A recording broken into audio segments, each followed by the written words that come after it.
Oh, well, everybody know who I want next. I want Terence Crawford next. You're gonna make that happen? Huh? You're gonna make that happen? Oh, definitely. That's the fight that I want. That's the fight everybody else want. Like I said, I'm gonna get these straps that I'm gonna go over there and take his shit too. All right. Errol, congratulations. Terrific fight this evening. Thank you, man. Down. Strap season. Y'all know what time it is, baby. Terrence, I'm coming for that motherfucking belt. All right.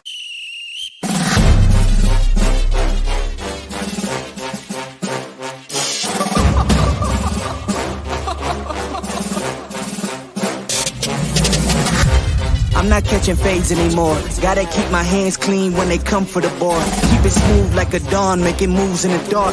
Cause I learned how to swim in the pool full of sharks. Now they coaches, cause they can't read all his motions. How the kid never switch codes, but he code switch focus. Staring down your team with a frozen, ice cold look that could end the summer solstice. Cause I'm more like the top dog. Keep on running game and the gang will accost y'all. I be calling plays from a plane while I'm off court. But we ain't the same, you a lame, I'm a mob star. Actually, I'm a top dog on a stat sheet. Off court, but I call plays for the athletes. Laughing when the cop cars try to catch me. Cause I rolled off in a taxi. Put my feet up, I'm relaxing. Singing Figaro with no accent. While I pull strings from the streets in. Do it all with a straight face, I'm the kingpin. Top dog, top flow, boss mode, I'm the kingpin. Showstopper, top dog, God vibe, I'm the kingpin. They know I'm a dog and a beast, man. Yeah, I keep the peace with a peace, man. I ain't got no time for a peace, man. Why would I respond to a pawn? I'm the... Hold up! If I let my dogs off the leash, then you might want to get out of Dodge while they eat. Honestly, think it's not the blood and the beef. If they don't leave anything behind at the eat.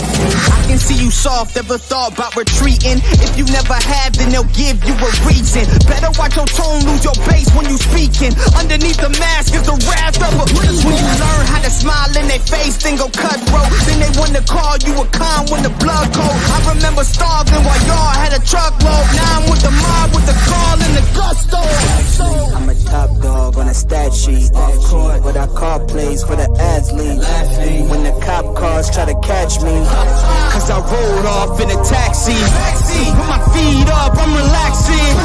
Singing Figaro with no accent. While I pull strings from the streets in. Do it all with a straight face, I'm the kingpin.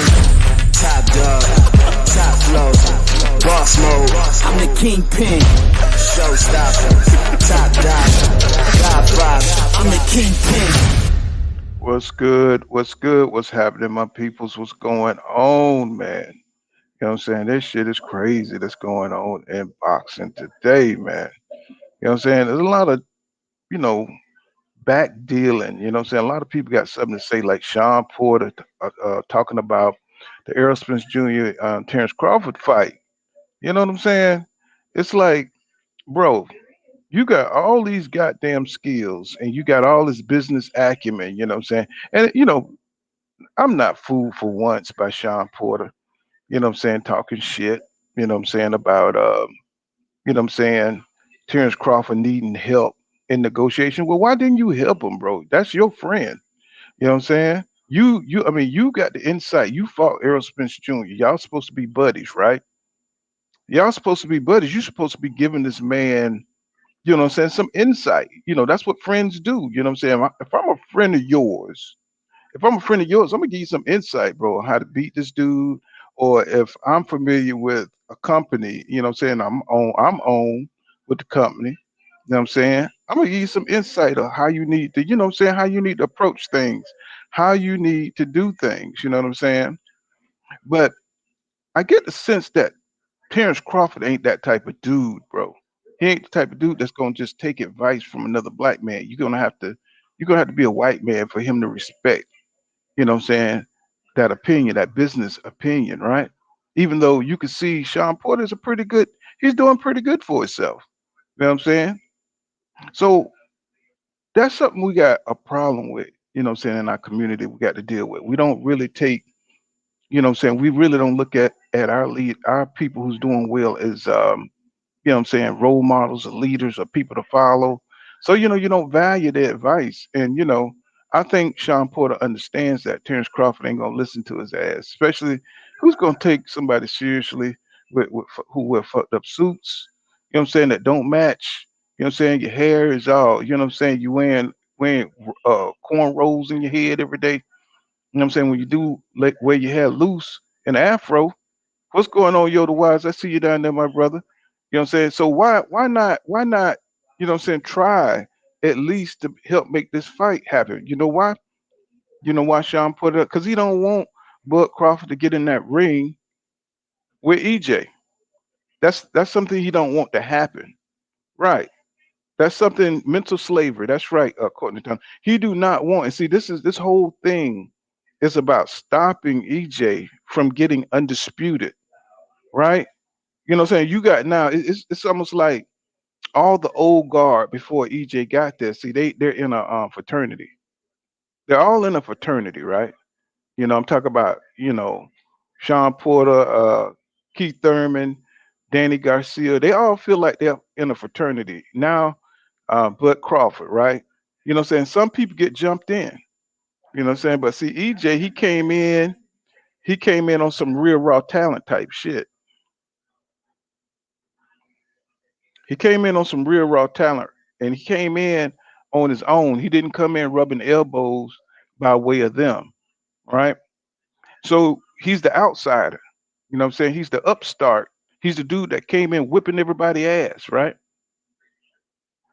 He's the dude that came in, he's the Clint Eastwood motherfucker. You know what I'm saying? He came in with, what I'm saying, the fancy guns on each side, scrolling into town, high plains drifter. You know what I'm saying? And everybody looking at him like, who the hell is that?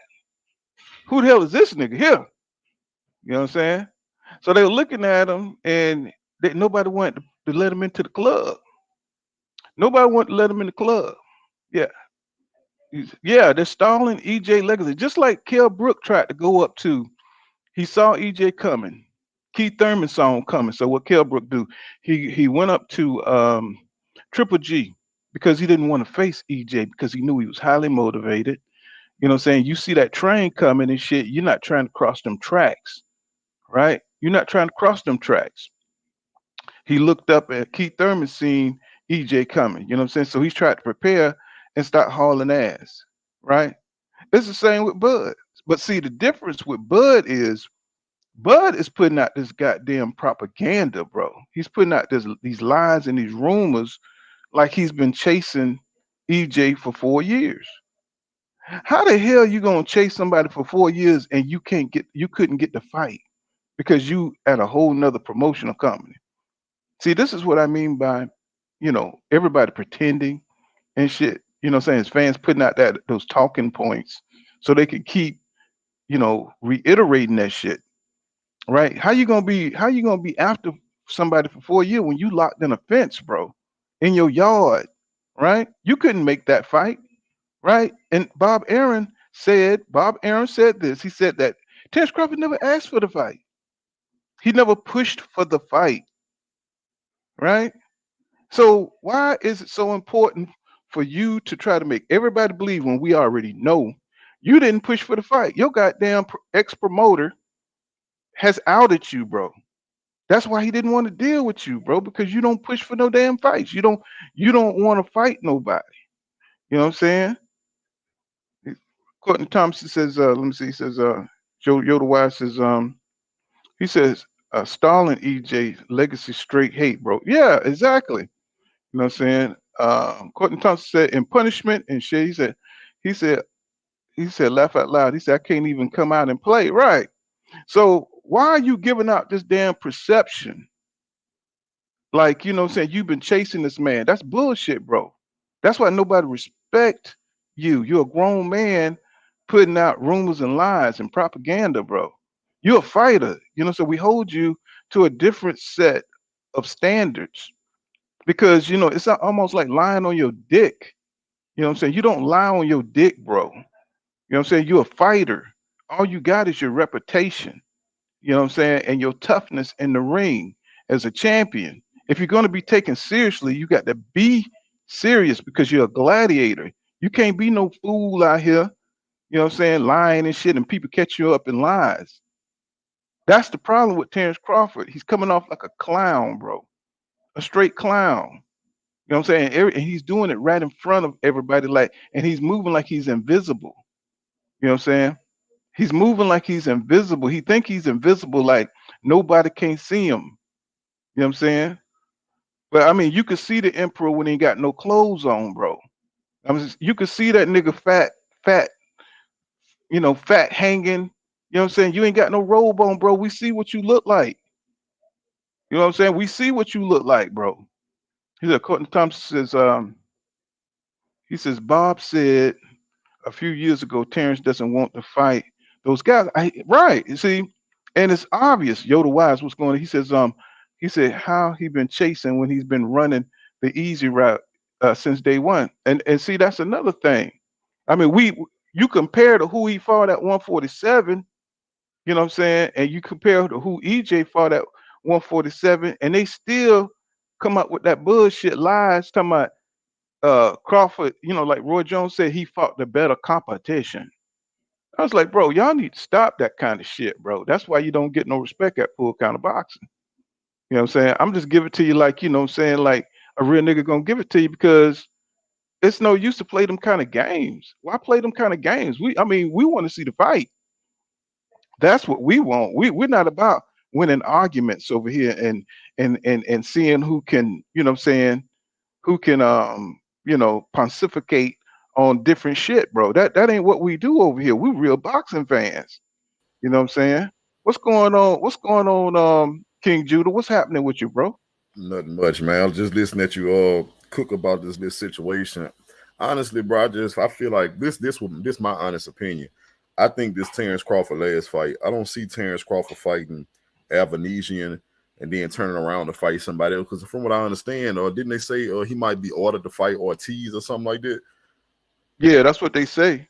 But Well, do you think at this point, the way this nigga acting, do you think he's really gonna take a fight like that? Ortiz got too much thunder and lightning in his ass. He's too lively. He can throw some combinations. He's tough. He can take a punch. You know what I'm saying? You think he really gonna fight somebody like that? I don't, because I see it in my video I did about Ortiz. He remind me a lot of Danny Garcia.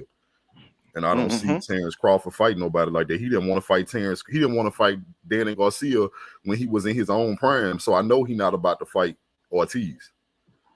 Exactly. So the biggest thing for me, King Judah, is I hate a nigga that be fronting. Yeah. You know what I'm saying? That's always been my biggest deal. You know what I'm saying? Don't act like you tough. You know what I'm saying? If you ain't tough. You know what I'm saying? If you ain't, don't act like you the number one pound for pound champion. You know what I'm saying? Don't act like you the best if you ain't the best. If you're not willing to prove it, if you're not willing to get in the ring, you know what I'm saying, and show everybody. But you talking shit.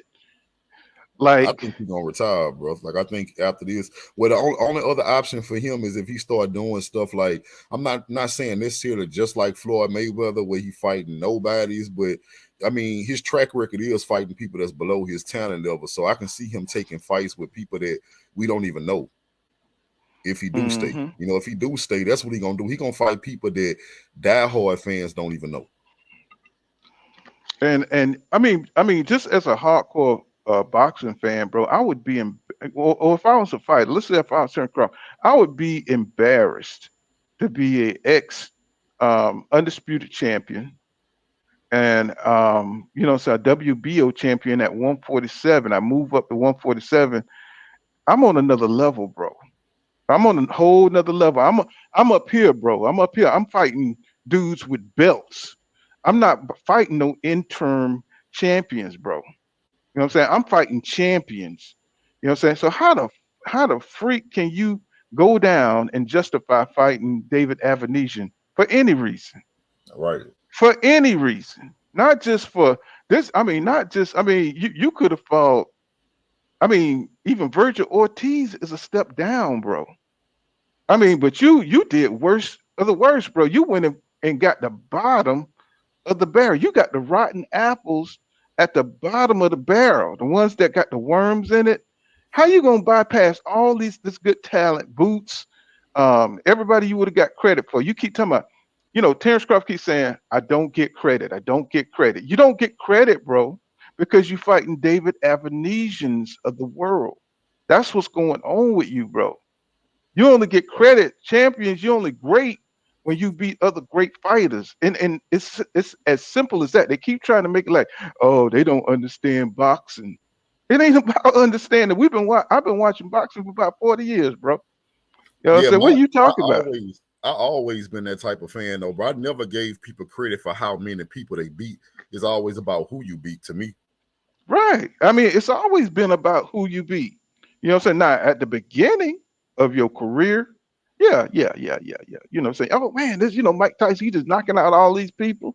But then when you get into you know what I'm saying, you get a belt, it's about who you beat, bro. Once you done that little build up stage and you done garnered everybody's attention, right? That's a You know what I'm perfect saying? example. Tyson, how you use Tyson. That's a perfect example for all these people who enamored with these knockouts. Tyson is one of the best knockout artists in history. But let's keep it a book.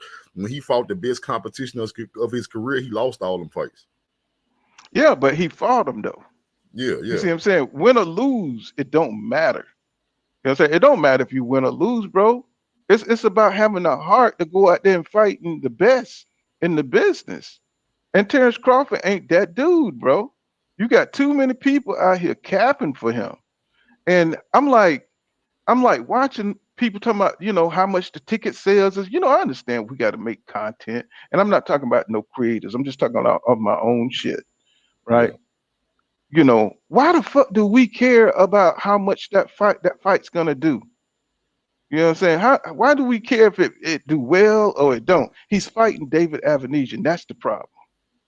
You know what I'm saying? I don't Right. care about the ticket sales. You know what I'm saying?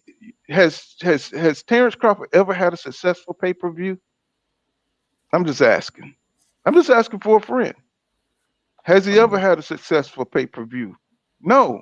I I know. mean, did Amir Khan, did Victor Ortiz do well? That's why this nigga don't want to go for no back end money, because he's such a damn loser. A loser. Somebody. You know how you go in school, you doing everything you can just to get a good grade, to do everything you got to do, right? This nigga don't want to do shit. He's that one dude they pair you up with on the project. He don't want to do nothing. You know what I'm saying? He ain't gonna bring nothing to the table. You know what I'm Right. saying? And that's why he don't want to take no back. He don't want to do the PBC business model, because he know he don't bring shit to the table. Nobody wants to see his ass, right? But see, his name is connected to Errol Spence Jr. And they keep trying to, and for the life of me, King Judah, they keep trying to downplay EJ Stardom, right? So he's not Sugar Ray Leonard. What the fuck does that got to do with anything? Right. What does that got to do with anything if he's not Sugar Ray Leonard, or he's not Mike Tyson? He got bigger numbers than Terrence Crawford. He's the A side. It's like, when did we start, what I'm saying, trying to twist and turn out of reality, bro? Motherfuckers just be like, Terrence Crawford, he need to get half. How? How he need to get half? He haven't done half the work. He got Right. one belt. He could have went. Now he could have went and sold up the division and fought Udanis Ugas, who really, I think, this would have deserved more half than Terrence Crawford, because Udanis Ugas fight the fights, bro. He's got that fighter spirit, and I'm just talking about his attitude towards the sport. Right now, he wants to fight Boots. Insane, bro. He just took a major ass whipping, a thrashing from EJ, and he want to go right back in there and fight the best. Now we Right. got this nigga over here who calling himself pound for pound number one, right? He's supposed to be all this and that, right? Done got his ass for Lumaloom by goddamn Mean Machine, and we supposed to look at that and say, yeah, that's the best we got. You know what I'm saying? You wouldn't even fight Danny Garcia. You wouldn't fight Ray Robinson, niggas who knocked you down. You don't have the pride to get those wins back. I guarantee you, Errol Spence Jr. wants to fight what's his name up there at 154 that beat him in the amateurs. The guy who just fought Jamel Charlo. What's his name? Castano. Castano. You best believe EJ got that in the back of his head that he wants to fight Castano because he's a fighter. He's a fighter. He wants to get that back. I got to get that. I got to have that. You know what I'm saying? I can't leave this world knowing that you whipped my ass and you got one on me. But Bud done that 2-3 times over. That ain't pound for pound material. That's not pound for pound champion material right there, bro. You know what I'm saying? That's bullshit. That's pussy punk ass material. You know what I'm saying? And then he come on there, he's always smirking and smiling. You know what I'm saying? That ain't championship material either. You know what I'm saying? Cheesing all in the goddamn camera like he on some fuck shit every day. Every time you see him, he look like he on some bullshit, bro. Looking like Grover from Sesame Street. You know what I'm saying? Smirking all the time. You know what I'm saying? You know, looking to the camera, you know, like, you know what I'm saying? Like he a sneaky ass nigga, man. No, be up front, bro. You're supposed to be a fighter. You know what I'm saying? This is nothing to be sneaky about. Trying to get over. You know what I'm saying? So, you know, I can't stand, you know, more and more every day, King Jude, I go by, I can't stand the dude. You know what I'm saying? You know, he just gets some, because he keeps doing these, he keeps doing this promo tour. He went on Max Kellerman, and he went on another program. I forget which one it was, but he keeps spreading lies, bro. I mean, each time he crosses himself up, some new detail come out, you know what I'm saying, where he was negotiating with BLK Prime before he was fucking with the PBC, but yet he told BLK Prime that PBC is the priority, right? Right. And then he gonna say, then the nigga gonna say, okay, I agreed to everything. No guarantee money, but yet his fans keep talking about there's no guarantee money over there at the PBC. There's no guarantee money. That's what I'm saying. But they still argue right past that, bro, like it didn't happen. How the hell are you going to agree to everything, but yet you fighting David Avenesyan? I agreed to everything, but I didn't think it was fair. How the hell you agreed to everything, but you didn't think it was fair? How did you? Was there? He said I agreed to everything, then turned around 2 days later and said, well, I didn't agree to everything because I didn't see the books. That's a lie. Right. That's two fundamentally different things that you just said. That's a lie. Right. But my thing is, how you gonna conflate, you know what I'm saying, a subtle point where you say, okay, they didn't show you transparency. They say they did show you transparency. So we're gonna believe Terence Crawford, even though he said he agreed to everything. You know, which one is lying and which one is telling the truth? PBC you never caught PBC in no lie. You know what I'm saying? They ain't gonna lie about no business. They want to fight. It's their format. So EJ need that WBO belt to become undisputed. Right? Right. So why would they try to lie, or why would they try to screw this guy? They giving him everything he want, EJ said. He said they agreed to everything, right? But this guy, he don't. This is where the fuck shit come in. So if somebody agreed to everything, and somebody, you know, saying, then you stop making all these little crazy ass fucking demands, right? You know, you said, oh man, hey man, could you get me a car? Could you get me, you know what I'm saying? Could you get me a black Asian girl? You know what I'm saying, with a big booty? You know what I'm saying? Could you get me a Hawaiian Chinese chick? You know what I'm saying? You know, come on, bro. You don't want to fight. You don't want to fight. You're throwing in all these little stipulations. You know what I'm saying? Oh, I want control over the concession. See, there's a lot of stuff. See, he's being vague because he know if you knew the details behind what he was asking for, he knew they was going to say no. You know what I'm saying? It's almost like pricing yourself out the game. But why go so far as into going to talks and going to the negotiations? Why would you go that far? You know what I'm saying? Because you're stalling, you're wasting this man's time trying to get this other deal. You're leveraging one deal for the other, right? You're trying to get a big guarantee at this easy fight. See, he was trying to leverage the PBC, you know what I'm saying, against BLK Prime. He knew they was going to try to do what it take. You know what I'm saying? I don't know if who's behind that? Daniel Kinahan, you know what I'm saying, done promised him a guarantee, you know what I'm saying? And he's trying to get EJ on board. I don't know. I don't know, but he should know that EJ ain't gonna leave his stable, bro. His stable made him a rich man, just like Top Rank made him a rich man, right? So why would you go to something that you don't know to something you know is guaranteed, right? EJ is not about to follow this dude off a cliff. You know what I'm saying? He got a family. He's got responsibilities. He's got to feed those girls. He's got to feed that boy. He crazy about them kids, right? Every Right. time you see him on Instagram, he got his family. He's a family-oriented dude. He stopped partying, and these dudes, for whatever reason, would not stop calling this man a drunk. You know what I'm saying? Would not stop calling this man gay and stop calling this man names, right? And this man is a family man. This man has never said nothing personal. Nothing personal about their camp. This is why Sean Porter came out in that interview and he said, man, you know, Al Heyman is not going to take you seriously, bro. You are a fighter. You can't come to him unless you got a business plan. You can't go to no bank or no business and try to pull off a multi-million dollar deal and you don't have a business plan, bro.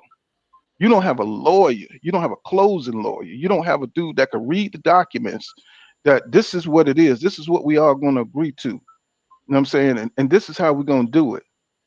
You know what I'm saying? You know, this is the way PBC do it, right? But you going to come over there, no, I got $50 million. I got a hedge fund. I got my way of doing things, and y'all got y'all way of doing things, right? I'm gonna, you never structured a deal in your life. Never structured a deal in your life, right? But you're gonna come to the PBC and take over their shit. That's a nigga for you right there. Yeah, man. I mean, my thing is, it's just like how you said the dude starting to kind of piss you off. I've been feeling like that. You know what I'm saying? For months now. And I mean, I knew what was gonna happen. I said that he was gonna fight a bum next, and now I'm to the point now. I just want him out the sport. I know he gonna retire. Like I said, it's a 90% chance that after this Avenesyan fight, he just gonna walk off into the sunset. You know, he gonna retire. His fans gonna I'll tell you something. His fans gonna disappear overnight. A lot of them gonna become I'm Jerome gonna say Booth this. Sanders. Yeah, they either gonna become Boots fans or they gonna become a lot of them just gonna jump to Javante Tank Davis. But I'm gonna tell you why they might not become Boots fans. The reason they might not become Boots fans is because their camp is too real. Because anytime Terence Crawford name come up, Boots in his camp not gonna hesitate to let them know that, you know, we wanted that dude. That dude didn't want us. We don't have respect for him like we got respect for Spence. And I'm telling you, bro, that's gonna burn Crawford fans up because Boots camp is not gonna hesitate to let you know where they respect lie. And I know that I can read the type of dude that Boots daddy is, so I know he raised his son to be the same way. They don't respect Terence Crawford. They never did.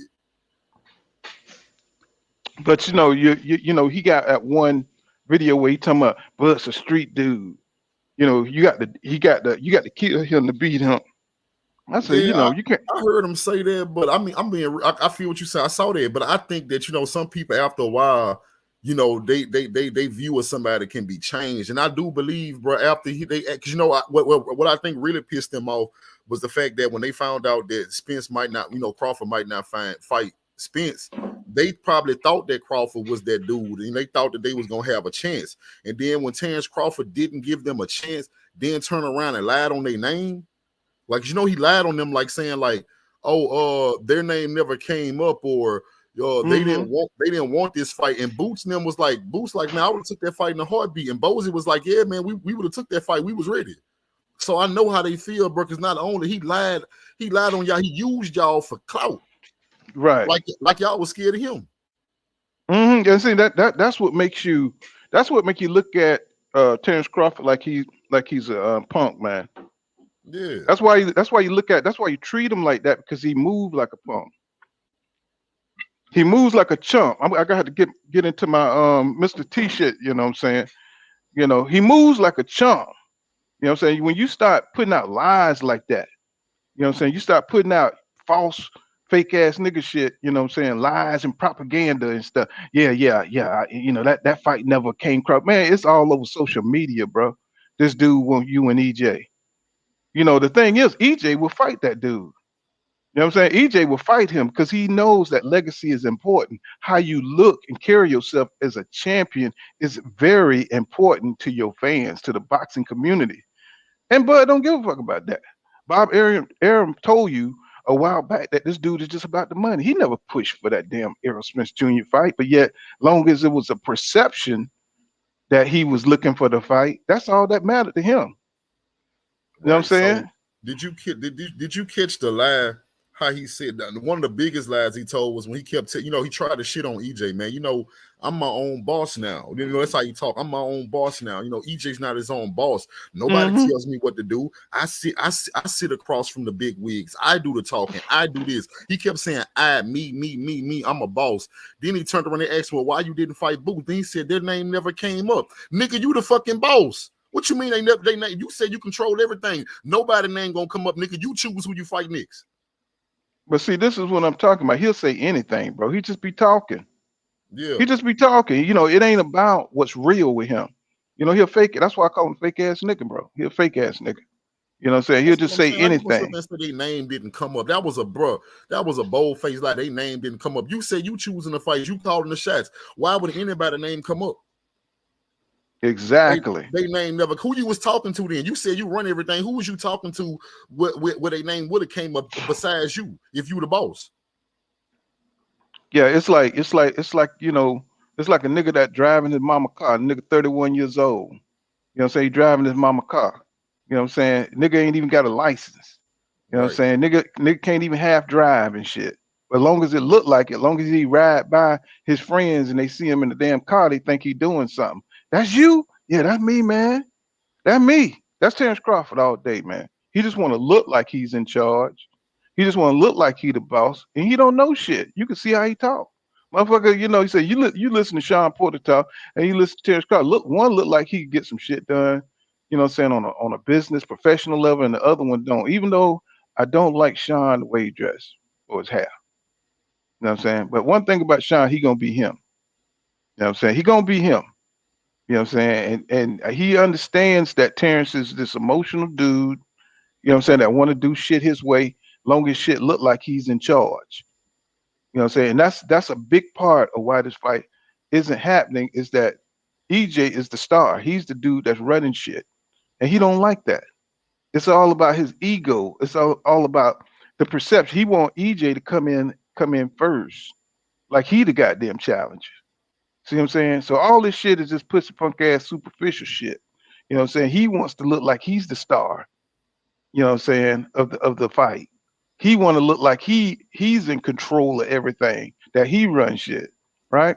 That's some old ghetto ass low vibrational shit, bro. Let me read some of these comments from my people. You know what I'm saying? Courtney Thompson, what's going on, bro? He says, Buzz just a hoe. He said, I honestly think he don't care about none of this shit. He just has brainwashed the people of Omaha, and he will retire, and they will praise and believe the shit he say. Right. That's exactly what it is. And Andre Smith says he turned Danny down, Keith, everybody at the PBC, and that's why he re-signed with Top Rank, because he didn't want to get over there and get Falumaloom up in that goddamn gauntlet. You know what I'm saying? Them boys back then were cracking. You know what I'm saying? Say what you want to say about Keith Thurman. Back in 2017, Keith Thurman was something to he was something to beat. You know what I'm saying? Before he lost his nerves, you know what I'm saying? Back then he was swinging and banging. You know what I'm saying? GD says, my thing is Bud said Boots and Ortiz names didn't come up. He said, but David anonymous name comes. You know what I'm saying? He said, yeah, okay, bud, you got it. Right. Duck. Right. Exactly, man. You know what I'm saying? So that's what I've been saying and screaming for a minute. Like he can make the deals with all these dudes that don't have a chance to beat him. You know what I'm saying? He can make a deal with Green Machine. You know what I'm saying? He can make a deal with everybody. But when he finally get to his signature fight, when it finally comes to somebody who can actually, deal with his movement and possibly take his punches, he don't want to fight that fight. He don't want to fight nobody who's gonna give him trouble in the ring. You know what I'm saying? The Black Canelo. You know what I'm saying? He want to make sure that he can go in there and win. he can go in there and style on motherfuckers, so they can say, "Ooh, man, ooh, Terence Crawford is the best in the bit." You saw how he moved on that. You can't do that shit when somebody who can get in your ass, bro. So you can't do that against somebody like EJ. EJ's gonna test your intestinal fortitude, and he don't want that. He knows that. You know what I'm saying? And that's why he's not a champion. Right. Andre Salazar says, he said, Bud got beat up by Gamboa. Green Machine dropped him. He's terrified. Spence looked better, stronger after his car accident, plus eye surgery. Exactly. This man has come back from all this adversity in his personal life. You know what I'm saying? Got banged up. You know what I'm saying? Got fucked up out there on the road. Damn near got ran over twice. You know what I'm saying? Rolling on the goddamn asphalt or cement or whatever that is. And come back just to have eye surgery, had to recover, didn't even do what you call it, physical therapy, through his own sheer will, got himself back in championship shape, to fight Danny Garcia, who talking about he had mental issues and shit. Yeah, you did, because goddamn EJ beat your brains out, bro. You know what I'm saying? He hit that eye, and you know what I'm saying? You was like, fuck. It was the jab, bro. Couldn't fuck with that jab, huh? You know what I'm saying? None of them can fuck with his jab. But he comes back after, even in that fight, you saw he took breaks. He had to take a break on Danny because he was still recovering, right? He said he was probably about, 80 or 60. Well, James said he was probably about 60 or something percent, so maybe 40. You know what I'm saying? So he came back. That shows sheer will. That's a champion right there, digging deep. You know what I'm saying? Because he can't conceive of being defeated, right? Right. So he said even 50% of himself is enough to beat these dudes. And Errol Spence Jr. believes that. That's willpower, bro. You got to break EJ will in the ring to have a chance to beat him. And Terence Crawford is a bully. You know what I'm saying? So if he can't intimidate you like Mike Tyson used to go in there and stare at motherfuckers, but if they was in there to fight, he had to go for what he knew. You know what I'm saying? The motherfuckers who wasn't scared of Mike Tyson did the best against Mike Tyson. See what I'm saying? So they went in there, you got to fight a bully. You know what I'm saying? If he can't intimidate you, you done lost half his damn superpowers. You know what I'm saying? And he knows goddamn well that EJ is not afraid of him at all. He found that out when he went to the Maurice Hooker after that Maurice Hooker fight, and they met each other. He see this dude ain't scared of me. You know what I'm saying? That's why he had to switch his energy up, because he didn't want to get embarrassed. You know what I'm Right. saying? I got a super chat. Thank you for that $10 super chat, Herb Johnson. He says, salute 100. He said, if anyone would stop lying, he said everyone would stop lying to Bud about the Hall of Fame. He said no big fights, no big name fighters. He said we might have got this fight, but he really believes he's going to the Hall of Fame. Keep up the great work. No doubt, my brother. You know what I'm saying? Um, this Hall of Fame shit. Bro, you are still fighting. You're still fighting, and you don't have a signature fight. You admitted it yourself.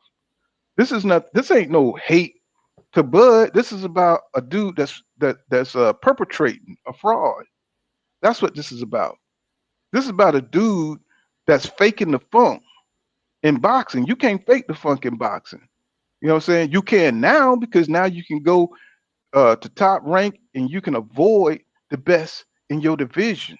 You know what I'm saying? Now you can make fights to make big money. You can clout chase, you know what I'm saying, and get a lesser fight and never have to fight a big fight. You know what I'm saying? This is the problem with Tank. You know what I'm saying? He's a great fighter. You know what I'm saying? I love his ability, but he gotta fight a name. He's gotta fight a Devin Haney. He's gotta fight a Shakur Stevensons to get the real respect on his name. You can't just beat lower level people to be a great fighter. You got to beat another great fighter. And you got to continue to beat great fighters. How the fuck you gonna have 38 wins? You gonna have 29 knockouts, and you ain't got no names on your damn resume, right? And you proud of that? Go sit your ass down. You know what I'm saying? Go back to Omaha, try it again. You know what I'm saying? Now that you're in a weight class where you can really, show your greatness. You went back to top rank and you went and took the safe fights, right? That's how we knew you was pussy punk ass, right? Because you should have fought Keith Thurman, you should have fought Danny Garcia, you should have fought all these dudes, and then everybody would give you credit, right? So now you can't cry after you missed the boat. You missed your time, bro. You came into boxing. Terence Crawford came into boxing in 2018. I mean 2008. Came in 2008. You missed your opportunity to shine, bro. Now we got new dudes coming up, and they want their shot. But see, they don't want to follow no pussy punk ass path like you. We need to keep boxing cracking, and we can't do it with dudes who are dodging the smoke. But the thing that pisses everybody off, you trying to say you the best. You trying to say you better than this dude who's fighting everybody, the dude who went to every champion and grabbed the belt. Right? You didn't do that, bro. You just want to fight one dude, and get your accolades like you did in Dongo, who was pussy punk ass. You know what I'm saying? Nobody respects Ndago. We didn't know who Ndago was before he grabbed the belts, and we don't know who he is afterwards. You know what I'm saying? He ain't no Sweet Pea. He ain't no Buddy McGurk. You know what I'm saying? He ain't no Roger Mayweather. These dudes constantly fought the best. That's why their names are remembered. Win or lose. It's not about winning or losing. It's about fighting the best. And Terence Crawford ain't gonna do that, bro. He's scared. You know what I'm saying? He want to keep his reputation, his little strategic resume intact. You know what I'm saying? The biggest risk he took was Gamboa. It was Victor Ortiz. You know what I'm saying? When he fought Amir Khan, right? I was like, I knew right then. I said, this nigga ain't fit to do shit. Right. When he fought Jose Benavidez, I said, he ain't fit to do shit. You know what I'm saying? He ain't fit to do shit in boxing. This dude is not a Tommy Hearns. And that was another thing, King Judah. This motherfucker had the nerve to mention Sugar Ray Leonard and Aaron Pryor, talking about my boxing legacy it's not gonna take a hit because it'll be like Sugar Ray Leonard and it'll be like Aaron Pryor. They never fought. I was like, this nigga here really did it all in his head, bro. Like this shit was all mapped out. Like people trying to like for him to say something like that, he sat down and thought about it. Like, you know what? I know Spence gonna beat me. I don't want to get my ass whooped in front of the world. Then he made himself feel a bit of like, Sugar Ray didn't fight Aaron Pryor and they still love him. Like that's what he told himself. But bro, Sugar Ray Leonard fought Tommy Hearns and Marvin Hagler and Duran. What the hell is he talking about? What you talking about? How can you put yourself on the same level as Sugar Ray Leonard? And Aaron Pryor fought Alexis Aguero, or how you say his name. That was a hell of a fight. And I think that might have been 15 rounds. If I'm thinking right, I think that might have been a 15-round fight. Right? 15 round, bro. You can't put your name between them. You know what I'm saying? Your bologna is cheap. You can't go between that bread. You know what I'm saying? You can't do that, bro. You can't mention your name amongst those dudes because they got more than one signature fight. You know what I'm saying? They went for the best. Right. They fought the best.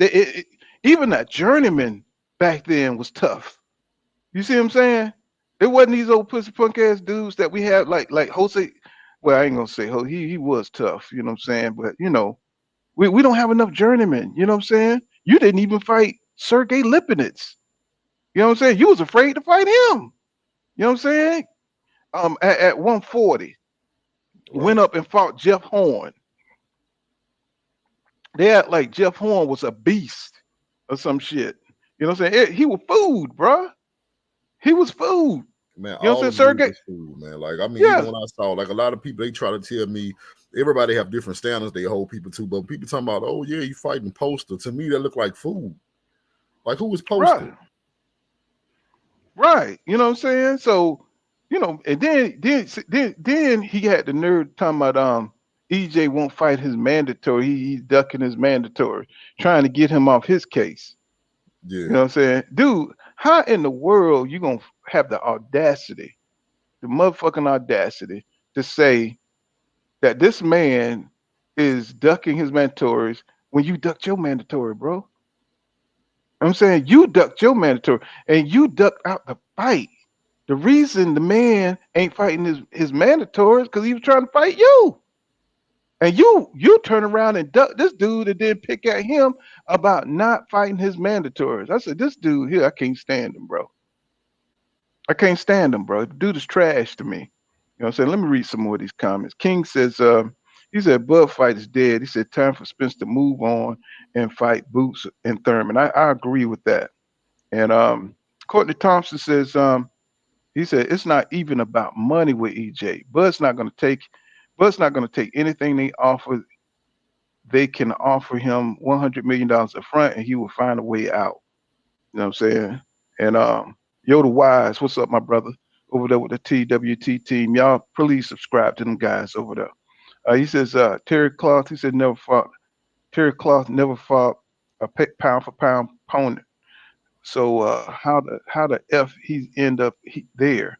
Laugh out loud. And Andre Smith says HBO Day. He says still in his head.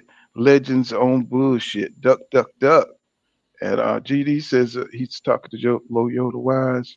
And what's going on, Lou Grassroots? He says, I said Boots should fight Ugas a couple of weeks ago. And see, Ugas would do it. You know, he may lose. He go in there and get his ass whipped, but it'll be a good ass fight. And see, they understand that it's about getting the fights in. It's about, you know, saying raising up boxing. It's about getting your legacy. It's about taking risks. It's like putting it on the line. You know what I'm saying? And he understand that. Ugas is a real fighter. He's a real dude. Greeks with fire. What's going on, bro? He says, "Pool working hard, player, trying to get it in, bro. I'm trying to, you know, really take this time I got off. You know, so I'm really trying to get it in here." Let me see. King says, "Spin should fight Boots since they want to keep it in house." And he said, "Yo, though, I said jab that like button." Courtney Thompson says he's been on these platforms and it's all EJ laugh out loud. He's not even promoting his fight. Yeah, because he know he don't sell, bro. Nobody don't know who the hell Terence Crawford is but us and people and 3 people from Omaha. You know what I'm saying? That's all. I mean, he got to connect his name to EJ as much as he can. You know what I'm saying? You see him on these interviews, he be all looking, he be like a deer caught in the head, like just trying to control shit, make sure he don't say nothing too fucked up. You know what I'm saying? He does it every time. You know what I'm saying? He exposes himself every time. Yoda Wise says, Boots not with the PBC, he signed Showtime, you know, but that still would be an easy fight to make since they deal with the same network, him and EJ. I think that fight could be made, you know what I'm saying? But EJ, of course, he's got that Keith Thurman business to handle. James Blackwell says, Bud just posted on Twitter, we should post the draft, right? And that's another thing. He talking about YouTubers are the reason that are killing boxing. I said, nigga, it ain't got nothing to do with you ducking out the damn biggest fight in boxing history. It ain't got shit to do with that, huh? You know what I'm saying? That's why I say this nigga fake, man. He never keeps it real, ever, ever, ever. Jerome Rose, he says, Bud got media training from Herschel Walker T. That's fucked up. Mike Rhythm says, what's up, everybody? He said, great win, Minnesota Vikings. What's going on, Charles Young in the building? What's up? It's a salute pool. And Courtney Thompson said, laughing my ass off. He said, so he's going to ignore that the nigga said he had to be at a fight during EJ versus Ugas. He said, but the pussy was sitting on the couch scoring the rounds. He said, that pussy nigga didn't even go to the fight. Exactly. Because he didn't want to see the accolades. See, EJ sat during one of his fights when he won, and he started talking shit to EJ when he walked out on that Sean Porter fight, right? You know what I'm saying? But he couldn't do the same. See, that show you what kind of pussy we dealing with. You know what I'm saying? He couldn't stand to be there after EJ destroyed. He knew the chances of EJ destroying Ugas was he took the calculation, and he didn't want to be sitting there while everybody's celebrating EJ. You know what I'm saying? And be looking at him to walk up in the ring. You know what I'm saying? He ain't want that shit, that kind of pressure.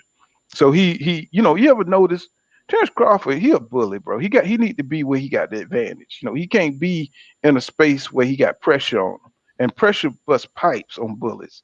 And so when you confront them, you know what I'm saying, they can't deal with that shit. When you got somebody looking you dead in your eyes, just like you looking in their eyes and shit, he can't deal with that shit. Um, Courtney Thompson said people who don't know the truth about the classic footage of them going back and forth. EJ drove there, confronted Bud face to face. He went looking for that nigga. Exactly. That's the type of dude he is. You know what I'm saying? You know, EJ is Doc Holliday. He want that smoke, bro. You know what I'm saying? And what's that? What was that dude in Tombstone that was the coward and shit? You know what I'm saying? I forgot his name. Shit. You know what I'm saying? The one time I hope you die. Let me see. James Black was his Bud just posted. Okay, I read that. What's going on? How you say that? How you say that? King Judah, Uh, Aslan. How you say? Asante Ill. Asante. Yeah, I couldn't get the accent out. Asante ill. He says Crawford turned towards using toxic response to deflect from him ducking. Exactly. And he used a lot of vague shit, you know what I'm saying? Like, you know, when they ask him about, you know what I'm saying, the details and stuff, I'm not like he did on the zone. I'm not gonna go into details. I'm not gonna go into you ain't going into details because you know you lying. When you said you told EJ who the hedge fund people were, you know what I'm saying, you lied. I FaceTimed them. I FaceTimed them. You know what I'm saying? I face it. Yeah, yeah, you might have FaceTime, but you didn't tell him the details, you know, of what was going on. And even if you did, PBC is not about to let some hedge fund, you know, say take control of this fight. You know what I'm saying? This is their fighter. You know what I'm saying? This is for their growth of their network. You know what I'm saying? They're not about to let, you know, somebody come in and get their hands in on the pot of this fight. I don't understand why his fans act like they don't understand that. You know what I'm saying? You can't bring, especially you, Terence Crawford, you're a fighter, you're not a known business mogul. So why would somebody listen to, hey man, I got $50 million from a fighter? Now you bring the people that's representing, you know what I'm saying, that money, you bring them in and talk to Al. You know what I'm saying? And maybe he'll listen to what they got to say, but he's not going to let him in on his deal. That shit just don't make no damn sense. So I be listening to people arguing. I say, man, I was like, these niggas here, man, they just be on some bullshit, bro.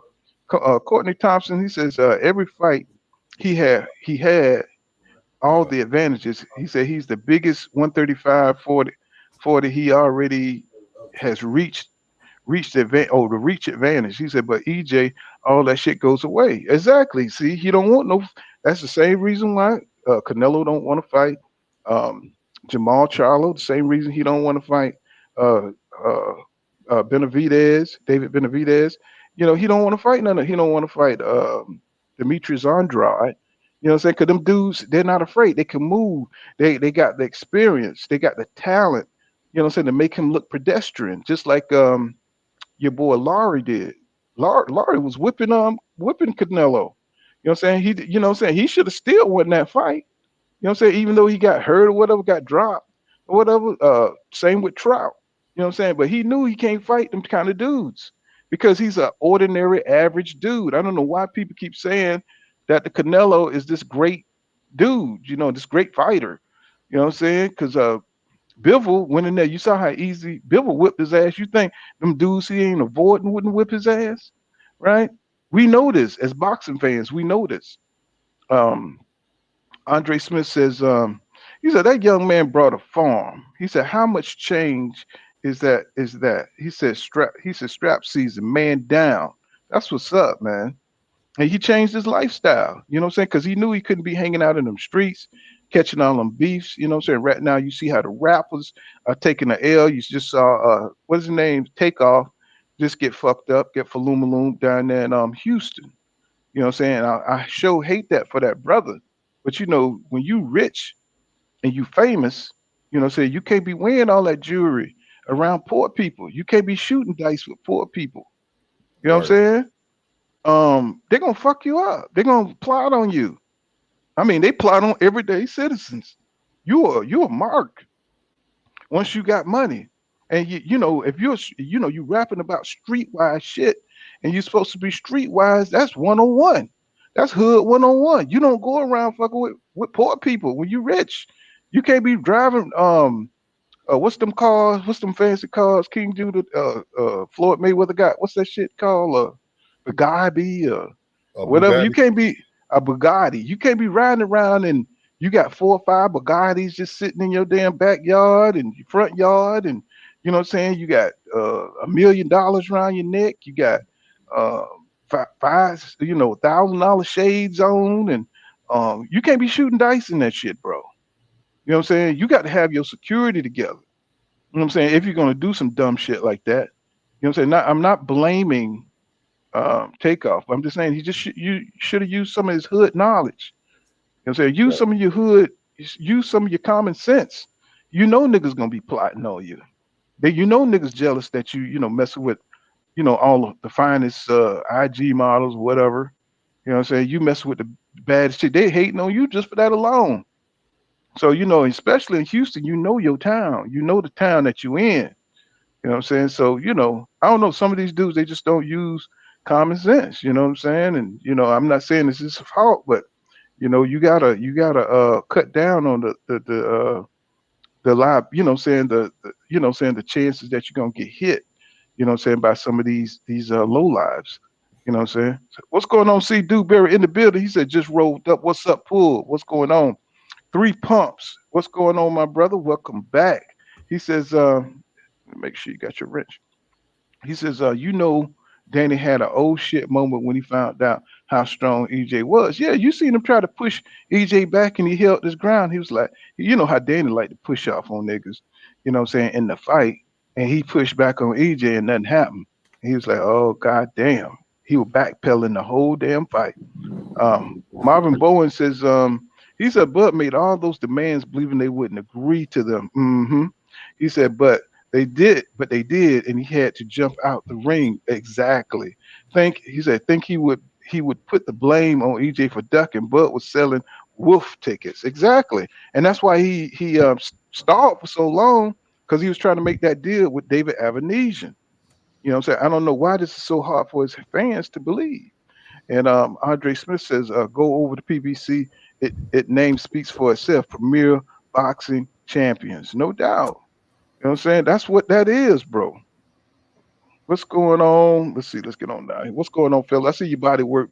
I see you, James Blackwell. You know what I'm saying? I see you, Levon. I see you, Mr. Fitness. What's going on, y'all? What's Sedantone? How you say that? Sedantone? He says the facts are Ray fought killers. He says Ray fought killers even when he was Crawford age. He fought Terry Norris. Oh yeah. Terry Norris was no joke. Terry Norris who fought Julian Jackson. You know what I'm saying? So these dudes, you can't put your name, up there with them dudes because you didn't have that kind of competition. You know what I'm saying? So, shut up. What's going on, Mr. Turner in the building? Mr. Turner, he says, Bud trying to postpone the fight until he's 40. He said so he can have an excuse of why he got his ass whipped by EJ. Exactly. And see, I was concerned about him getting older. What about you, King Judy? You was concerned about him getting older and shit? Man, I ain't got no concern for Terence Crawford well-being. I'm just letting that know right there. I don't give a damn. I mean, about the fight happening, you know what I'm saying? Because I saw where he was getting older. I never felt the only time I thought this fight was gonna happen was that video you showed yesterday when they had met up and they was talking. That was the only time that I thought that fight was gonna happen. Everything Bud did after that let me know that he didn't want to fight Errol Smith.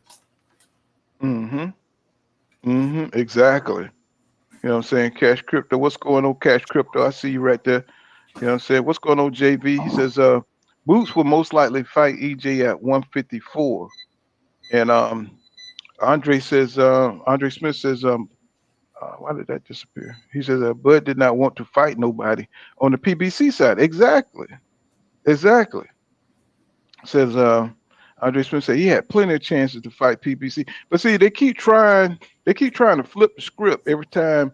You know what I'm saying? It's almost like he got a bullshit think tank where, anytime they listen to what's going on the net and they try to hit it off, you know what I'm saying, on a PR type of situation. You know what I'm saying? That's why you got Bunny in the Box on there. You know what I'm saying? How you gonna brag about ducking, bro? We left EJ in the dust, right? I was like, bro, don't you know how bad that looked? Don't you know that you are admitting that you ducked this dude, right? Because you get your marching orders from Terence Crawford, right? You're supposed to be representing that camp, right? So how you gonna be chasing somebody for 4 years? Then when the fight get here, you haul ass the other way. So that's the problem with Terence Crawford. They fake as fuck, bro. They fake. You know what I'm saying? You know what? I want to say Mhm. something else. I'm gonna be real with you to everybody listening. This not no disrespect, but I do need to get this off my chest. The way Bud moving and how people support it is making me look at people that's from up north or in that Midwest, making me look at y'all different, bro. Because I'm gonna be real with you, in the South, that shit wouldn't fly. In the South, we would not support somebody who moved the way Bud Crawford do just because they from the South. We would not support them. Period. So I don't know. I don't know nowhere in the South where you can openly move with weakness and have everybody in the South supporting you. You can't do it. So I mean, that make me like, why? I'm just saying, bro. That just make me look at people from up north different. Like, a lot of people from up north are closer to where Bud from. They jumping behind him 100%. I don't get it. And so Sean Porter behind the scene hating. You know what I'm saying? He behind the scene hating. You know what I'm saying? Talking about EJ should just move up to 154. You know what I'm saying? He just should move up to 154. I was like, now who does that? Who benefits from that? From EJ just moving to 154? He can do that. You know what I'm saying? Because he got options. He's got a lot of options. But if he never claims this is the perfect position and he got all the belts aligned, why wouldn't he spin the block and try to get that belt?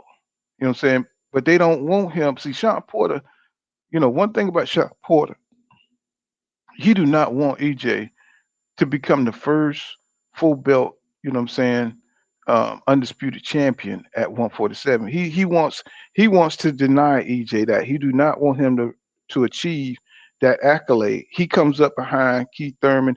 He comes up behind him, Danny Garcia, and that would kill him. You know what I'm saying? If EJ got that last belt, beating his ass, taking his WBC belt, you know what I'm saying, and he has to watch this dude become the full belt, so the first full belt undisputed champion. Sean Porter don't want that shit. That's why he talking about he should move up to 154 because he don't want to see it. You know what I'm saying? He don't want to see it. Like I said in the other video, he's probably on the phone. He's probably on the phone, you know what I'm saying, with Terrence. Hey man, just hold out, man. You ain't got to do shit they say. You ain't got, you know what?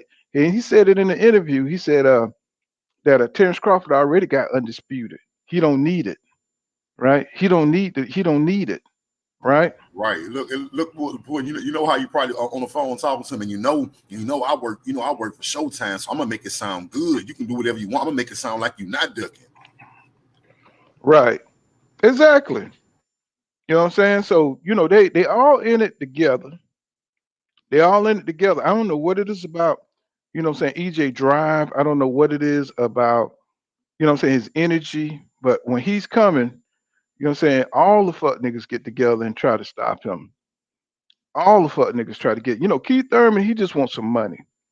You know what I'm saying? He already done his hating. He already done his stalling.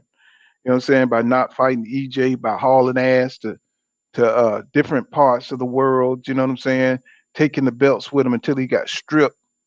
You know what I'm saying? Of the WBC, and then until he absolutely, you know what I'm saying, had to get back in the game, right? So now he's been defeated. He didn't want EJ to take that O from him. You know what I'm saying? He let Pacquiao take the O. So now he has nothing to lose, just like Anthony Joshua. Now he done got Falumaloon, you know what I'm saying, a couple of times by Usyk. Now he want to fight everybody. But he still don't want to fight that one nigga from Tallapoosa, you know what I'm saying, Alabama. You know what I'm saying? He got nightmare. He got like a real phobia. Just like Bud got a damn phobia for fighting EJ. You know what I'm saying? He got a real phobia about fighting Deontay Wilder. He'll fight Tyson Fury. You know what I'm saying? He'll fight Godzilla on a Wednesday. but he damn sure ain't gonna fight no Deontay Wilder. You know what I'm saying? Because he just feel like he must be done had nightmares where that right hand was coming in goddamn slow motion. Right hand must be just coming in slow motion. And he just can't. He wake up in a cold sweat. You know what I'm saying? Because he just would not fight. He don't even mention Deontay Wilder. You know what I'm saying? And that's just weird coming from a big black dude like himself. That's just weird to me. But the dude, you know what I'm saying? Your heart is not measured in your size, right? You got little short dudes that'll tear your ass up. You know what I'm saying? Tough as nails, right? It don't matter, bro. Your size don't matter. What they say, it's not the how that thing goes, it's not the dog in the fight, it's the fight in the dog or whatever, how that thing go. So that's what it is, man. So I'm so tired of watching this dude go around to the zone, go around to Max Kellerman. And even Max Kellerman gave this nigga some pushback. You know what I'm saying? Max Kellerman never gives Terence Crawford too much pushback. You know what I'm saying? He was like, bro, you know what I'm saying? I got to see this fight. That's what he was telling Terence Crawford. He was like, I got to see this fight, man. Make this all I can do. I can't do nothing. I'm trying. All I can do. I've tried. I was like, man, this dude, man, that's when I just had to turn the shit off, bro. I'm trying. You can't sign your name on the contract? You can't sign your name on the contract. I'm trying, but I need transparency, bro. Is there any transparency in that hedgehog fund? Is there any transparency there? Right? Is there any transparency into BLK Prime? Is there any transparency into all that murky ass shit going on? So a company that just popped up, you know what I'm saying, that's not even proven. You know what I'm saying? Why would you go somewhere that they don't have the business, bro? They don't have the capabilities to put on mega fights. You know what I'm saying? I mean, go on their website and just look at some of the fights that they had, bro. That shit look like some of them damn barroom fights or some shit. You know what I'm saying? The shit would look like tough man competitions if you go on their website and look at the fights that they promoted. Why would you go from the PBC to some shit like that? It don't make sense, bro. Yeah, Bud Crawford is not. They partner with a group called Street Beefs, and online you go to streetbeefs.com. It's a bunch of backyard fights, bro, like Kimbo Slice used to do. So that's really what's the name of the company? Street Beefs. Oh, Street Beefs. Yeah, so that's who BLK partner with. That's why you say their fights be looking like some underground stuff. That's where they got they started. They got they start partnering with Street Beefs, and that's straight backyard fighting, bro. Niggas be in the yard fighting. I mean, I don't mind yard fighting, but not on this level. Right. You know what I'm saying? If he want to goddamn do yard fights, he go do what yard fights. Go ahead and retire, bro. Right. You know what I'm saying? Because we're so tired of hearing about that damn Hall of Fame. I don't want to hear about the Hall of Fame no more. You know what I'm saying? You still fighting, bro. I don't want to hear about, you know what I'm saying, what you've done. I want to see what you're going to do. You know what I'm saying? And what it looked like what you're going to do, you ain't going to do nothing. You're just going to talk about it. Don't talk about it, be about it.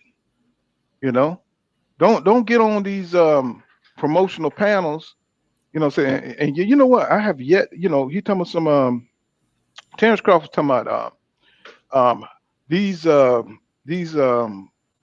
channels, they don't know nothing about boxing, and they ain't gonna listen to him about David Avenesyan being a bum, right? Right. So what the hell do you mean, bro? What the hell do you mean about? I mean, this dude has not been at the top of the division. He came in 2009.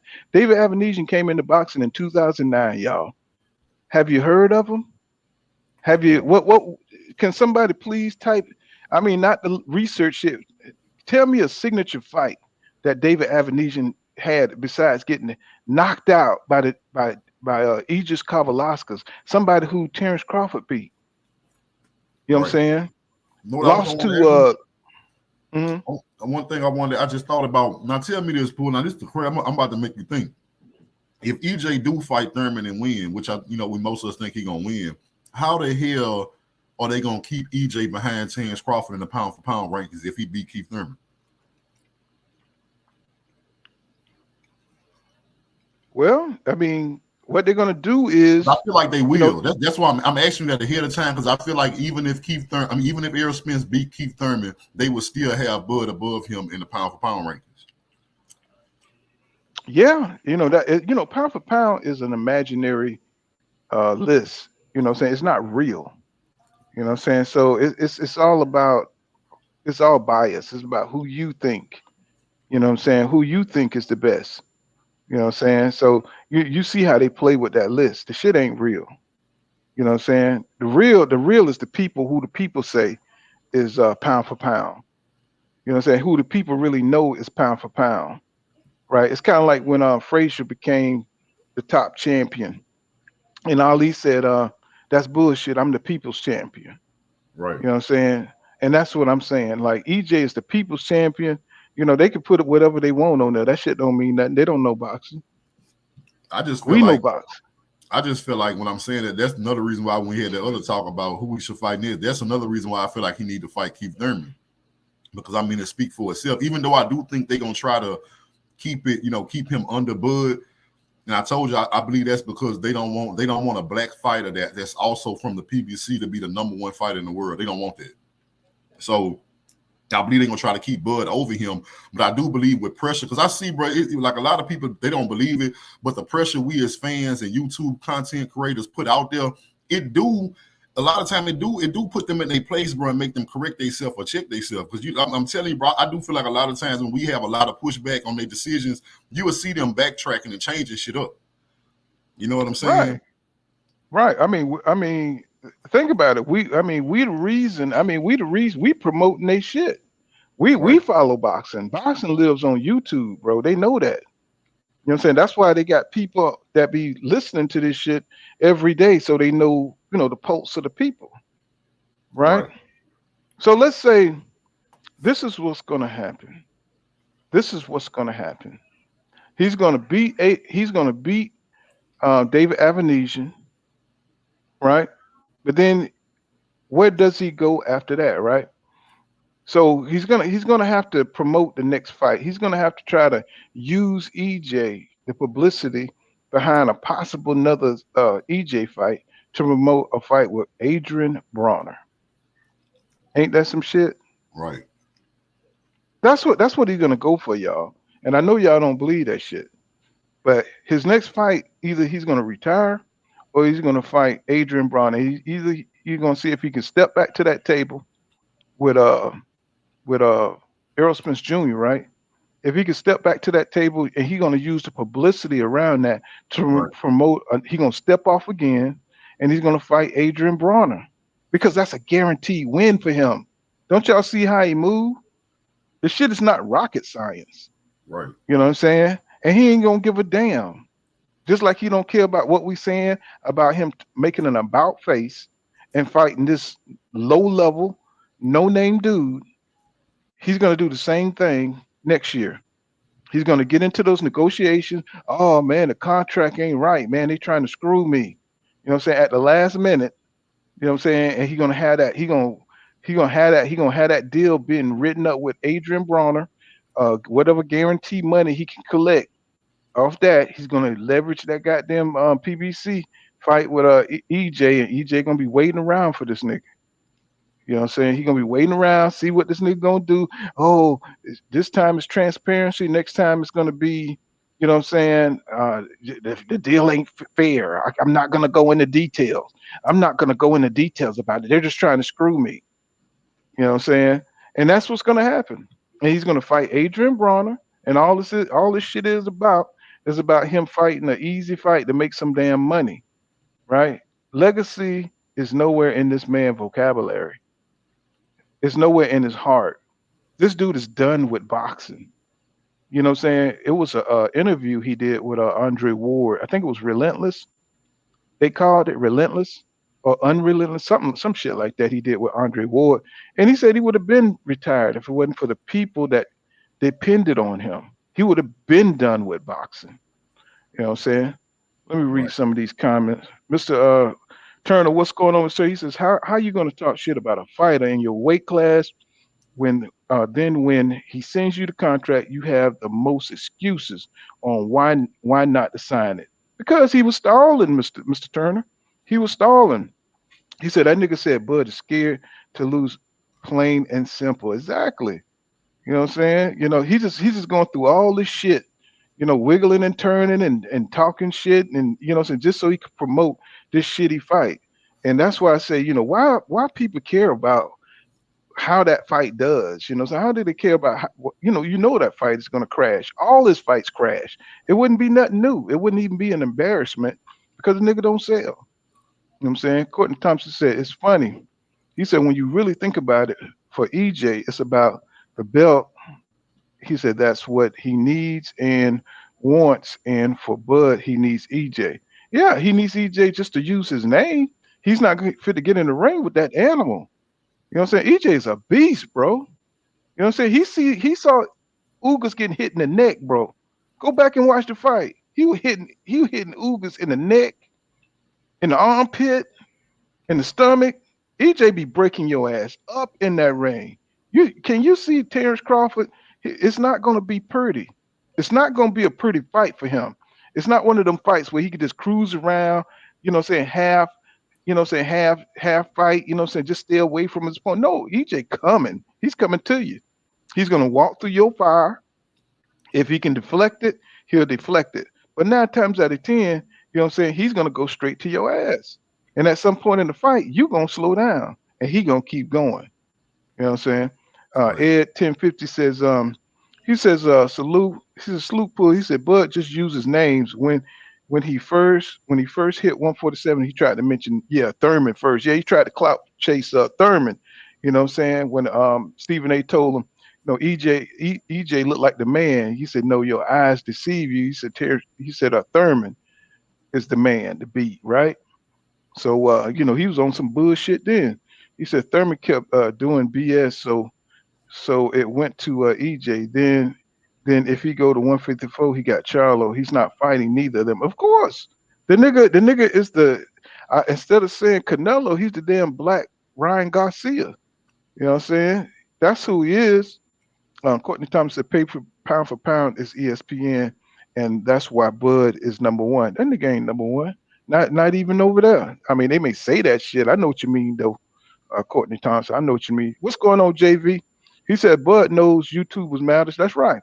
He said that's why he signed Blue Blood, and that's why Boban asked Black Fight Fan to help build the EJ versus Bud fight. Yeah, you know what I'm saying? That's how that got built up over there off Trill Boxing. You know what I'm saying? What's going on, Mr. Mike? He says, David Ben, he said, Dave, I've been sneezing. Oh, Dave, I've been sneezing. And Andre Smith said they work for ESPN bias all the time. He said Goldberg owns that company. Yep. He says ESPN pound for pound list is ass. It definitely is. You can tell they don't know boxing by who they put in there. Monster Anyway, no matter who the fuck he fight, that nigga is always up there. You know what I'm saying? On the white telecast, you know what I'm saying? Monster Anyway can't do no wrong. You know what I'm saying? Even though he ain't fighting nobody. He beat the oldest ass Donier, you know what I'm saying? And Ringo, you know what I'm saying? They just blackball the shit out of him. You know what I'm saying? They just fucked this career up. You know what I'm saying? It's like he got screwed. I mean, I ain't never they did that nigga like Rodney King in boxing. Courtney Thompson says, laugh out loud. He said, I've been saying this. He already said on Sean show, AB was always his biggest fight. And boom, AB signed too. Yeah, AB is just all over the place, man. He's just trying to cash out. You know what I'm saying? And that's a great, if you ain't trying to fight nobody and you got somebody who will sign on and get you a few $1 million, AB is that dude. You ain't taking no big risk because AB don't let his hands go. But it would be so fun if David Avenesyan, you know what I'm saying, get in there and just beat Terence Crawford ass. Bro, you already know, bro. That would just shock the world. Joe the Wise says it never was his plans. Yeah, it never was his plan. That's right. Cash Crypto says Bud has been protected his entire career. Bob and his matchmakers had Bud in a damn diaper. I agree. I totally agree. And different energy after the Ugas fight. Man, I mean, did you see what Uga's face looked like, bro? You know what I'm saying? Did you see that, King Judah? Yeah, you say Ugas, yeah. You saw what his face looked like? That shit was his face was deformed, bro. You know what I'm saying? People be talking about they wish EJ had power. Bro, I mean, look at Uga's face. Look how he was fucked up. His ribs were broke. His face was broke. You don't think this man got power? He may not have one punch knockout power, but you know what I'm saying? He's got a concussive repetitive accumulation power. You know what I'm saying? So he hits you real hard a lot of times. You know what I'm saying? Which one you rather? You rather just get knocked out, or you rather get hit, fucked up, and hit with power punches a lot of times? You know what I'm saying? I think it was Chris Van Heerden said it the best. He said, man, he said that jab. He said he put 80% power on that jab, and it just keeps coming. He just hits you with the same consistent power over and over and over. He said he wasn't even worried about the power shot. He was worried about that damn jab.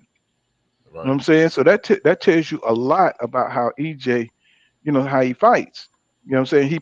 He made every shot hard. Sometimes when you see him, when he was missing those punches on Ugas, you saw his hand, his whole body flew behind his punch because he was putting power into those. He was getting leverage and power into those punches.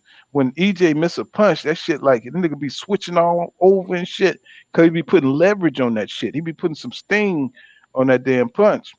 Yoda Wise says, he said, I think the way he will lose more so than lose. He said, I think it's the way he will lose more so than losing. And what's up? What's going on, King Ho? He says, Bud can't take punishment. He said Ugas took. It ain't a lot of fighters that can do what Ugas did. That shows you his heart. See, really, if you could switch, you know, saying Terence Crawford status onto Ugas, man, you know what I'm saying? That shit. I mean, if Terence Crawford had Ugas' heart, bro, we would be in for one of the greatest fights in boxing history, really. What's going on, Yolanda? What's going on, Don Sapansky? What's going on? I see you down there, Queen. She said, hi there. And Yoda Wise says, Cash Crypto Facts. He says, Cash Crypto said, Bud selling wolf tickets. 3 Pumps says, Spencer's running out of body bags. You know what I'm saying? And Courtney Thomas says, Puppet Master. Okay, Bud, I finally understand. Right.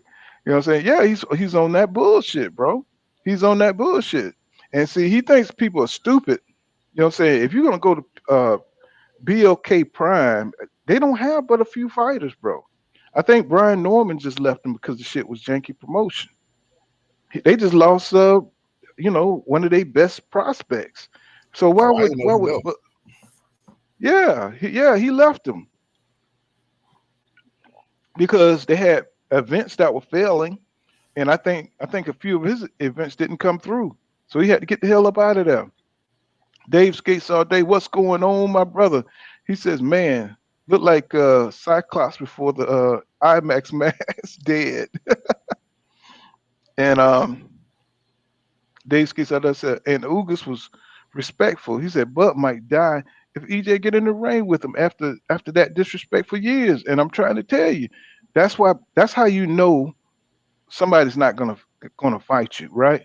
Like you know, like if you insult him over to the ultimate, you know what I'm saying? Just like Ali did Joe Frazier when he said he was ugly as a gorilla, and then he had the little rubber gorilla and he was punching the gorilla in front of everybody. Right. Joe was like, you know, and Joe helped him financially, you know what I'm saying, when he was poor and he had no money. Joe, you know, gave him, you know, money to get by. So Joe, I mean, when you hit somebody on a personal level, you know what I'm saying, and you have the ability to get them in the ring, that's perfect. And Bud is not about to give EJ the satisfaction of taking revenge for all the shit that he said over the years. He know that dude. It ain't he know it's more than just skill. He know it's more than he know the energy level is different, bro.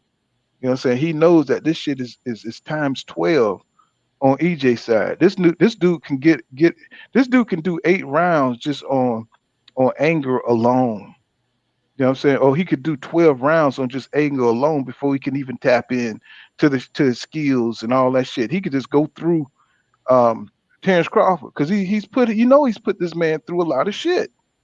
Him and his team saying a lot of bullshits, getting a lot of rumors started. You know what I'm saying? Do you think Terence Crawford talking that type of shit is going to get in a ring with a killer? You know what I'm saying? On a mission. He just gave motivation for all these years. He's given motivations to a dude who goes in there and destroys your body, who busts your face, who busts your ribs. You know what I'm saying? You think he's going to give this guy an opportunity? Hell no. Is that Terence Crawford MO? Is that his MO? No. His MO is to take the easy route. Right. That's why, most people, when they try and insult you, they always insult you from things, attributes or characteristic that describe themselves, just like Trump. You know what I'm saying? I know I got a lot of Republicans out there, so I don't want to insult nobody, but Trump, you know what I'm saying, he uses shit that's he's guilty of and try to put it on other people. And that's what bullies do. You know what I'm saying? That's what when somebody's really trying to up one, they think about their shortcomings and they try to make it your short. They try to put the perception out there that that's you. You know what I'm saying? No, dude. You know what I'm saying? You already know all that you scared and he's ducking. That's you. Everything Terence Crawford described is he doing it. He doing it. And that's like just escaping a lot of people. Everything he projects onto EJ his fears. You know what I'm saying? Everything he's about, he projects to EJ. Anything that's said on the internet, he projects to EJ. You know what I'm saying? Just real childish shit. You know what I'm saying? Instead of just getting in the ring, banging it out, you know what I'm saying? Facing your destiny, bro. Your destiny is to get knocked out if you jump in that ring. And he's going to try to defy his destiny. You know what I'm saying? He is going to try to defy that shit. He is not going to give him the opportunity. What's going on, Dungeon Talk? I see you out there, my brother. JV says, Brooke jab was hurting Bud. He said EJ jab is more powerful than Brooks. Exactly. You know what I'm saying? That's why he broke Brooke ass down. You know what I'm saying? But that was a hell of a fight because Brooke, you know what I'm saying, he wasn't going out easy. He was tough. You know what I'm saying? He got away with a lot of shit, holding EJ in the back of the head every time he punched, trying to wear him down. But EJ knew he had to take it from him. You know what I'm saying? They wasn't gonna give it to him. They had to take it from him. He had to take it from the champ. Armstrong Fanatic says, he says, bro, I hate Bud. He said, I legitimately thought he had a chance, a good chance, even though I picked Spence. Yeah, man. Everybody believed in Bud at one point in time. Dungeon Talk says, what's Papa Pool in chat? What's going on? And Dave Skates All Day, he says, Bud in his camp was talking greasy about EJ for years. He said they took it personal. He said EJ gonna make him pay for every word. Exactly. And Andre Smith says EJ want him bad. Yeah. You know what I'm saying? He do. And he knows that shit too. Runaway Slave said EJ is the only boxer who hit the mitts the same way he fights. He said not ever Floyd has that technique. He said not ever Floyd has that technique down. He said all that fancy shit, speed ain't shit when the real shit happens. Exactly. So Bud understands that. He sees the physicality of EJ. I mean, when you see that motherfucker look like a goddamn action figure, you know what I'm saying? When he hitting that bag, you know what I'm saying? When he coming out, he don't even be all the way down, you know what I'm saying, to his fighting weight. But the motherfucker just look like a damn. I mean, he a little dude, both of them little dudes. But for some reason, when you see EJ, he look bigger than you know what I'm saying, he really is in person. You ever get that feeling, feeling, King Judah? That he bigger? Don't it look like he bigger when you see him on the screen or when you see him working out or something? Don't he look bigger? I think what I think it is I think he got better muscle mass than everybody in his weight class. I think he his muscle mass, but his genetics is different. Like meaning, what I mean by that is I think EJ can do the same workouts as other dudes, and he gonna be bigger than them. Like his muscles, you see what I'm saying? Some people have they genetics, man. I just think he got more muscle mass than people his size. Because I saw him, I saw him next to like Yellow Beezy, his homeboy. Like Errol Spence really is a small dude. It's just that when he around dudes his size, he bigger than them. But like when I watch him on TV or if I watch him working out on a bag or something, he look huge. Yeah, you know what I'm saying? He look like you forget he 5'9". I see what you're saying, bro. Something about his aura. You forget that he 5'9" when you're watching him. Right. Well, or think about it. 147 for a man is tiny. Right. You know what I'm saying? I haven't weighed 147 shit. I might have weighed 147 in the 6th grade. You see what I'm saying? But when you see him working out, I mean, Floyd Mayweather is like 147. That's Floyd Mayweather size. Little, small, usually short dudes about 147, 130, something like that. But when you see somebody who's 5'9", you know what I'm saying? Usually, you know what I'm saying, they're gonna be a middleweight or something like that. Like I think Sugar Ray Leonard was like 5'10", 5'9", somewhere up in there. You know what I'm saying? But they considered like natural welterweights. You know what I'm saying? But when I see him on TV, he just like you say, he just look, like ripped. You know what I'm saying? He look huge. He looks big. And that, Danny Garcia looks big. You know what I'm saying? To me, you know what I'm saying, when he's in the ring, he look like he's bigger than everybody. You know what I'm saying? But it might just be a TV thing too, you know what I'm saying? Because the TV bring it down to their level or something like that. So I don't know. He just look like he's kind of big though, you know what I'm saying? But he makes that weight, so it don't matter. You know what I'm saying? So Dungeon Talk says even Spence gives Bud 50-50, he would still figure out a way. Yeah, that nigga rather run through hell with gasoline draws on than to fight EJ. He's not people. He's so petty, man. This guy is petty as hell, bro. When he did the IG special, he told me some Spence is not about his own boss. That must have hurt. That must have hurt Terence Crawford's soul when EJ said he was his own boss. You know what I'm saying? In Omaha, when they met behind the Maurice Hooker fight, that must be hurt his spirit, bro. To hear, because he was over at Top Rank, and EJ said, "I'm my own boss," and he did the phone thing. He's like, "Who is that?" You know what I'm saying? And he talking about, well, how you do that thing? He said, "It was me," and that must have hurt Terence Crawford's soul. You know what I'm saying? So now he for that to still be on his mind, to come out and say EJ ain't his own boss, I'm my own boss. He don't even attend the meetings. He don't attend the meetings, bro, because he's hired people to do it for him. That's boss shit. That's how dumb you are. That's how dumb you are, bro. You know what I'm saying? Bosses hire people to get shit done for them. Right. You know what I'm saying? You ain't even in the room. You couldn't be in the room with us. Bro, didn't you hire a lawyer?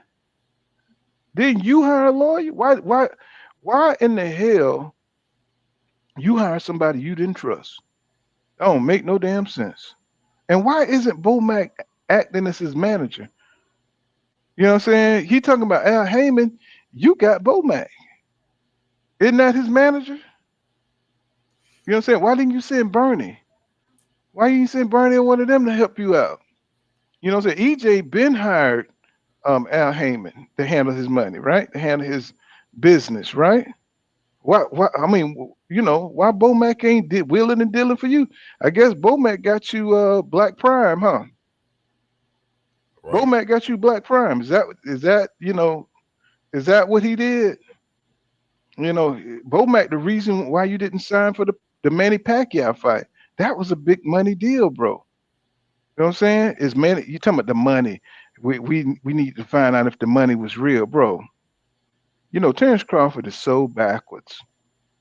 He is so backwards, he's so ghetto. You know what I'm saying? And he just so he will fuck it up. He will fuck up everything, man. You know what I'm saying? You couldn't get Terence Crawford to start a damn forest fire. You know what I'm saying? He'll fuck that up. You know what I'm saying? He will fuck it up. He'll start it on a day that's raining cats and dogs. That's the day he'll try to start the fire. I'm Right. saying he just that dumb. I'm saying Dungeon Talk says truthful. He says I was thinking I haven't been 147 in many moons. Yeah, and for a grown man to have to make that weight, imagine the willpower you got to have. You know what I'm saying? Being 5'9", shit, man, you eat a piece of chicken, nigga, you a middleweight. Let me see. Dave skates all day. He says Bud's a cow. He says the type to throw a rock and hide his hand. Exactly. That's why people. That's why niggas can't fuck with him.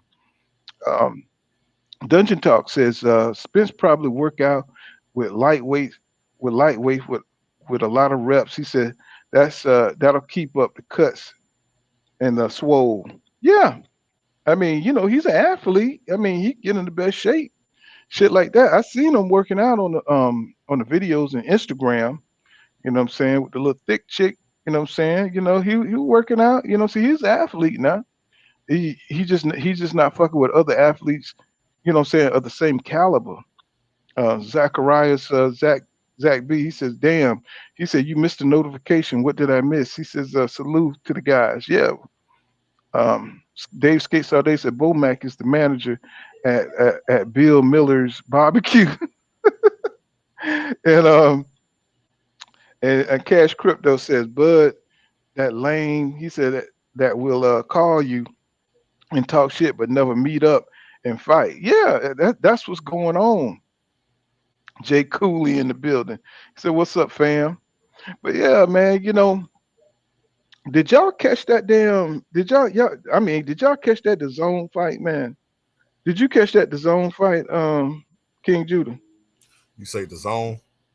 The Montana Love shit. Oh Did man, you catch that?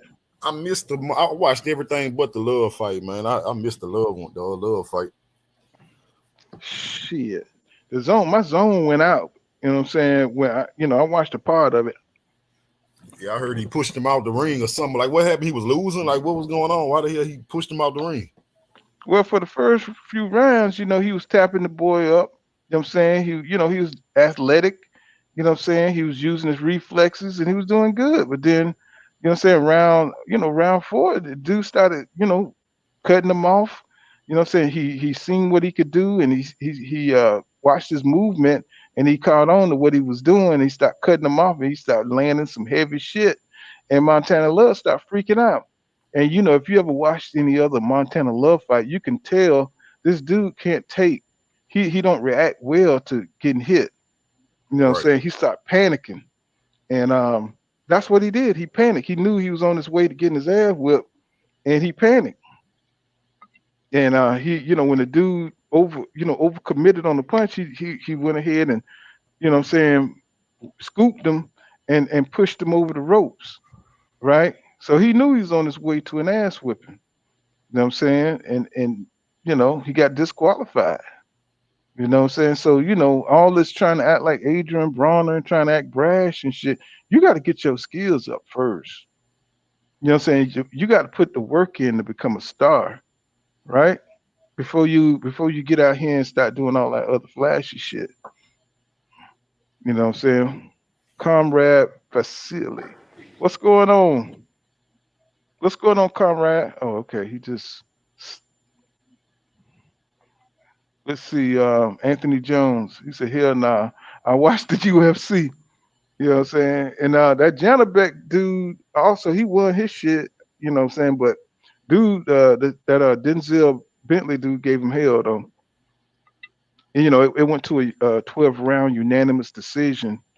And Janabek, he gonna have to tighten up, bro. You know what I'm saying? If Bertie McGirt is his trainer. You know what I'm saying? So, Janabek just got to learn how to throw in combinations. You know what I'm saying? He can't get it done by just trying to KO. When you're trying to KO somebody, that's when you get Falumaloon, right?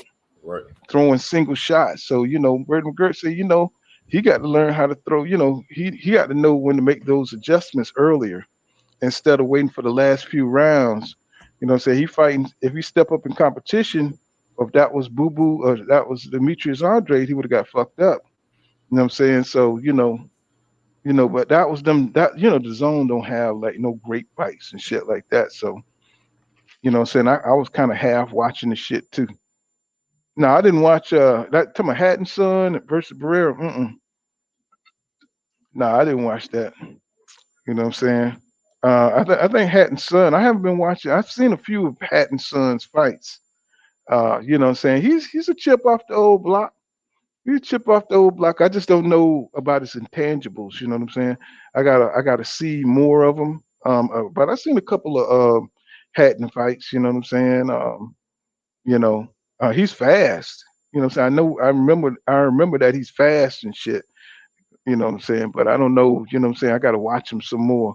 Right now, he's just fighting those build up fights and shit like that. So did you hear Tank is gonna fight well, not Rolly Romero. Rolly Romero is trying to get him into another fight. I think he's fighting Esau Cruz. You said Rolly trying to get Tank into another fight. Yeah. Well, I mean, I heard something about it. I didn't know the full story, but I was under the impression that Tank was trying to get a fight with Rolly. So I don't know who called out who first or who addressed who first, but all I heard was Tank saying, how your jaw feel, making a joke about that. So I don't know if Rolly had addressed him first and Tank was just replying, but at the end of the day, man, you know how I feel about that. I kind of feel like Tank would rather fight Rolly or Isak again. He not doing everything he can to get a Shakur Stevenson or these other top guys. So either way it go, man. Like if Rolly trying to get Tank back in the ring, good for him. That's what he should be doing. But if Tank trying to get Rolly back in the ring, that's even more shame on him. Well, they ain't got. Mayweather got this other kid. What's his name? Han Ingram. I think that's his name. Han Ingram. The new kid he got that he's building up. I think that dude gonna be something. You know what I'm saying? But unfortunately, he's coming up under Mayweather, and I think Ingram said that Tank can't box. You know what I'm saying? Han Ingram, he was talking shit. He's on one of these social media panels where he's saying that Tank can't box. You know what I'm saying? This dude, he's explosive. He's fast. You know what I'm saying? He's got the hand speed. You know what I'm saying? And Mayweather's putting his stamp on this kid. No, he's supposed to put him. Box. Mm-hmm. Well, that sound like a reoccurring thing for me, brother. All the dudes that really can box and have that good movement, pure boxers, pop they jab. A lot of them get in the ring with Tank, and a lot of them they disappointed by his boxing skills. Even though everybody say he have a high IQ, he's also a good boxer. Well, apparently, really good boxers don't believe he's a good boxer. Yeah, it's something going on. You know what I'm saying? Look like Mayweather's putting his stamp on this kid. I think his name Han Ingram. I think. Yeah, I watched one or two of his little fights. You know what I'm saying? Where the dude, he kind of remind me of Kid Austin the way he fight. You know what I'm saying? We got some real y'all. Let me tell y'all something. We're gonna be up in here because we got some motherfuckers coming up. We got some real the Tiger Johnson cat at 147. Delante, Tiger Johnson. Well, we got some real fighters coming. Shoo Johnson, Keyshawn Davis. We got some dudes coming up in the wings. That's it. And I'm gonna start doing some videos on some of the prospects here. So we all be familiar, you know what I'm saying, with who we talking about and everything. D. Wayne Phillips says he says, yeah, Sean, he says, yeah, Shauna and Boisha hating on Errol the same way Mosnack, Bomac, and Bernice the boxer does. Yeah, man, them dudes right there. You know what I'm saying? They just hate the position that EJ has put himself in, and they definitely hate the PBC. You know what I'm saying, for giving him, for having all those welterweights for him to fight. And it's just crazy to me that Bud would bring this attention to himself. You know what I'm saying, knowing that, you know what I'm saying, he's pussy punk ass like that.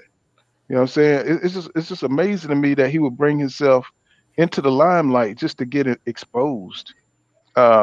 Richard Hudson says, when will they announce Tyson versus Usyk? He says, Haney versus Loma. He says, Crawford versus Spence Jr., and Tank versus Ryan Garcia. And see, Tank is starting to look a lot like Terence Crawford to me. He's starting to look a lot like Terence Crawford. I love Tank. Don't get me wrong. I believe in his ability. You know what I'm saying? I like his fighting style. He's exciting to watch, but he need to get in there, man. I mean, he's really trying to see like Terence Crawford. Like he want to beat up on somebody he know he can beat. Tank knows he can whip Ryan Garcia. Now it'll be fucked up if Ryan Garcia get in there and Falumaloon his little ass, catch him with one of those fast ass left hooks. And then what Mayweather them gonna do? They're gonna. That's why they got that backup boy, Han Ingram. They trying to build him up right now because he need to build his stable up. You know what I'm saying? He's got to build that stable up. Yeah, what's his name? Han Ingram, something like that. Yeah, Richard. Thank you, Richard Hudson. And that dude look like he's gonna be good, y'all. For real, for real. But moving under what Mayweather production, Mayweather production, how far is he gonna get up the totem pole before they start, doing some of that showbiz shit? Because right now they got him fighting against kickboxers and dumb shit like that. See, already trying to put him on that showbiz tour. You know what I'm saying? Zacharias B says, Bud has turned out to be the biggest disappointment in boxing. He said, I thought he wouldn't win, but I had no idea he was straight pussy. Exactly. You know what I'm saying? And it's hard to keep talking about this pussy ass nigga. You know what I'm saying? Because one thing about boxing fans, we admire courage. You know what I'm saying? You admire courage. You know what I'm saying? Sometimes I imagine I'm that nigga from Braveheart riding on the goddamn horse, you know what I'm saying, in front of everybody, you know what I'm saying, about to go into battle, nigga. You know what I'm saying? I'd rather fight your ass today instead of, becoming an old man, wishing I had fought. I wish I could see, you know what I'm saying? I'm not one to brag, but I fought my battles. You know what I'm saying? I never backed out. You know what I'm saying? I fought all my battles. You know what I'm saying? I mean, you had to in the hood. You know what I'm saying? I ain't saying, you know what I'm saying, I won every one of them. But I'm telling you, I went in there, you know what I'm saying? I went in there. I was raised on Conan the Barbarian. Nigga, you know what I'm saying? You know what I'm saying, nigga, I'm taking time out, nigga. I'm praying to the gods of war. We going in, nigga. You know what I'm saying? It ain't no, niggas don't give you time to make a decision when you really about to get into the fight. You know what I'm saying? So either you got the heart or you don't. And Terence Crawford definitely don't have no heart, bro. And that's something that's really disappointing, especially when you at the top of the division. You find out a nigga ain't got no heart, bro. It's like, what's the point? It's like you fucking up boxing. You know what I'm saying? Get your ass up out the way and retire. You know what I'm saying? So somebody with some heart, somebody like Bruce Ennis, you know what I'm saying? Somebody who want all the smoke can get in there and mix up the division. We could have had a golden era of boxing if it wasn't for this old pussy ass nigga here. If he would have went over to the PBC like he's supposed to and mix it up with them guys when they was in their prime, when they was ready and they had all that heat, they had that steam and their spirit to fight. Terence Crawford would have been right in the middle of that. It was the perfect time for us to have a great boxing era. And he fucked all that up. He fucked it up with that weak ass shit. You know what I'm saying? Nobody wants to see no weak ass shit, bro. You know what I'm saying? This boxing is about, you know what I'm saying, warriors doing shit that the average person can't. You know what I'm saying? That's, we want to see you do amazing things in the ring. Nobody was looking for his downfall before he started ducking. You know what I'm saying? So Charles Young says, be on the lookout for Jahil Hackett. Yeah, it's a lot of prospects starting to pop up. You know what I'm saying? The next generation, man, they coming on up. They coming on out. He said, tell me who Tank is supposed to fight. He said the top guys all have fights. So who would the guys like him to fight next? It ain't so much about it's the spirit. It's about calling out. It's about wanting to be the best. That's damn near gone from boxing. You know what I'm saying? It's about calling out. It's about all right. It's about you letting people know I'm the best in this division. I want Devin Haney. You know what I'm saying? I want Shakur Stevenson. Shakur Stevenson putting it out there. You know what I'm saying? I'm coming. You know what I'm saying? I'm fighting everybody. Devin, I'm coming. I want to fight. I want to see the same kind of spirit from the Tank. Only thing I don't like is if you just go back a while back, because Devin said after they had their sparring match or whatever, Tank felt played because Devin whooped his ass twice. I'm gonna put that out there. Devin whooped his ass twice. He felt played, told Devin he wanted to spar a third time. Devin told Tank, I'm not a sparring partner. He said, if you want to fight me, send me a contract. Let's do it for real. Tank was a no-show. He didn't have you had all that smoke to get in touch with Devin about sparring him again. But when Devin told you he wanted to beat you up for real, you didn't have nothing to say after that. Then you turn around, you fast forward years later, Devin called you out again more recently, and you still ain't got nothing to say. Last time Devin called Tank out, you didn't say shit. You had Floyd Mayweather talking for you, or Devin, leave Tank alone. What type of hoe ass shit is that? Lomachenko, Floyd told Tank that he said if Tank keep acting up, basically they was bumping heads. He was said, if you keep talking, I'm gonna make that Lomachenko fight for you. Tank turned around and said, man, he trying to set me up. What kind of punk pussy shit is that? So you saying who he need to fight? What I hate about Tank is when all these dudes really saying his name and want him, Tank don't say nothing. And then after them dudes move on and fight somebody else or find the best fight they can fight, then y'all fans turn around and say, well, he ain't got nobody to fight. What y'all want him to do? Well, let me give you the perfect example. You remember how Tank went at Tevin Farmer? Yeah. You remember how that went down, how they were in each other's face? You seen how Tank wanted to beat Tevin Farmer. I want to see Tank like that. You know, so I want to see him go after. I mean, he don't have to act out or nothing, but I want to see the spirit. Like when Bud Crawford was talking shit to EJ, you know what I'm saying, behind the Maurice Hooker fight. I want to see that. That's what I want to see, bro. It ain't about, you know what I'm saying, you know, that he got to get in the ring immediately, but where's the spirit, bro? Let's see some Twitter talk. Hey, Dev, what's up? What you got going on, man? I'll beat your ass, bro. You know what I'm saying? Hey, let's get in the ring when you want to do it. You know what I'm saying? It's none of that. It's all this secret ass society shit that's going on nowadays. That's what you know I'm saying. Oh, my bad. Go ahead, bro. No, go ahead, bro. Go ahead. No, I was just saying that's why I'm so hard on Tank. A lot of people think this is not hate, bro. This is just me and what I observed. I see a lot of Bud Crawford in Tank, bro. Because think about it. He had two sparring matches with Devin, one of which he quit. So I want to put that out there too. Devin made him quit. He took his gloves off and walked out of the ring because Devin made him quit.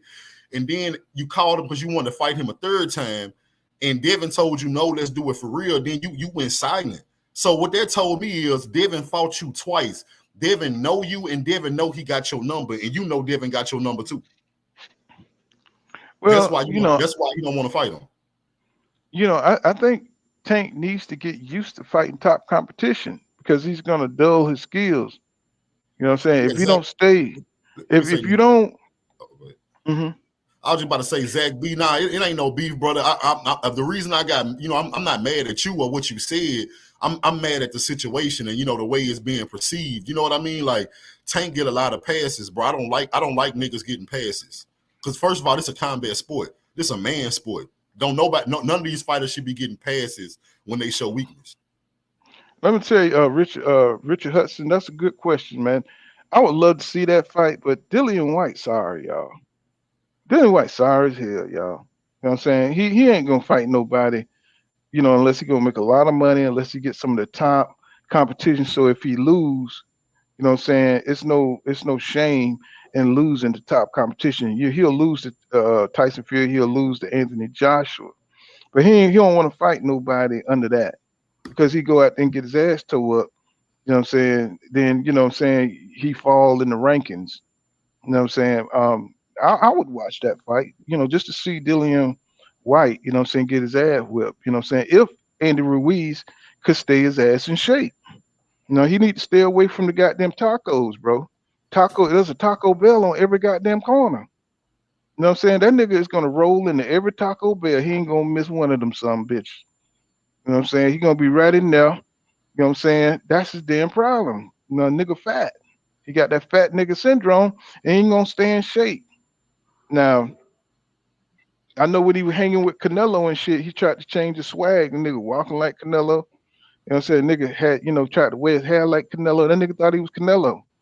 You know what I'm saying? You know, so shit. Now I think he's talking about fighting Wilder, right? So I would rather see him fight Andy Ruiz and Deontay Wilder fight. I think that'll be. I want to see Wilder go in there for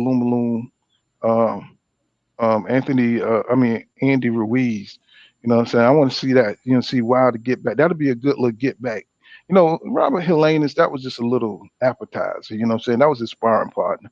So we knew he was going to make the adjustments on that, but we want to see Andy Ruiz. That's just another little, you know what I'm saying? That's just another little appetizer right there. You know what I'm saying? Just to get him back into the swing of things, because he's fighting at his normal weight now.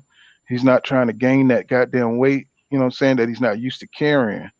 And so, Wilder just need to, get his beak wet. And I think Andy Ruiz would be one of those fights he could do that with, because Andy Ruiz short, he won't be able, it's going to be hard for him to get in. And of course, at some point in the time, I think Deontay Wilder going to put that equalizer on his ass, trying to get in. So Dungeon Talk says a warrior goes to battle not thinking of losing. Exactly. He said if you do lose, stand up and wipe the dust and keep it pushing. Exactly. You know what I'm saying? He said, so Tank pulling a Crawford. I don't know if I think Tank is just mixed up. You know what I'm saying? I don't think he's scared to fight these dudes, but I think if somebody keep pushing you a certain way, you get used to it.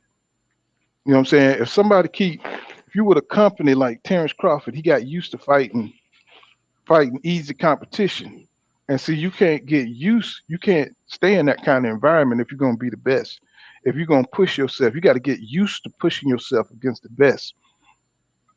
If you don't keep fighting the best, then you're gonna develop doubt. You know what I'm saying, in your head, right? And you ain't gonna be the best because you're gonna have doubts that you ain't the best, and you're not used to fighting somebody who can, pushing your skill levels to another level and staying sharp.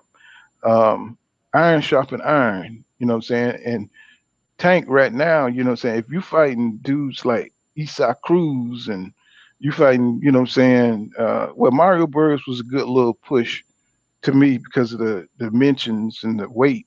You know what I'm saying? He tested himself right there. You know what I'm saying? But you can't go down, you gotta go up. You know what I'm saying? Once you fight a certain level, you know what I'm saying, in boxing, you gotta keep going. You gotta keep going up. And with Terence Crawford and you know what I'm saying, you can't go back and fight a David Avenesyan. You just can't do it. You know what I'm saying? Especially after 38 fights. You know what I'm saying? I ain't saying you got to fight every fight a hard fight, but you got to be known that you're going to fight the best. And once you're in an environment like that at Top Rank or Mayweather Production that only want to fight showcase fights, you know what I'm saying? You're not going to take the big fights after a while. Tank is what, 28 now? And he's not fighting any signature dudes. So them dudes are getting better and better while your skill level is going to plateau. You know what I'm saying? Because you're not used to, pushing yourself. You ain't got nobody to push you to the next level. You still on the B basketball court. You're not on the A basketball court. Them dudes are dunking. You know what I'm saying? They're going behind their back. They taking off from the free throw line. You over there with niggas shooting threes.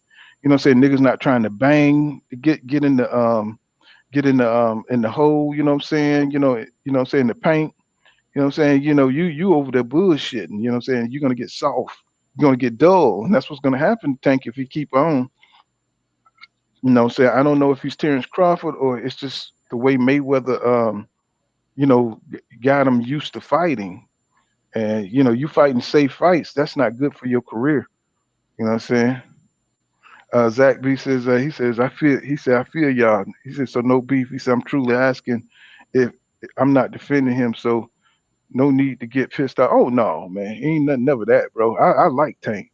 You know what I'm saying? I'm a Tank fan. I just want to see him continue to be great. He's not gonna continue to be great if he keep fighting weak competition. He's gonna fall right behind Terence Crawford. You know what I'm saying? And he said, Don Shot 24. He says, Devin did not make him quit. He said, go look it up. He said, Floyd and AB said they had to pull Tank off there. You know what I'm saying? So, what's going on, Lazy Left OG in the building? What's happening, my brother? What's going down? Hey man, I am 100% with you on that Tank. Mm-hmm. How you see it? Oh, you gotta stay sharp, man. And he's just not. I mean, I like Tank. I'll be trying to support him, but if you ain't fighting the guys I want to see, what can I do? You know. Yeah, I mean, you think it's Mayweather Productions, or you think it's him, or you think it's both? I think it's Tank. Tank grew up in extreme poverty. This is what you got to understand about Tank. He grew up in extreme poverty. You know, no mother, no father, sleeping in cars, things like that. So this little money that he's getting is like he's very happy and he's very safe with it. He grew up in extreme poverty, so you know he's a rich man in his eyes. So you think he's just complacent? Yes, very complacent, very complacent. I think it's the same thing with Terence Crawford. I think he never think he would make it this far. Yep. And he's happy with being rich. And now he's go ahead. Like when we look at these people like these multi-millionaires, multi-billionaires, and even let's even go to the street sense. A lot of these like Alpo, Capone, and a lot of these guys came from middle-class homes. I don't think people really understand that. Two-parent homes, middle-class homes, and we're able to become multi-millionaires in the street. Mm-hmm. If you look at the history of a lot of these guys, they came from middle-class homes, not strangling poverty, you know. But these guys, you know, they come from strength, you know, that suffocating poverty, and they get a little money and they're just happy with it. Mm-hmm. Earl Spence himself, he's a middle-class guy, two-parent household. You know, Deontay Wilder, another one, two-parent household. Floyd Mayweather, another one, two-parent household. Michael Jordan, another one. Kobe Bryant, another one. You know, I think sometimes we had this idea that the more you struggle, the more determined you are. That's not always true. When you start looking at a lot of these situations, a lot of these guys that make it to that level come from stable household, two-parent households where they just seem like they have a different type of drive. That's just I'm from a single parent home myself. So, you know, I'm not saying anything bad about single parent, but I'm just looking at it historically. Well, when you have a dad, when you're raised with a dad, he ain't gonna let you quit. One thing Earl Spence Jr. dad said, he said that you know what I'm saying, when EJ started, you know what I'm saying, certain boxing, he said he wanted to quit. He wouldn't let him quit. Your dad ain't finna let you quit. Exactly. But I think we as black people, we get this idea that you got to come from the mud. You got to get out the mud in order to be, you know, to be that. But when we look at the empirical evidence doesn't show that that's true. The empirical evidence shows that most of our most successful people have come from stable homes, two-parent households. I'm sorry. And like I said, myself, I came from a single parent household, so I'm not talking down on people like myself. And that's real. But I know also growing up in that single parent household, I know I missed a lot of things that I learned in my 20s and 30s could have been taught to me in my singles and my teens if I had a father. Richard Hudson, let me read this. He says, I'm only hearing exhibitions and YouTube boxing. He said, I only want to watch professional prime boxers fight in the peak and the best of the best fighting only. He says, too much politics, Illuminati, boxing going backwards. Yeah, that's actually true. You know what I'm saying? But you know, we got to hold everybody accountable, no matter how much you love them, how much you like them. You know what I'm saying? It's never about the personal love for any of these fighters. You know what I'm saying? It's about, you know, we really like these fighters for what they do in the ring, right? But I'm not on the showcase side. I don't want to see a showcase fight. You know what I'm saying? I want to see two young dudes get in there, and I want them to compete at the best of their ability. And Tank right now, he's not fighting the best. I like seeing his skills.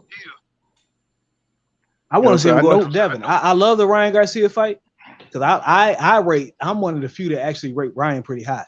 Ryan has the pedigree of all these boxers out here. You talking about Teofimo Lopez, you talk about Virgil Ortiz, you talking about Devin Haney. Ryan came up with those guys in the amateurs. He has the pedigree. I don't think Ryan is as bad of a fight. I think a lot of people see the pretty boy look and try to rate him lower than what he really is, but Ryan is a very good fighter. He's fast and he has power. And him beating Tank would not surprise me. I would favor Tank, but if he beat Tank, it would not be an upset in my eyes. Well, for me, it's the ducking out of fights. It ain't his look. It's him ducking out of fights. It's him. You talking about Ryan? Mm-hmm. No, he didn't duck out a fight. He had some issues going on with Golden Boy at that time, money wise. Well, I mean, didn't he duck out of the Jorge Linares fight? Didn't he duck out of like it was like he had like 4 fights. But he had some issues going on behind the scenes with Golden Boy, with money and shit like that. And as you've seen, once they signed his new deal with the Zone this year, he's been consistent with his fights. It was a lot more going on. When he's the WBC interim champion, didn't he fight a couple of eliminators to fight Devin? He fought he only fought he was supposed to fight Fortuna was the mandatory. Then the COVID happened, all of a sudden he came back, and all of a sudden Ryan was the mandatory, which made no sense to me. He beat Luke Campbell. No, this was before COVID. He beat Luke Campbell, and suddenly he was the mandatory. But before then, it was Fortuna. Devin became champion in recess. Fortuna was his mandatory. Devin became champion in recess, and suddenly Mauricio made Ryan the mandatory. Right. When he beat Luke Campbell, which was strange because Ryan should not have been able to leapfrog Fortuna. He leapfrogged Fortuna. You remember Devin had the shoulder injury, so they put him as champion in recess. That's when Fortuna was his mandatory. But then when we came back, all of a sudden Ryan was the mandatory, which never made sense to me. But didn't Devin go into the ring of Ryan Garcia and he said he wanted to fight Tank instead of Devin? Yes, he did. Okay, so I mean, for me, Ryan, he backed out. I don't know how many fights. He definitely swerved Devin. He definitely swerved Devin. Yes, and I will agree. And then he said he was going to fight Manny Pacquiao, where he had to get a cease and desist. Yeah, he got that fight with. But think about it, that fight with Tank was done. That fight with Tank was done until Manny Pacquiao people came in there and messed everything up. Wait a minute, Manny Pacquiao said he wasn't fighting him though. No. If you look at the lawsuit, like you remember, think about it. Terence Crawford. Not only did Ryan Garcia think he was fighting him, Mikey Garcia thought he was fighting Manny Pacquiao, and also Terence Crawford thought he was fighting Manny. Pacquiao ended up signing to fight Spence. The people, what's his name, Attar or whatever, he was making all types of deals on the side, and he ended up signing to fight Spence, which we know he got the eye injury, and Ugas ended up being the fight. So you think Ryan Garcia is going to beat Tank? I don't think he's going to beat. I don't think he's going to beat Tank. I think he has a good chance to beat him. Garcia is the one at lightweight with that Wilder power, the speed. You say he got Wilder power? Yes, he has one. But who else is out there with one punch that's putting guys down at lightweight with one punch? Tank will wear you down. Tank will wear you down. But Ryan will hit you, be it first round, be it 5th round, 10th round. One punch, he'll put you down. Wow. You my nigga and everything, but I can't buy that. Look, listen, I am a big Ryan Garcia fan, and I'm telling you, I hope this fight happens. I hope this fight happens because I will be rooting for Ryan 100%. Ryan is so underrated. It's crazy how underrated these guys. But look, keep underrating them, because the more you underrate them, the more I'm gonna win off my. I don't see no underration. I don't even see how you can put them. I don't even see how you can put them over Tank. But man, Ryan is what, 5'11", right? Mm-hmm. Long. No, you're right. He got good movement. If you've been looking at his last 2 fights with Goosen. Good movement, being able to get out. You got to remember, Goosen was his original trainer. He went over there to Reynoso, clout chasing. You know what I'm saying? It really didn't work out. But since he's been back with Goosen, he's been looking really nice. I think the only thing Ryan can beat is that little Cobra bag he be doing on them damn. How tall is Tank? Tank is what, 5'5"? 5'5", something like that. 5'5". Short arms. Just because you're tall, that don't mean you're gonna win. That's true, but is Ryan as fast as Tank, hand speed wise? Probably. Yeah, okay. But Power. boxing IQ. But boxing Okay, IQ. true. But power wise, he's just as fat. He has just as much power as Tank, right? Right. But he only And I- got and- two. He only got two, 3 punches. Okay, with those 2 or 3, Wilder only got 1. Shit. But yeah, Wilder is Wilder. He only got Garcia 1. ain't. Ryan Garcia is not Deontay Wilder, bro. He is the lightweight Deontay Wilder. Oh my goodness! You heard it here on Pool He Counter is the Box. lightweight Deontay Wilder, and I'm telling you, if this fight goes through, which I'm hoping it goes through, I'm 100% on Ryan Garcia. I like that. I mean, y'all heard it here. Hold on, let me mute your thing because I'm in your background. Y'all heard it here on Pool Counter Boxing. You know what I'm saying? We have a Negro. You know what I'm saying? With a different opinion. You know what I'm saying? No, we love that. We are not a monolith. That said, Ryan Garcia. Ryan Garcia. I mean, I see the skills, I see the hand speed, I see the height, you know what I'm saying? But I just don't see the competition. You know what I'm saying? I don't see a serious boxer. Even Canelo was like, Ryan just comes in for a couple of hours and he's not serious. He's not putting boxing first. And I think that's his problem. You know, I'm not saying he don't have talent, but he's not cultivating that talent by being Hold serious. on. Canelo was all cap. For number one, Mhm. Virgil Ortiz showed up to the gym. Where was Eddie Reynoso? Nowhere to be found. Frank Chan said everybody has left Reynoso because it was Reynoso on BS. Ryan Garcia was at the gym. He showed up. He left because Reynoso wasn't there. That's why you seen Neary leave him. You've seen Frank Sanchez leave him. You see Andy Ruiz leave him. When Virgil Ortiz was looking for a new trainer, he was supposed to have a meeting with Reynoso. Reynoso never showed up. That's why Ryan didn't show up. You show up to the gym, your trainer ain't there. What you supposed to do? Let me get the super chat. What's going on, Yolanda? Thank you for that 99-cent super chat. I appreciate that, my queen. Appreciate that. So, you think Ryan Garcia is the man? I've heard it all, y'all. I heard it, but I have to see it to believe it, though. You know what I'm saying? You know, I mean, he got fast hands. He's got power. I don't think he has the boxing IQ to beat Tank. But he is athletic. He is athletic. Yes. But you're gonna need more than that to beat Tank. Yeah, you need athleticism and skill, but I think that boy, his length is gonna be a problem for Tank, a big time. If Barrio's length was a problem for Tank, Barrio didn't have that power. You got to think the mental pressure too Tank is gonna put on that kid. You know what I'm saying? You know, the combat experience. You know, I would like to see Tank fight Isaac Cruz. Again? Ryan Garcia. I'm trying to get that echo. It's kind of messing up my train of thought. I would like to see Isaac Cruz him fight, you know, upward competition, you know, not nobody he can just get in there and beat. I would like to see him fight. Now he'll probably fight Jojo Diaz now because Jojo Diaz don't have that momentum that he had before. But I'll be convinced if he fight better competition. Is Isaac Cruz that much better than Luke Campbell? Hell yeah. Luke Campbell, Nah. he's a pussy, man. Nah. Luke Campbell, he's showing himself competent at the world level. That's about it. He's an average dude. And Isaac Cruz is showing himself competent at the world level. I'm looking at the skills in the ring and the attributes.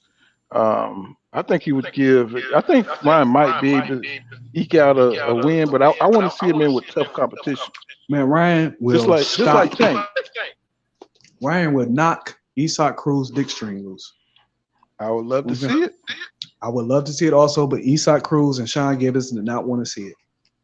Yeah, but they're not going to put Ryan in there with, you know, a threat.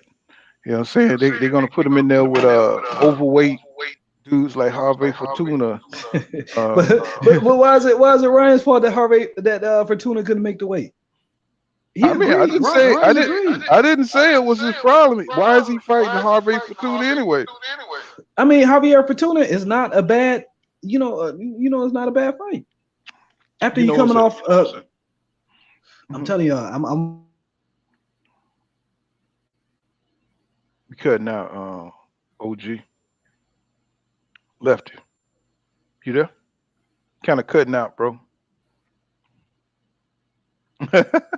JV said, Right, I've been on the Ryan Garcia train bandwagon for years. he says, When they said he was ducking Duno, when he wouldn't fight Duno because Golden Boy messed up the money, they said he was ducking Duno. Then he came right back and knocked him out in the first round. I was on the Ryan Garcia bandwagon.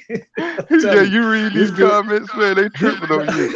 I know. Listen, I've been getting ridiculed for years, but Ryan ain't proved me wrong yet. I'm sticking with the Ryan Garcia bandwagon. Y'all call him an IG fighter, but let me tell you, how many times did he beat Devin in the amateurs? How many times he beat Devin in the? You can't be an IG fighter and beat Devin Haney in the amateurs. Devin Haney is the amateur. Okay, but I'm just saying. I'm just trying to show y'all that he has actual pedigree. Devin Haney is a hell of a fighter. Hell of a fighter. I don't know how. When did he prove that? Who, Devin Haney? Yeah. When? No, not Devin Haney. I mean, beat George Cambosa. Not talking about Ryan. Oh, no. I'm just saying that he has the same pedigree as Virgil Ortiz, as Devin Haney, as Shakur Stevenson. He came up with all these guys I got pictures. I got pictures of all these guys together fighting in the amateurs. He came up with all these guys. He has the same pedigree as all of them. I mean, everybody. I'm not trolling, bro. I am dead serious. I am a super Ryan Garcia fan. I'm telling you. Killed me. I was about to get down to that one. I was definitely gonna get down to that one. It's like, why are you trolling us, bro? Bro, I am a super Ryan Garcia fan. I'm telling you. Oh, man. they talking about that. I cannot wait till we get a chance to see. I cannot wait till we get a chance to prove it against Gervonta Davis. If Stephen Espinoza and DAZN can come to an agreement, which is BS for the simple fact that DAZN is trying to come in and get on this fight and they putting up no money. All the money is coming from Showtime. Showtime has offered them. This is what Espinoza came on my show and said. Showtime, we've offered them the international rights to this fight. We'll take the U.S. rights. You get the international rights. They agree to it, and let's get the fight going. Oh my God.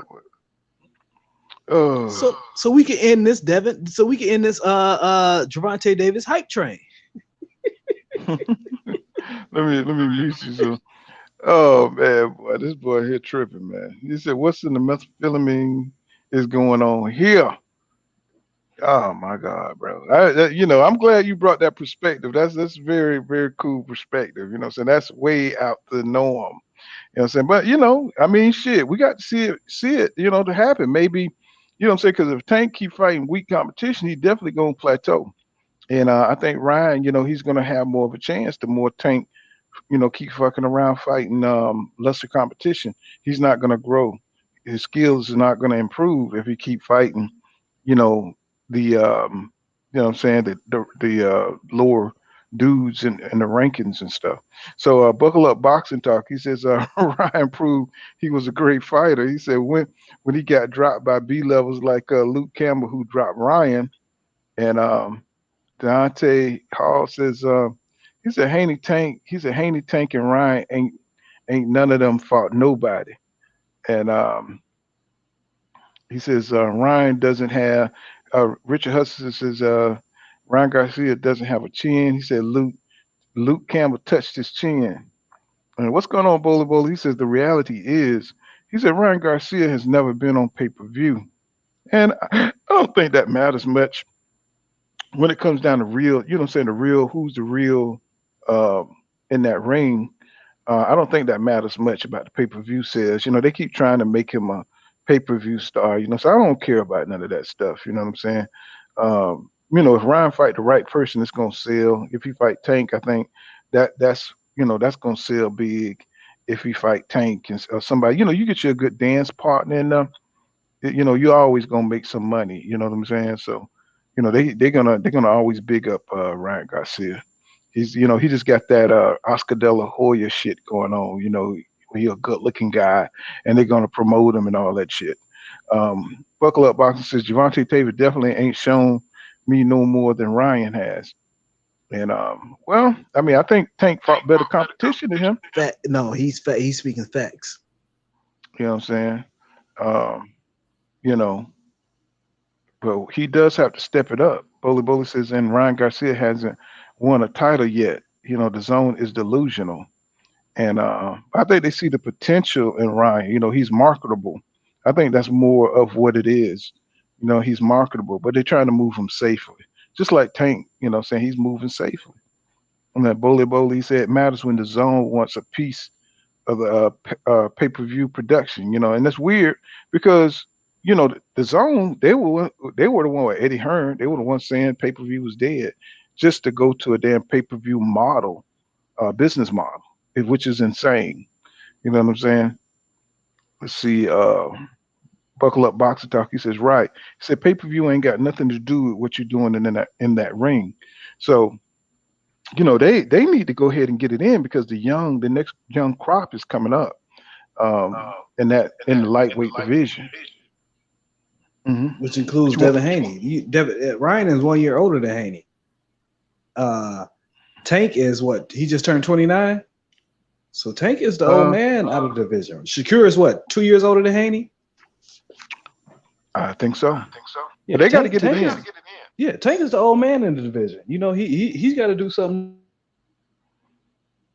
Right, and you know, and I made that case. I said, you know, he need to be fighting the best competition right now. Before say he started sliding down. You know, support these guys, but man, you got to do something a little bit more for me because I don't waste my money on just anything. Right. You know, but what I'm saying is there's a whole new crop. You know, you got Frank Martin out there. You know what I'm saying? In the division, you got Oshak. What Oshak is 140? No, he 135. Yeah. He 130. Yeah. Okay, 130. He fighting Ray Vargas next. Oh shit. You know what I'm saying? That should be a good fight. That's gonna be a damn good fight. That's gonna be a damn good fight.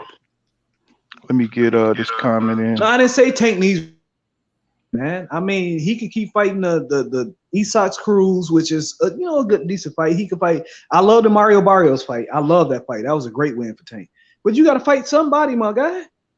And like my man said earlier, buckle up boxing. Javante and Ryan, it really ain't that. If you look at, I will even go this far. Once T.O. left the lightweight division, nobody really is head and shoulders above each other. First of all, these people go crazy over Shakur Stevenson. He ain't fought nobody. He done fought an old man in Jamel. He done fought a has-been that never was in Valdez. Valdez went life and death with the dude from the UK that broke his jaw. He got knocked down by a featherweight who Fulton washed years ago. Shakur is the most overrated fighter out of all these guys. Oh my God, he is. Shakur is the most overrated fighter out of all these guys, man. This guy, man, you put a little bit of. I'm telling you, bro. I'm telling you, Shakur. I am not sold on this guy whatsoever. Oh Shakur, my God. Shakur thing is Shakur is so much more athletic than these. Who was the African dude he fought? Nakatali at 130. Valdez, Valdez was the first black fighter Shakur ever fought, right? You know that, right? Valdez has never fought a black fighter until Shakur. You said Valdez, okay. Jamel Herring, who he got washed by what's my man name years ago at one. Come on, man. Then stepped up and got watched by a dude that never even fought a 12-round fight until he fought Lomachenko and Ortiz. Shakur is fool's gold, man. Shakur is the most overrated guy. Shakur is so overrated, it's ridiculous, man. It's ridiculous how overrated this guy is. It's like these guys are not really. Are y'all really watching these fights? I understand the ESPN top ranked hype machine. I understand that, but Shakur has looked pedestrian against pedestrian guys. You can't get a Canseco or whatever his name is out of there, bro. You're gonna have trouble when you move up to 135, and that's why Top Rank is going to keep him away from punchers like they always have. That's why Navarrete is fighting Valdez so he can watch. So who you think he should have fought? Who, Shakur? I would have liked to see him fight O'Shaquie Foster because number one, I want to see you fight another fellow black athletic guy. Okay, because can't the same Valdez. Listen. Let me tell you how trash Valdez is. You remember when Valdez fought Blue Nose? Adam Lopez, who Stephen Fulton beat years ago. Stephen Fulton beat Blue Nose years ago. Years ago, he beat Blue Nose.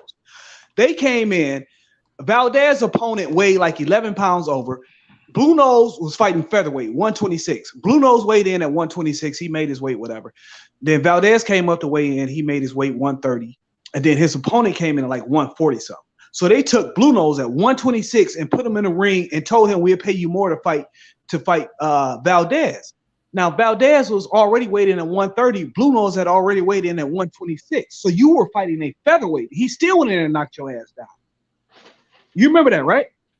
Right. But what I'm saying, he got saved by the ref in that fight against the featherweight. Of course, Shakur gonna watch him because the dude ain't not the dude. He went life and death with Valdez has no good wins.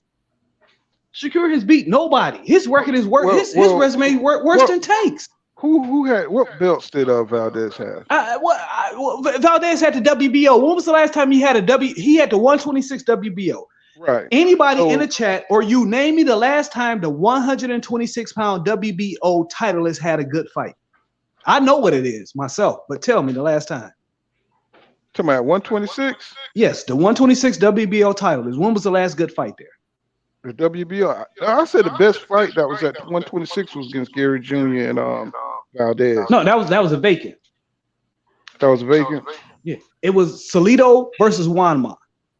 That was the last time. That was the last time we had a good title fight at 126 for the WBO. That WBO 126 is a placeholder for Top Rank. Who did Navarrete fight when he? Who did Navarrete fight when he had it? When Navarrete had it, who did he fight? Hold on, nobody. Let me mute you. Let me get in. When Valdez had it, who did he? Hold on, bro. I mean, you stating good facts, but none of this proves shit about Shakur, bro. You know what I'm saying? You know, I mean, we still got to see Ryan Garcia fight somebody. We still got to see, you know what I'm saying, Tank fight better competition. These are all good. Going down the history of all these guys and trying to tear down opponents, you can do that against anybody. You know what I'm saying? We still got to see these guys got to fight each other. I agree 100% with that. But all I'm saying is, but we can't go. What I'm saying is, you can only fight who agree to fight you. I agree. You know what I'm saying? I agree. But Shakur ain't fought nobody but old men. I mean, if nobody really wants to fight him, Adele, they don't want to give him a chance. I mean, who don't want to fight him? He came in overweight against Ken Seikau and still had to hold him and hit him low all fight. Hit him. How many low blows did Shakur have that fight? I mean, I don't know. I wasn't counting no low blows. Okay, well, I will go back and count them for you. That all he did was hit him low all fight. He came in overweight and still couldn't get the boy out of there. He's gonna have problems. 135, he'll be able to skate by, but when he get to 140, he's getting washed. I mean, I just don't see any proof of that, bro. I mean, I hear you talking about his opponent. Let me get this super chat. What's going on, Candy Slim? I'm gonna have to mute you so that I echo out. Candy Slim 501. Thanks for that $2 super chat. It says a gold medalist like Luke beats anybody on Tank resume. Y'all tripping, man. Y'all are tripping. You know what I'm saying? This is an interesting perspective, but you know what I'm saying? You know, I don't see anybody like really beating Shakur like that. Young Keel says he says I could see Ryan stopping Devin. Not gonna lie, he said, but that would be the first dangerous fight Devin ever fought in his career. And Mitten Fiston says he says Luke Kemmer has never been a champion and lost to Linares.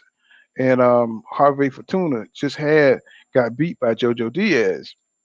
He said Devin's left my ass off. And Anthony Parker says, oh, he's talking to Buckle Up Belt. And let's see, Armstrong Fanatic says lies. He said lies. He says Barrio beats Campbell. And Mr. Fitness says Barrios hurt Thurman in his last fight at 147. He said you could say Garcia has more power than Barrios, and you know this is a lot of subjective. Yes, it is until they fight each other. Very subjective. But I hear what you're saying. But I love that Barrios win for Tank. I love that Barrios win for Tank. That's the only win I really rate him since from Pedraza all the way to Barrios. That's the only really I rate the Pedraza and I rate the Barrios win. He says, Boxing says, he says, Anthony Parker, what's good? Oh, he's talking to Anthony Parker. He said, man, he said, what you smoking on, man? And Young Kill says, Cash Crypto, bro, Lynette, Lynette, how you say that? I'm Lynette? gonna change phones because this phone got feedback. Okay. Okay, bro. Lynette's legit. He said, almost stop Dev. Trust me. Let me cut that echo out. He says, Linares legit almost stopped Dev. He said, trust me, Ryan has a good chance at stopping him for sure. He said Devin won't have the size advantage he has in all his fights. You know what I'm saying? And Cash Crypto says, bro, that don't mean Ryan can stop him. You know what I'm saying? I just don't understand where all this confidence come from. And Ryan Garcia all of a sudden, you know what I'm saying? All of a sudden, this dude has been out the ring, you know, seeing him, you know, he backed out thousands of fights. You know, he lied about the Manny Pacquiao fight, in my opinion. And, you know, so I just don't see. I mean, I see the athletic ability. I know his pedigree, but I just don't think he's committed to boxing. I would like to see him commit himself to boxing and, you know, get better. But I just think Tank and Devin is ahead of him right now, just because of the activity level, And you seen what he looked like against what's that little dude, the little bald dude looked like he was about 60 years old. In there, you know what I'm saying? He don't seem like he has the highest boxing IQ in the ring. You know what I'm saying? He looked like he relies a lot on his reflexes. He relies a lot on stepping back real fast and combinations and shit like that. That's not enough, I think, to beat like a Tank, somebody who can think his way through different scenarios or been in, you know, tighter situations just through sheer activity. That's what I'm saying. You know what I'm saying? Cash Crypto says this guy.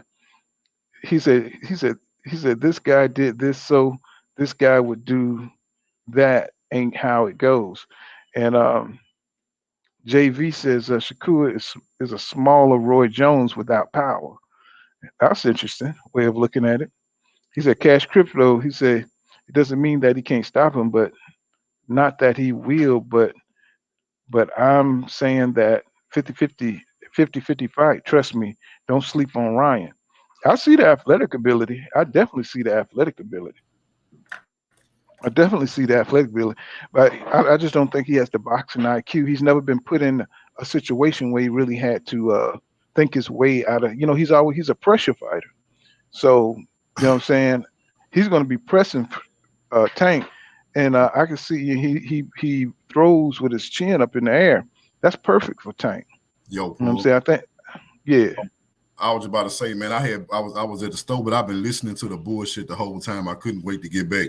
Man, let me tell you something. First of all, for the dude who's saying that Shakur is the most overrated fighter you've seen, now it's fine if you want to say top rank, maneuver him to where he hasn't had these extremely tough fights, but they got fighters way more, how I want to say, overrated or get more hype than Shakur. I can't understand how you can just focus on Shakur when you got people like Monster Inouye out here, number 2 on the pound for pound list. How the hell are you focusing on Shakur, who they don't even have on the pound for pound list? Secondly, for the people saying that, if he moved up, he would have trouble at 135 because he don't have power. Where do all you casual fans come from who's so enamored with power?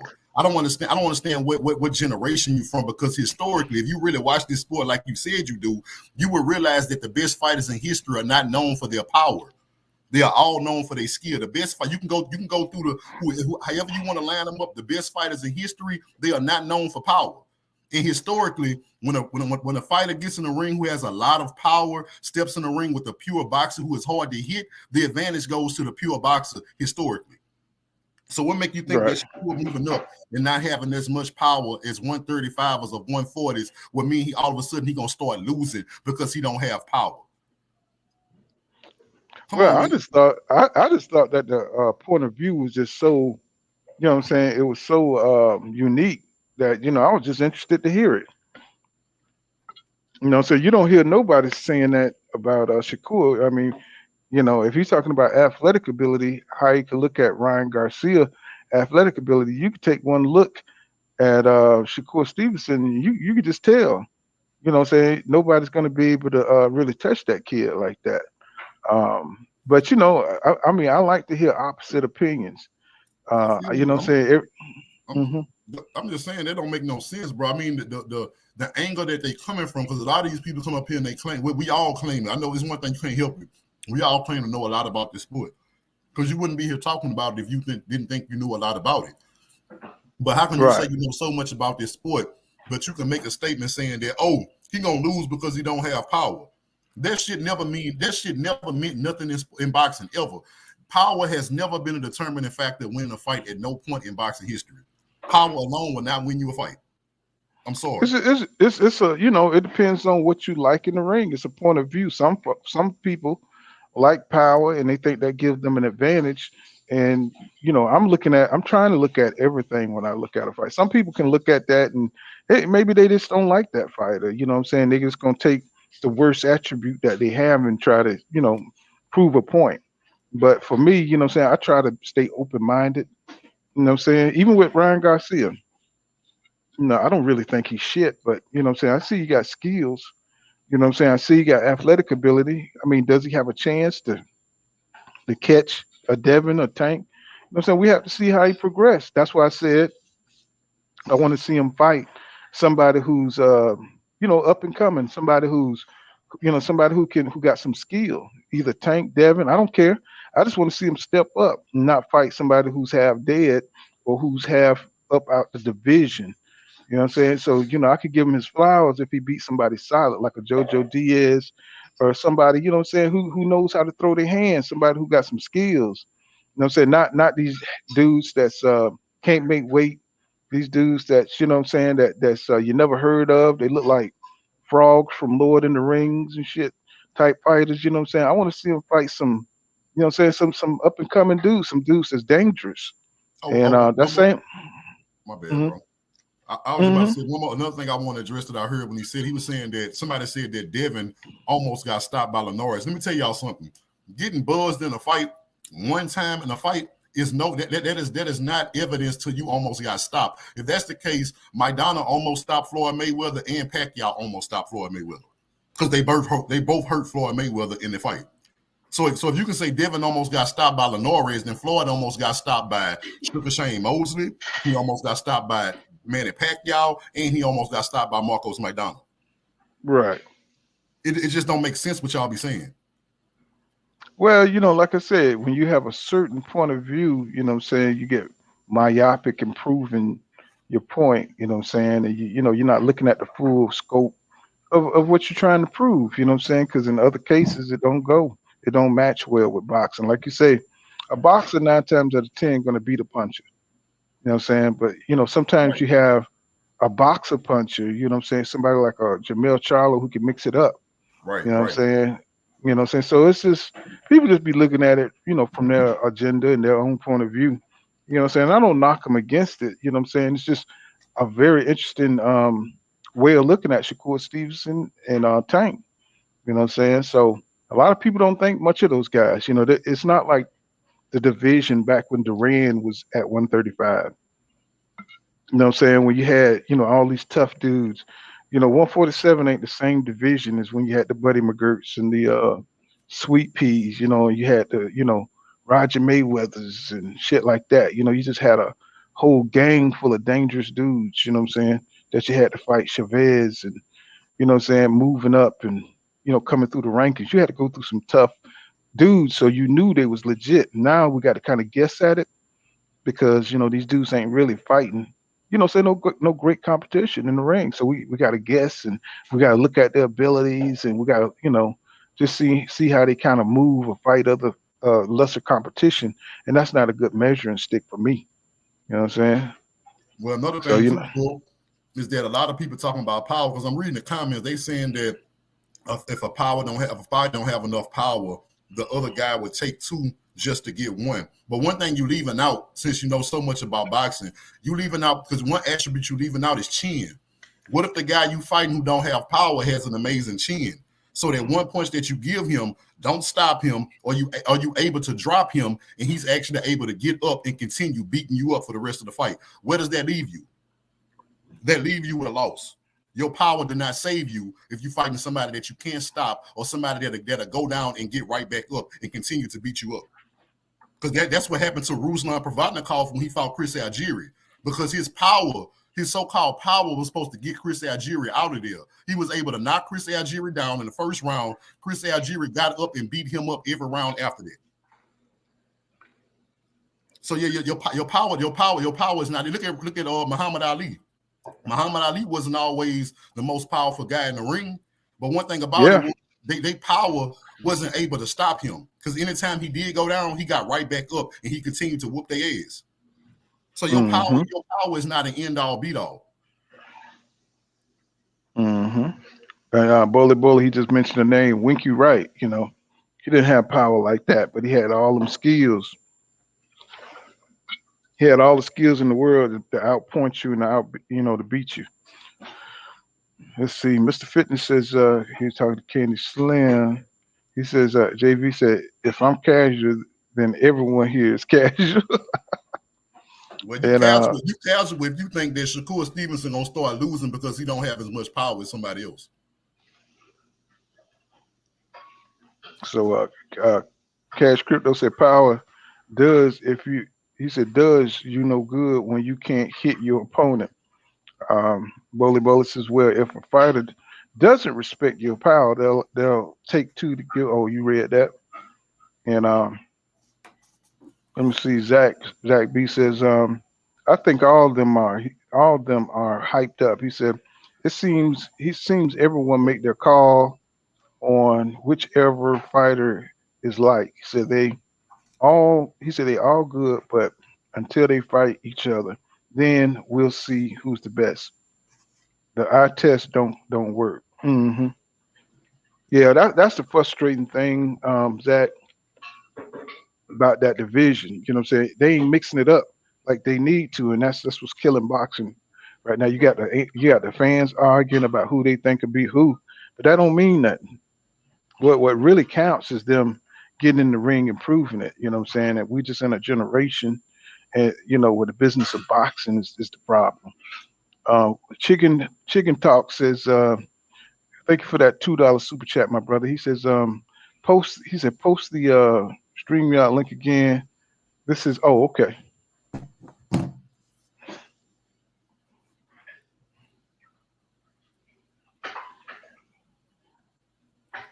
Let me see. Candy Slim says 501. He says, he said, I hear you. He said, but Tank himself said he ain't asking for the big fights. He said, what champ ever says some soft ass shit like that? I'm with Candy Slim on that one. And okay, we got Lazy Left OG back in the building. But I understand what you're saying, my man. But you gonna need something to keep people off your ass. And one thing about Shakur, if you notice Shakur after every single fight, what does Shakur say after every single fight? My bad, I'm gonna do better next time. And he's a boxer. See, Shakur do what he do. He a boxer. You know what I'm saying? He's not really. He want to be an entertainer. You know what I'm saying? But he's he's just a boxer. Like Devin Haney, he's a boxer. They do. That's what helps them win. They're not knockout artists. You know what I'm saying? They're not boxer punchers. You know what I'm saying? They just boxers. So they have, just like Floyd Mayweather when he moved up, his defense helped him move up as many weight classes because of his defense. Yes. And he couldn't knock those dudes out or nothing. You know what I'm saying? That was at Floyd Mayweather's what? He started 130, 135, 140, 147. That's 4 weight classes. These guys are saying this at 2 weight classes. Well, he went to 154 too. Yeah, he went to 154 too. These guys are saying this after just simply 2 weight classes. They're already making excuses. But this is what I'm saying. I think it's us as fans, and I'm gonna tell you even more specifically, it's the non-black fan base and white media who got this thing where you have to knock people out to be considered entertaining. I'm gonna tell y'all what I'm talking about. Why is it that black fighters are the only fighters that have to get knockouts to be considered entertaining? Because if you take somebody like an Isaac Cruz or some of these non-black fighters, they consider entertaining just because they throwing punches. They don't have to stop somebody. But when you black, you can throw all the punches you want. If you don't stop somebody, they're gonna call you boring. And I'm gonna make my last point on this. This some modern day new nigga shit where somebody say, well, you can't knock nobody out, so you're boring and you're not that good, and somebody else gonna beat you. And to your point, when you said that Shakur always apologized, it's the pressure of this new media and this new era of boxing to where a fighter have to say, well, I'm sorry I didn't stop this guy. How many times you ever seen Ali get in the ring off a decision and apologize to the fan because he didn't finish the guy? No, that's because Shakur, he talked too much before every single fight. That's why he's apologizing. Because he didn't do what he said he was going to do. He don't talk nowhere. That's because he didn't do what he said. What he said he was going to do. That's why he's apologizing. Muhammad Ali used to predict rounds that he was going to knock people out in. And but Muhammad Ali is one of the most. If you want to go by entertaining, Muhammad Ali is one of the most boring fighters of all time. Let's be honest with this. I was never bored. I love Muhammad Ali. Because I mean, he did a lot. Muhammad Ali did a lot of clinching, grabbing, leaning on the ropes. If we want to go by the modern definition of boring, Muhammad Ali was a boring, quote unquote, boring fight. But you also got to realize with Shakur, this is the problem. I had this problem with a lot of top ranked fighters. Get these guys off of my TV until they can learn how to fight on TV. You know what I'm saying? You got these Richard Torres. I'm old school too. I don't want to see you until you got 20 fights. I'm very old school. I don't want to see you until you got 20 fights. Until you learn how to fight is when I want to see you. I don't care. I don't care to watch you. I don't want to see you go out there every time. I'm not going to consider your fight boring if you didn't knock somebody out. Yeah. I want to see two guys go in the ring, compete at the highest level, and I want to see who gonna win. Yeah. I don't care what the hell you do to win. I'm old school too. I don't remember seeing these fighters. I'm 44 years old, so I'm old school like you. I don't remember Mike Tyson's first 20-something fights. When you learn how to fight on, the problem is they're putting these guys on TV. They're not TV ready. No matter how skillful you are, you're not TV ready. You understand what I'm saying? These guys need to be taken off of TV and learn. Well, Shakur, he's too far gone now. But like Keyshawn Davis, Richard Torres, Shushu, these guys should not be on TV. They should be learning how to fight. Once they get to that level, then you're ready to go for TV. You had to be ready for TV. These guys are not TV ready. Edgar Berlanga is. You know you done fucked up, right? You know, you just mentioned Shushu. You know you done fucked up, right? No. But we don't remember like Floyd Mayweather's first 15 some fights because these guys were being built off of TV. But now the pressure is to put everybody on TV, and everybody isn't TV ready. Like my guy Duke Reagan here from Cincinnati. Duke Reagan, he's not TV ready, but he's on my TV for no reason. I'm not gonna say for no reason because he's getting paid so much. They gotta showcase him on TV, but he's not TV ready. He needs to be learning how to fight off of TV. Take the pressure off these guys. That's my point.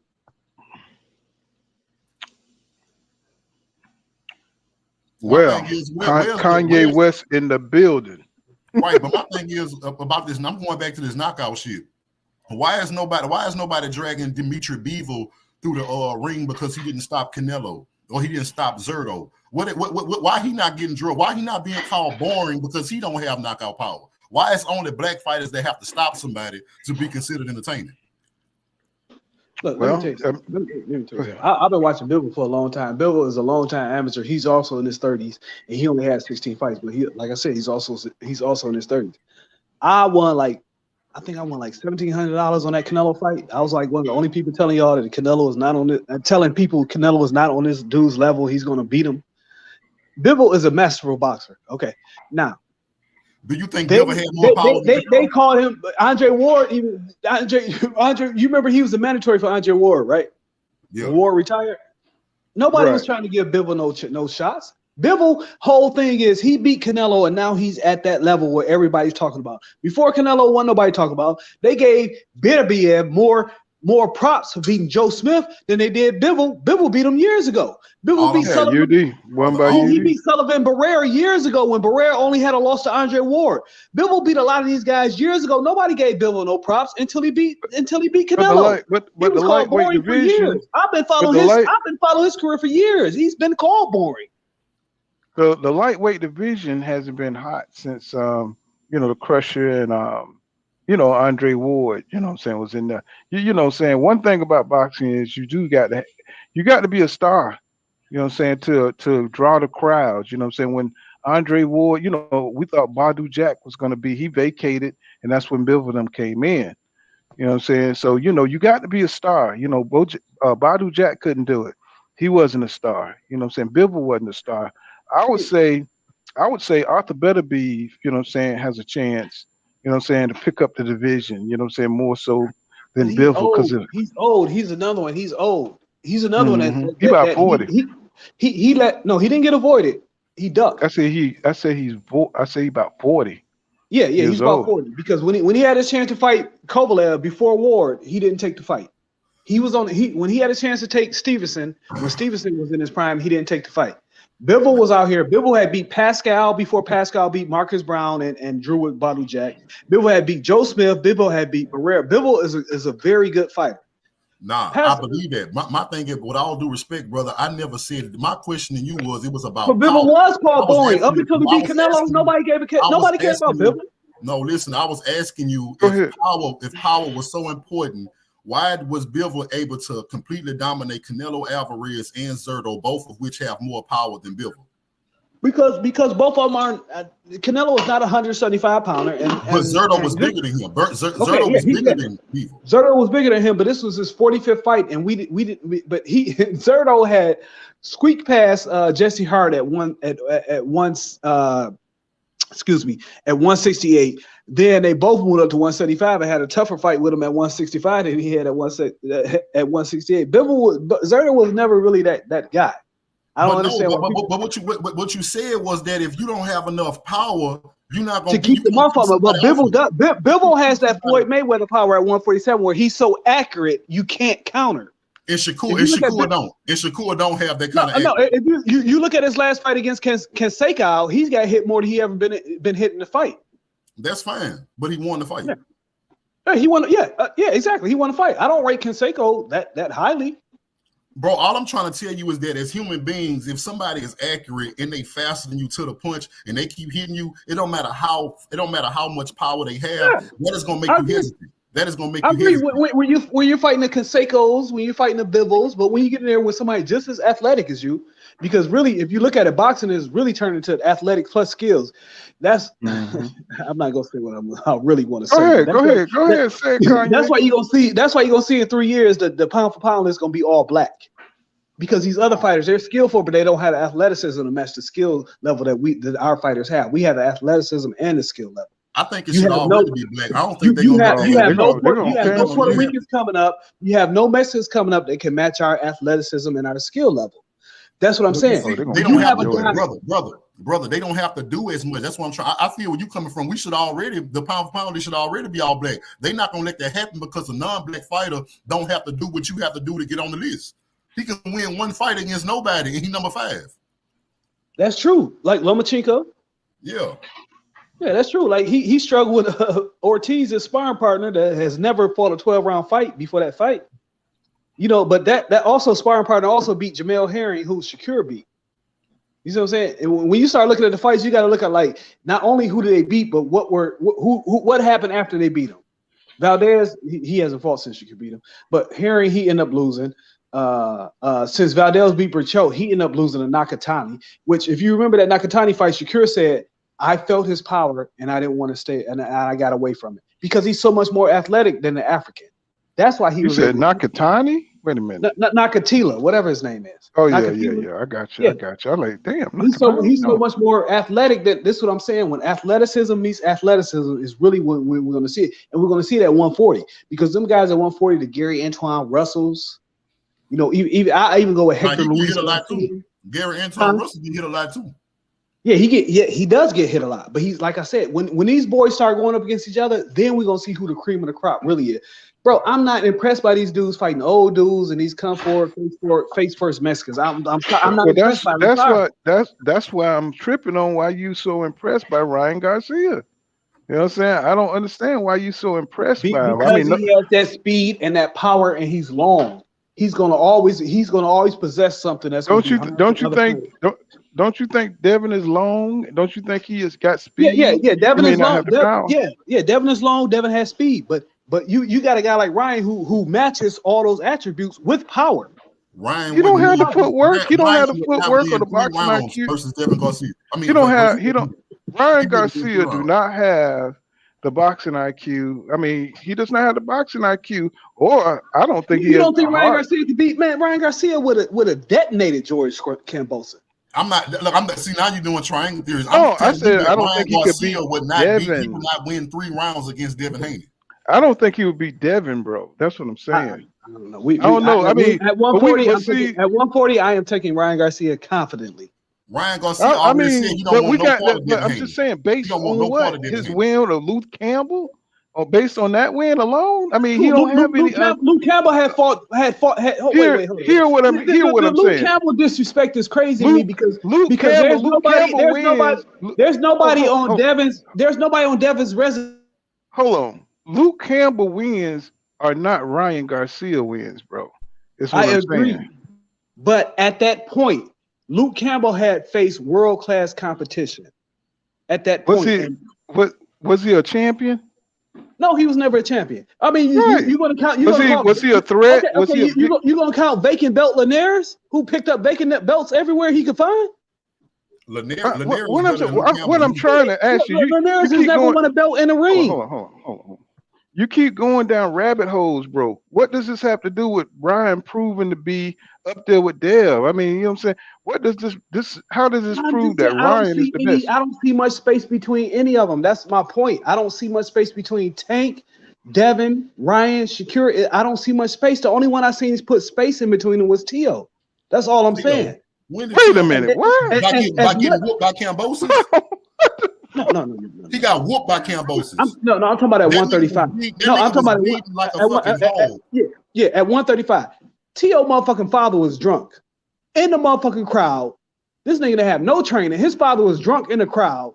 It was a shit show from the beginning. This dude's father was literally in the crowd. Listen, my man's was there at the fight. He was literally in the crowd, drunk, dancing with people before the fight. That's the only trainer he had. And that's the reason why Cambosis beat blood off his ass like a hole. Yeah, because his daddy was dancing.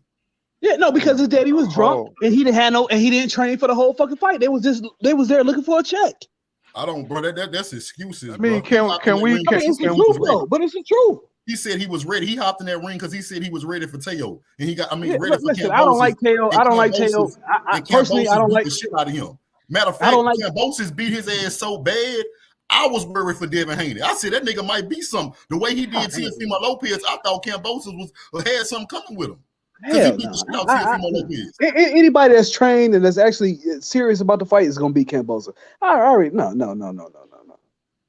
Well, yeah, I mean, but you got to get okay. I want money in that fight too. Hold on. Go ahead. Let me get in here. You know, I agree with you. Cambosa wasn't that. You know, he wasn't that dude, but he did. You know, just like we give Teo his credit for beating Lomachenko, we got to give George Kambosos his credit for beating Teo, no matter what the circumstances was. We got to give all these guys, and like you say, I think they're all neck and neck.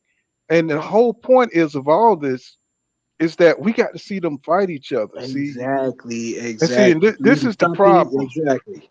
This is the problem when we bring this up in discussion. You know what I'm saying? These dudes ain't doing what they're supposed to be doing, right? That way we can get it, win or lose. You know, anybody could win one fight. You know what I'm saying? I want to see these guys, you know, mix it up. You know what I'm saying? Fight 2-3 times if it's controversial. But see, now the way boxing is going right now, we arguing and all this shit, and these dudes ain't even facing each other, bro. You know what I'm saying? That's the problem. And I'm looking at who's willing to put it on the line. You know what I'm saying? And I'm looking Devin is the only one that's shown me he's willing to put it on the line. To be honest with you, that's the point of view where I'm coming from. See what I'm saying? I'm backing the fighters that want the smoke because they will make the fight when the time comes, not the ones who strategically are moving around. That seem like they don't want to fight. I think Ryan would beat Devin. But yes, Devin is the one that want all the smoke. This fight that we had with Frank Martin and Michelle Rivera, this is a smoke fight. This is what I like to see. Either one of these guys. I also interviewed Frank Martin. I might have him on again within the next 3 weeks. But yeah, either one of these guys, bro, I'm with all that smoke. If you're willing to put yourself on the line and want to fight the best, I'm gonna support you. And Devin, let me ask you this. Let me ask you this, Lazy. Frank Martin level, bro. Where you put Frank Martin in this whole mix? Over Ryan Garcia? I think it's 50-50 with him and Michelle Rivera. Wow. Once they fight, I think that's a 50-50 fight. What you think? No, I'm saying no. I think Martin would destroy Ryan. No. Let's see him fight. I'm talking about the Michelle Rivera fight. Yeah, that's 50-50 because both of them will beat the hell out of Ryan. Rivera will beat the hell out of Ryan too. Ryan is at the bottom of the barrel. Shakur called that boy a fool. What he called him? He said he a walking lick. That's how his peers. That's what Shakur think. He think he's a walking lick. Okay, that's they cool. all think that. I mean, Jamel Herring was a walking lick. Was Jamel Herring a walking lick? I don't know why you bring it up. Because Shakur has like one of the worst resumes. Was a world beater. I don't know why you brought him up because I never thought Jameer Herring was a world beater. I'm talking about me either. That's why I don't understand how this dude is on a pound for pound list. What was Oscar Valdez a world beater? Because he had the belt that Jamel Herring. He had a WBO, right? Okay, that's cool. You got a belt, but who did you beat? But who did you beat for the belt? He beat Jerron Herring for the belt. Yeah, and what did you rate him? Who beat Carl Frampton, right? Carl Frampton, yeah. Right, yeah. He beat Carl Frampton. That's why. Who Leo Santa Cruz had beaten previously, right? I'm just saying. I mean, you asked why he got the belt. Why he on the list? That's why. How the hell you gonna say Ryan Garcia can beat Devin Haney when out his own mouth he said he's not ready for Devin Haney? No, he said he didn't want to fight Devin Haney. He said he's that's some whole shit, bro. Why are you saying he can beat Devin Haney? He don't think he can beat Devin Haney because he thought he could make more money fighting Tank. Man, bro, that's something. Which he could. I don't like that's valuable now. That's valuable. Yeah, I don't think Ryan wants that Devin smoke because he know Devin is gonna hold. Because it's high risk, low reward. Well, shit, he high risk, low reward. Shit, Instagram don't bring you no money, bro. Gatorade commercials or whatever Gatorade deals, they don't give you no accolades in boxing. Okay, but he's consistently, be it California, be it Texas, he's getting $1 million gates. The only person that's getting $1 million gates in the lightweight division. Well, did he say $1 million gates? Yes. Who made $1 million gates? Ryan Garcia, his last 3 fights. Bro, all them made $1 million. All them girls that be on his Twitter account, they not coming to watch no fights, bro. That's a lie. Well, who's buying these tickets? Who's buying the tickets? Wait a minute. What did his? I mean, was he? The best sellers I heard was Canelo. What was his pay per view? Did he do? Was that pay per view? He hasn't done a pay per view yet. Okay, there's a reason for that because he's not gonna sell. No, the reason is the Zone has not been doing pay per views until this year. That's the reason. Bro, all them Instagram followers is lit girls that like to watch him with his shirt on. Who is giving him $1 million gates? He never got $1 million gate his last 3 fights. I don't know about no $1 million gate, but you know what I'm saying. No, in San Antonio and in Los Angeles. Look it up. I'm not gonna lie to you. Look it up. Well, I mean, whether he do or not, I think he need to fight somebody. All of them need to fight somebody. I agree. I think Devin is about to fight. He's not about to fight nobody, bro. Devin is about to fight Lomachenko. What you mean Ryan Garcia has signed up to fight Tank Davis? The fight is done. The fight is done. It's up to Steven Espinoza and DAZN to figure out the broadcasting. Al Heyman, PBC, and Mayweather and Golden Boy have agreed to the fight. The fight is done. Wait a minute. So what platform? Wait a minute. So they're gonna fight on what platform? That's the holdup. What platform? These are the questions we asked before. You know what I'm saying? But I'm saying Ryan Garcia's name is on that dotted line. Ryan Garcia, Golden Boy, PBC, Mayweather, Tank have all agreed to this fight. The only holdup is DAZN and Showtime. Showtime wants to do Showtime only and DAZN international rights. DAZN wants a cut of the U.S. pay-per-view. That's the only thing holding this fight up. Everybody has signed. But we knew that was. But what I'm saying to you is, we knew that was going to be. No, it's not that we think the fight is about to happen. We know the fight is signed. The only holdup is Steven Espinoza and DAZN. Ryan's side has signed the fight; it's on contract. Devin's side, Tank's side has signed the fight; it's on contract. They're just working out the deal between DAZN and Showtime. That's the only thing holding this fight up. Well. Poor. I'm 3 for 3 on telling y'all what fight's not gonna happen. And I'm telling you, if this fight doesn't happen,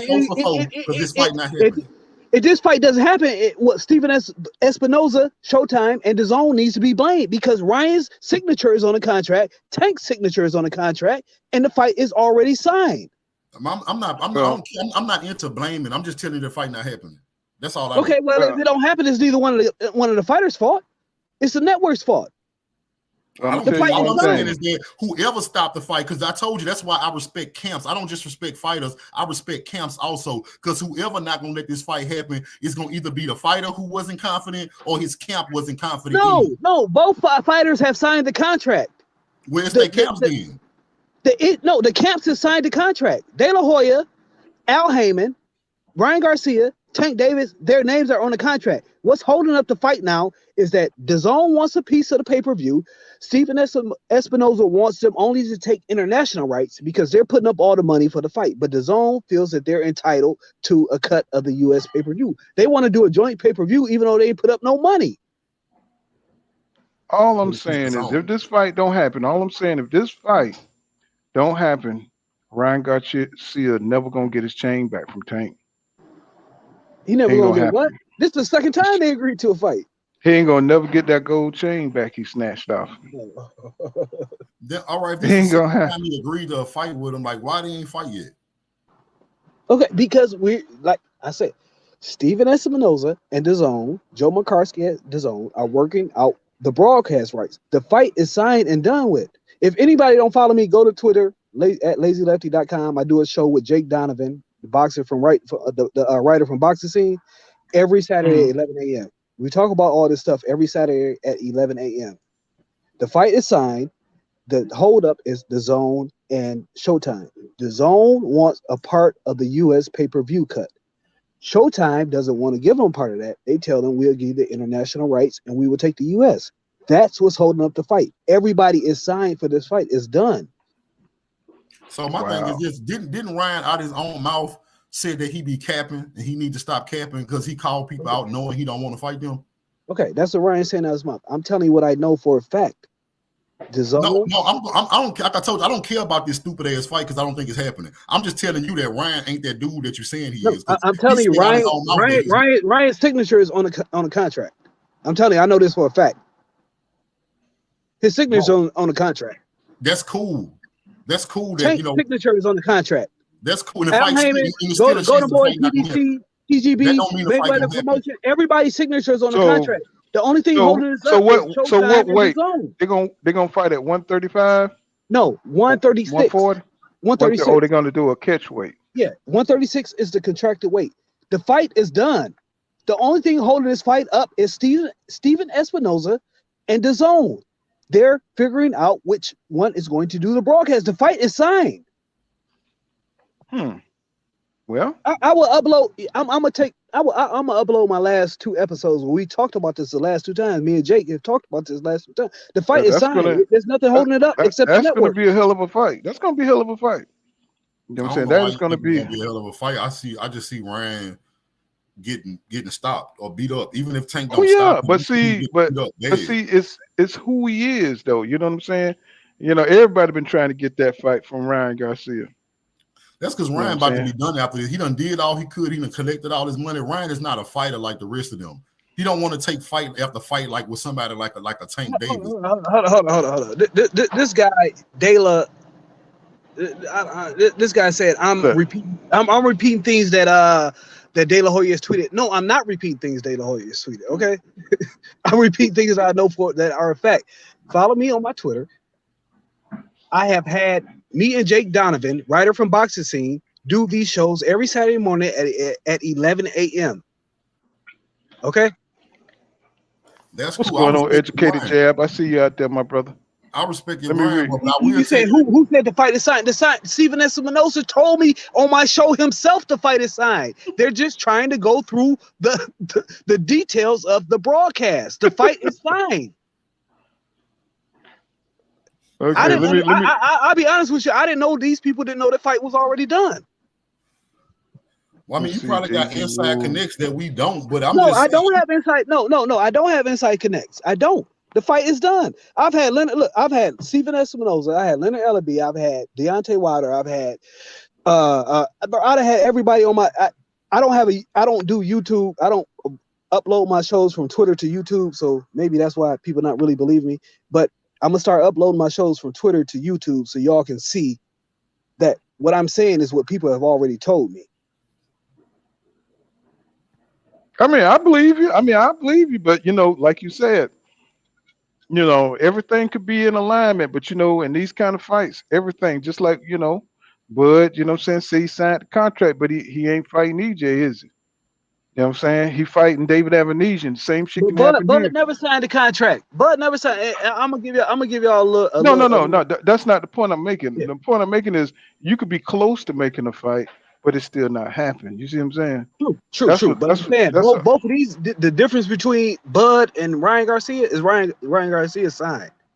I'm gonna tell you another thing. How Bud's so motherfucking full of shit. Bud, man, you got to give me an email or something because I got to show you something, man. Because I don't like just saying things without proof. Because I like to show people proof before I drop something. Go ahead, just tell it, bro. You know what I'm saying? You that dude. Bud has been bullshitting so much. This nigga, his original fight with Avenesyan was supposed to be Thanksgiving weekend in Omaha. He never wanted this fight. That's what I said. He never wanted this fight. I have information from September with Bud already planning to fight for Thanksgiving weekend in Omaha. So anybody that's still on Bud, man, you gonna have to give me your email so I can show you this shit. Everything I say I can back up with facts. What's going on, Educated Jab? I see you out there, man. What's up with you? You know what I'm saying? Let me read some people's comments. They've been roasting here in the comments section. Let's go on. Marvin Banks, he says that fight is not done. He said these dudes getting this information from. Zach B, he says they all know each other better than we do. He said they came up together, inspired each other. So the options hold more weight than us fans, as fans. TZ Frank, what's going on, my brother? I see you out there. Young Kill, he says, shut the fuck up, nigga. His tank got the jury, man. Looking for him to get the rest of his money. Fuck out of here. And what's up, Cash Crypto? He said this dude repeating shit. Oscar Della tweeted. Let's see. What's going on, Kenny Slim 501? He said Mr. Fitness, Mr. Fitness Leo fought for a vacant title at 130, and it was his first fight, and he still started at 115. Educated Jab laughing. You know what I'm saying? Cash Crypto laughing. Let me see. JV says, on average, homie, Mr. Fitness, sometimes there are fighters with styles that make it weird. You know what I'm saying? Marvin Banks says cap. Christian said cap. TZ Frank says, man, that shit ain't happening. I know, I didn't, this is new information for me because like Lefty say, man, OG said, I was always wondering, I said, who's gonna really put it on the platform? How it's gonna be, how the Zone and Mayweather production gonna really work that shit out. You know what I'm saying? Or Showtime or whoever network they're gonna try to get it done with. How is that gonna work out, bro? And that was my main. It wasn't even about. I know these dudes want to fight each other. You know what I'm saying? But I thought, is the business gonna work out? That's always been my main concern. I said, due to the way Mayweather look at shit and the way Oscar Della look at shit, you know what I'm saying? They want 50-50 on Oscar's side, right? Man, Mayweather and Oscar do. Oscar do not run Ryan's career. Eric Gomez and my man Michael run that career. And on the other side, man, these guys are just puppets. Al Heyman is running Tank career, not Mayweather. Okay. So he's not signed to Mayweather production, or he just signed to No, PBC? Mayweather ain't nothing but TGB to Tank. Mayweather is TGB to Tank, where they are the promoter on record. So he's just the front man. Yes, the promoter on record, like Steve Bash is for this Terence Crawford fight, like TGB is for most of the PBC fights. Mayweather is just a promoter on record. He's not signed. But I always wonder why Tank say, he ain't signed to Mayweather production. He always be saying that shit. Yeah, he's not. They're just a promoter on record. Whatever fights that because he's originally signed to him, so Al is going to still make sure that Floyd gets his cut off of Tank. But that's why I never entertained this fight, because I never thought that they could get the business split down the way they want it, get the split right on it. So, I always thought this fight was never probably going to happen. You know what I'm saying? Cash Crypto say Ryan's a princess.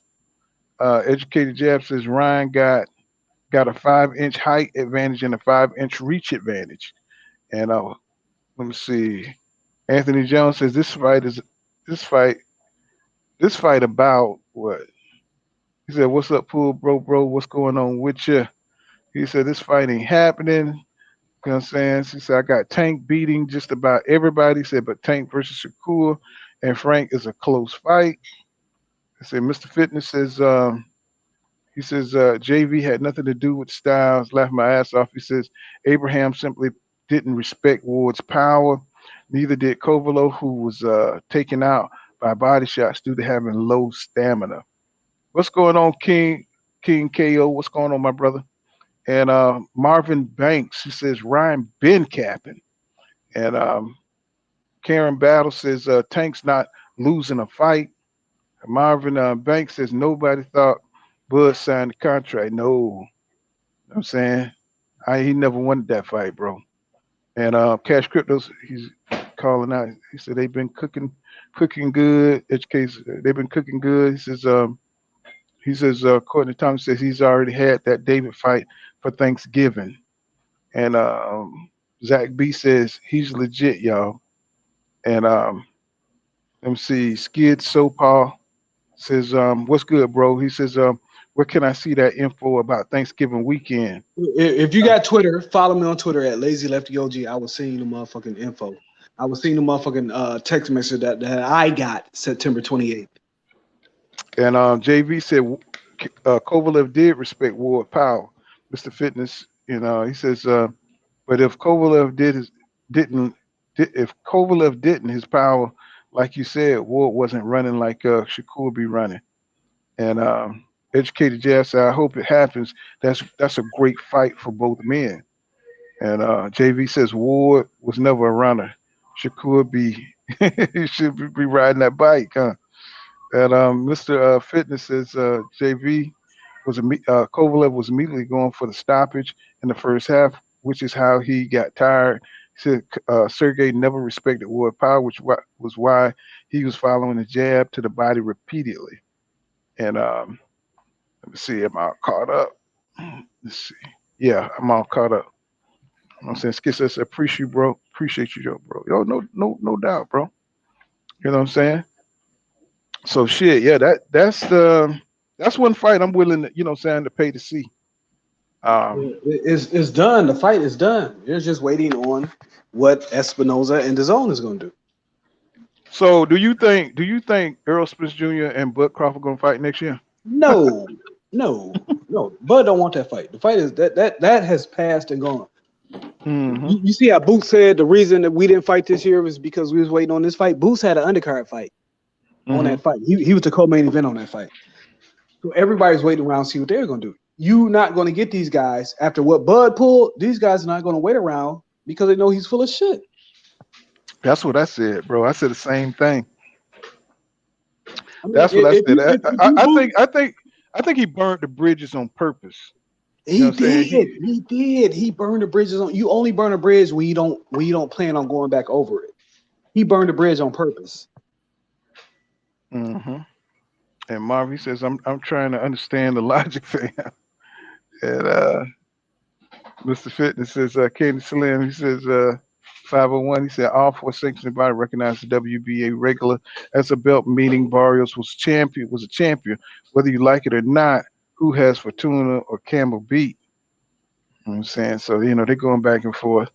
You know what I'm saying? But shit. If Bud was serious about this fight, let me tell you what Bud was doing. Bud was he always knew he was taking this David as fucking amnesia, whatever the fuck is. That's what I said, bro. I said the same thing. Bud was just fishing for info from Al Heyman and PBC to see how to understand how to put an event together. He was asking for all this stuff that he thought that they would decline, and when they ended up accepting it, he panicked, and he sat on the contract for 2 weeks and panicked. You gotta, you know what I'm saying? But people gotta understand. Bud had this contract for 2 weeks and wasn't going to tell anybody until that news story came out saying that PBC is waiting on him to sign the contract and send it back to him. You remember that, right? And then what he say? Oh, well, I'm fighting Avenesyan. So you telling me Bud can call up Spence and say, I got $50 million. he could call up Al and say, I got $50 million. But you can't call him up and be like, hey, man, I'm going a different way. I got a better deal. I'm going a different way. Or not only that, you can't call him up and be like, hey, man, look at this deal I got. Can y'all match it? Mm-hmm. You know, if you really want to fight, you would send him an offer to match whatever you got.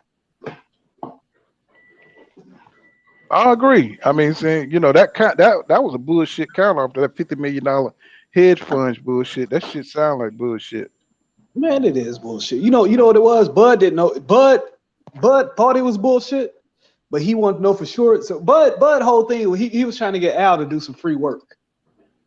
You know what I'm saying? That's why he wanted to sit down with Al and talk about this and talk. So he wanted Al to break it down to him, so Al could be like, "No, man, this is some bullshit."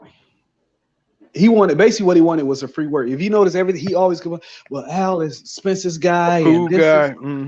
is, yeah, because he want free work from him.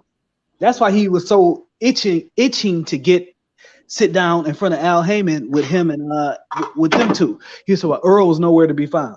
First of all, you say Earl was you called him, talked to him on FaceTime as you claim. Then you're gonna say he was nowhere to be found. He don't want to fight. Why he don't want to fight? I don't know. But he does not want to fight because everybody they moved heaven and earth for this fight to get made. They had Boots waiting, they had Stadionis waiting, they had Thurman waiting. Everybody was waiting. You notice once this fight was called off, everybody started getting fights. You notice that, right? Mm-hmm. Because they moved heaven and earth for this fight to happen, and Bud just walked away and didn't tell anybody anything.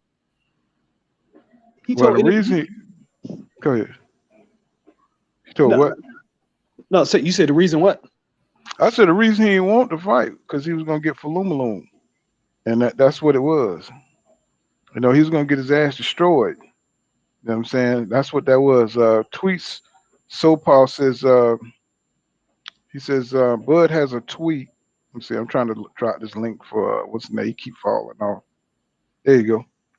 He says, Bud has a tweet from May where he's saying he doesn't need tune-ups. And then 2023 is the only a few weeks away. He's held up boxing for a time. Right. Go ahead, finish your thought. Yeah, man, this Bud and don't need. He said 100,000 different things. He's all over the place. He does not want to fight. Everybody needs to maybe think to themselves why he don't want this fight. I mean, maybe Nevada. I just told you, Falumaloon. Yeah, you know what I'm saying, because EJ is in the prime. He's in the middle of his prime. He's at 32, going up 33 next year. Yeah, Bud is 35 years old, y'all. You know what I'm saying? He's too old to be fighting somebody, a bull like this. You know what I'm saying? Who's gonna be coming at him full force? Who got all the he could touch on all his athletic ability. You know what I'm saying? He can punch. He can raise his punch rate. He can keep it. He can maintain a consistency that Bud can at 35. I'm telling y'all. And Bud is small. Anybody ever met Bud? Ever seen him in person? You seen him in person? No, I've seen the fake nigga on interviews. That's about it. Bud is a small guy, man. I'm 5'9", 175 pounds. Bud ain't bigger than me. Bud is not bigger than me. He's a very small guy. EJ is when I met Danny Garcia was huge. I mean, when I thought of his weight class, I was like, this is a big guy for that weight class. He ain't too much taller or too much, but just meeting him, I'm like, man, this is a big guy for this weight class. When I met Ugas, I'm like, this is a big guy, for this weight class. These guys couldn't be weight. When I met Bell, I'm like, this guy's not that big. Mm-hmm. So you said you met EJ? Yeah, I met EJ. I met him in Dallas when I was down there. We had a whole suite in Dallas. This shit was so motherfucking nice. At the EJ Ugas fight, we had 25 people in the suite. Backstage, Stephen Espinoza came up there and fucked with us for a minute. I got a lot of good relationship with people in boxing. And I run my whole thing is I'm not media, I'm fan. We run fan events. So anybody that's a fan, we get together, we put all our money together, we go to fights. We went up to Minnesota to see Fulton versus Roman, because Fulton and Roman were one of the first two guests I ever had on my show. So we went to Minnesota and seen them. We went to Tulsa to see Pedraza versus Comey.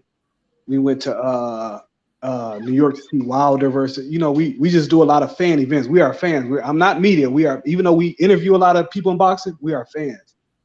Yeah, We I always, think Tio, isn't he fighting for draws yeah, he's fighting after? Michelle. Yeah, but I'm not going Yeah. to that. The next event we probably put up a big get together for would probably be, depending on what's coming, probably be Thurman versus Spence if that's coming. If not, then we'll probably do. I'm not doing Tank versus Ryan. That's not really my crowd. Even though I love Ryan Garcia, I'd rather watch it at home, being around all those type of people. But probably the next event at that would probably be Wilder versus Ruiz. We all get together, go out to Vegas for Wilder versus Ruiz in March. Yeah, I wouldn't mind going to that one. You know what I'm saying? Because I think that's going to be a pretty good little fight for long as it lasts. Yeah, for Bud versus Spence, we had a very big event planned for Bud versus Spence. That's why I'm still so mad at this dude Bud, because I don't lost all on my deposit in Vegas. So yeah, this nigga owe me some money. Let's see. He said, Schizo Paul, he says, I think he doesn't want EJ getting the shine by defeating him. And I think so too. I think he want to keep him from undisputed. I think a lot of people don't want to see EJ get that undisputed accolade. First full belt undisputed champion, you know what I'm saying, boxing history. I think they want to keep him away from it. He said that's one reason I think that one reason I think he said, and he probably doesn't have Daniel Kinahan at his convenience. I see as another reason he ducked. You know what I'm saying? And just like Sean Porter said, he just don't have the business acumen. You know what I'm saying? Heyman ain't gonna take you seriously. You can't go to a bank, you know what I'm saying, and you're trying to start a business just on a smile and a handshake. You got to have a business plan. You got to have your shit thought out properly. If you're going to do business with any type of, network, or you're going to do any proper business, you got to have, people that represent you, that can speak the language, that knows all the ins and out. And I don't think Bud operates that way. He don't trust his lawyers. He don't trust people who know things or specialists or specialize in areas that, he don't know about. You know what I'm saying? Because that's that hood shit. You know what I'm saying? If you hire a lawyer to represent your interests, you got to put trust, in them, or you need to go, do your due diligence, go around the people who, that they've represented and that they did well by. And you got to do that kind of work if you're going to trust them to handle your business. EJ already got that with the PPC.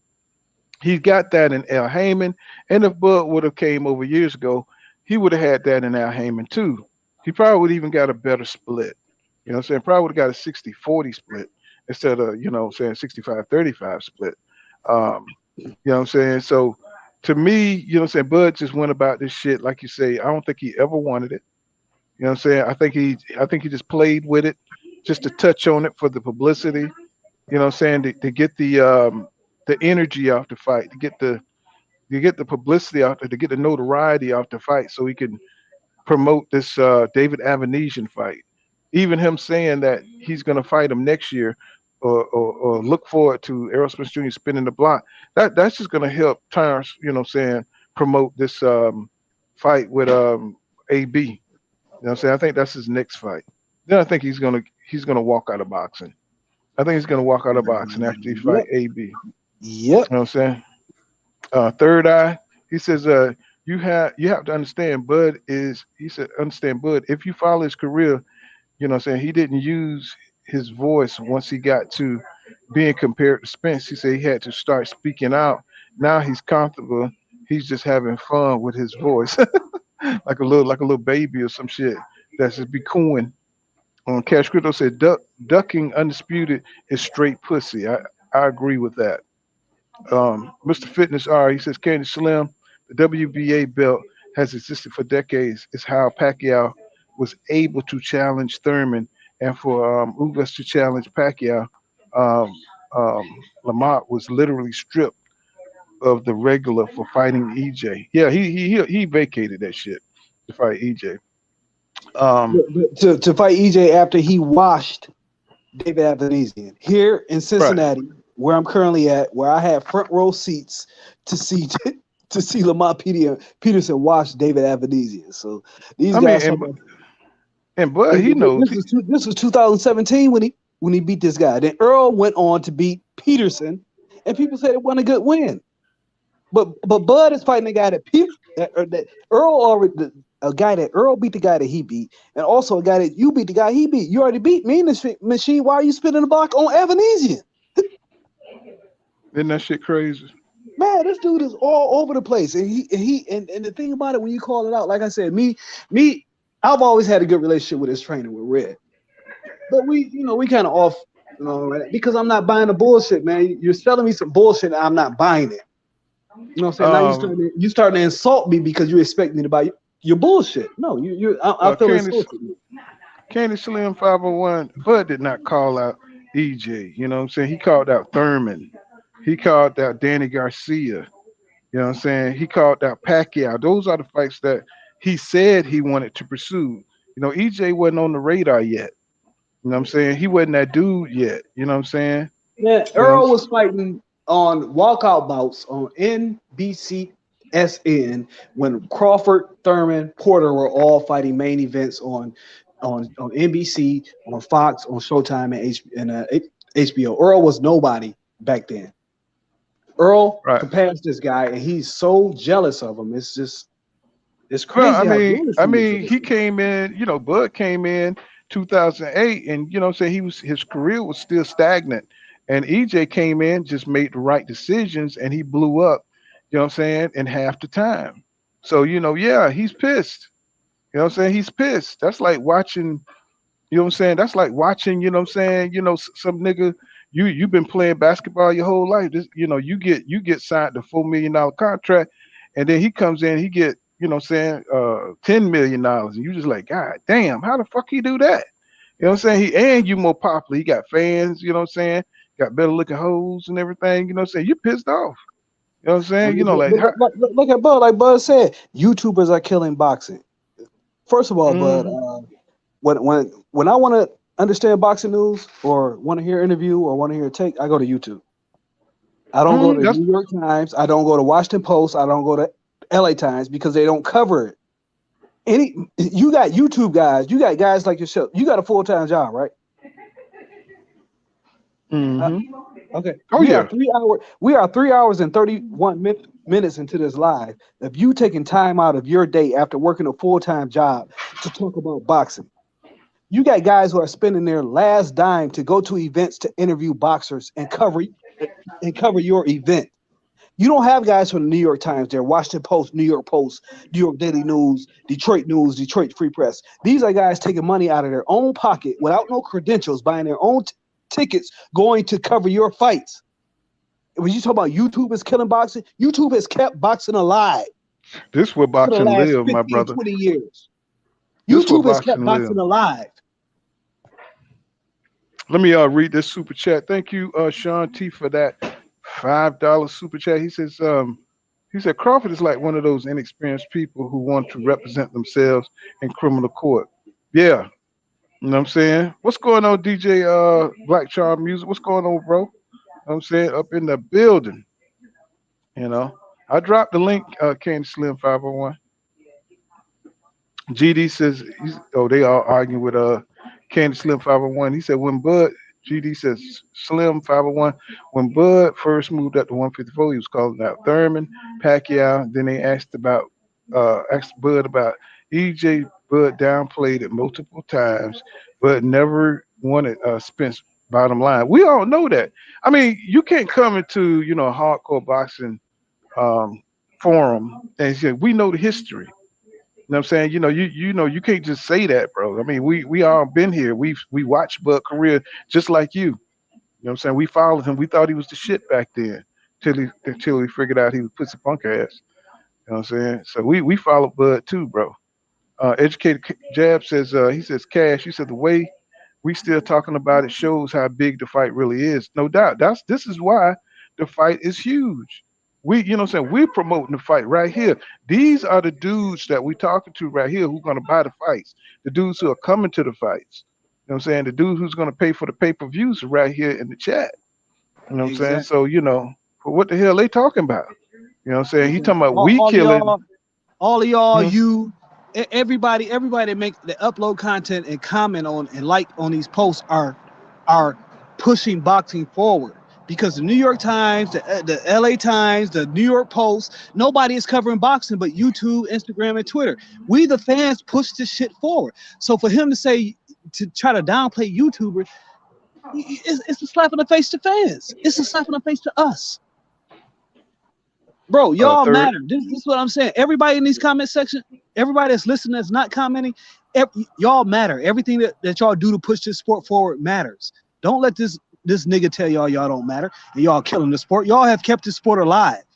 When I got back into boxing, like back in like 2014, 2013, YouTube was where I was getting all my boxing news, reading comments, looking at content creators. The reason I seen content creators is because y'all are pushing the like button. Even if you push a like button, that's your contribution to boxing. That's right. So I don't like when they try to downplay this shit that we're carrying. We are carrying this sport. You know what I'm saying, and pull counter boxing if you don't mind. You know what I'm saying? Pull counter boxing. You know what I'm saying? Y'all can push that too. Let me see. Third Eye says Crawford used to be scared of attention. He said now he's excited about getting over that phase. He's still a little shook, but it's new to him. Yeah. You know what I'm saying? He's like, he's like one of them people afraid of public speaking and shit. When they get over that fear, you can't shut their ass up. Now, Ken Slim says Ugas was already in the line for the winner of EJ versus Pacquiao. He says as he was the regular champion and Mayweather always dropped his belts. He sure did. I'm saying, I got that comment right there. DJ Black Charm in the building. I see you, my brother. And said TZ Franks, what's going on, bro? He said ESP barely covers boxing. They know YouTube is where boxing lives, bro. You know what I'm saying? And he know he's on some fuck shit. That's why, you know what I'm saying, he's mad with YouTube because we're gonna call it out. You know what I'm saying? Yeah, you got certain channels that are biased, you know what I'm saying, and all that shit, man. But he also know that the bullshit, we're gonna speak out on whatever that's not adding up in the sport. And he don't want that. So, he's even gonna the speak bias out. channels mention his name. Right. Even the bias channels keep this going. Right. You know what I'm saying? So, and a lot of these dudes, I mean, I know them going way back. I can just hear their voice, you know what I'm saying, when they're trying to hide themselves. I mean, but I don't care. You know what I'm saying? Say what you want to say. You know what I'm saying? Just try to keep it real. You know what I'm saying? Every now and then, you see this dude on some fuck shit. You see him going fighting lesser competition. You know what I'm saying? That's the standard is. What's going on, Big Gates 86? The standard is you fight the best, bro. You don't pretend. You don't pretend to be the best. You know what I'm saying? You don't pretend and say, you pound for pound number one when you know you're not. You know what I'm saying? That's my problem. And when you think about it, the guys that embrace YouTube, Wilder, Earl, they became the biggest American stars in the sport. See, that's why he won't accept that back end money. Because he already know what time it is. He know nobody trying to pay to see that pussy punk ass David Avenesyan fight.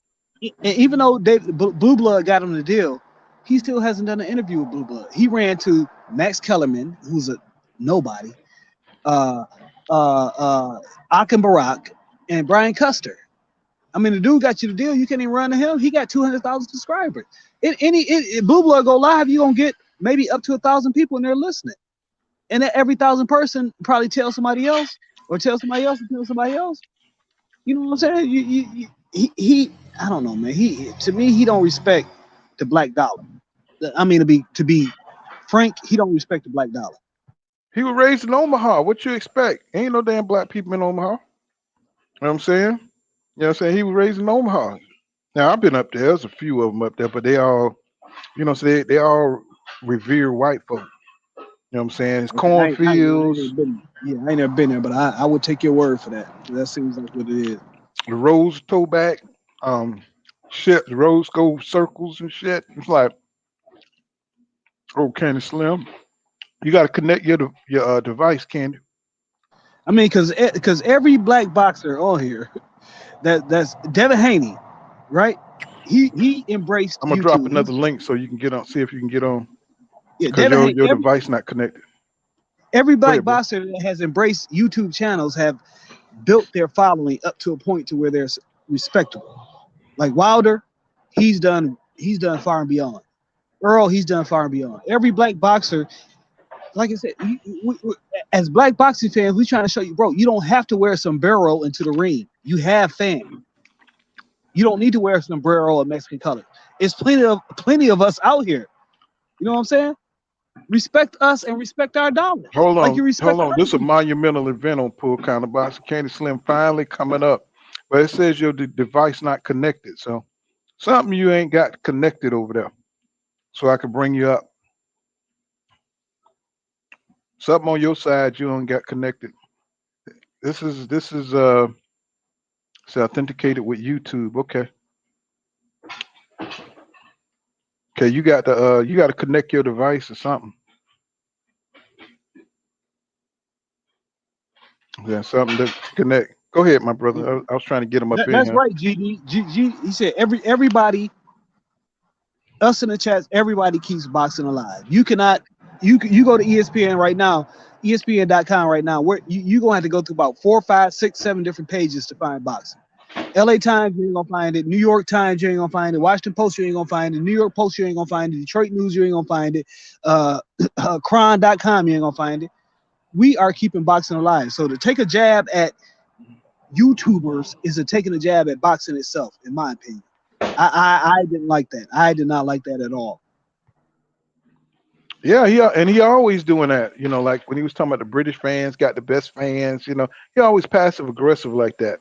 Oh my You know what God! I'm saying? Listen, anytime, this is my warning. This is what I noticed. Anytime you see a black American fighter talk about British fans, these guys are not. You step away from them because they're listening to white people.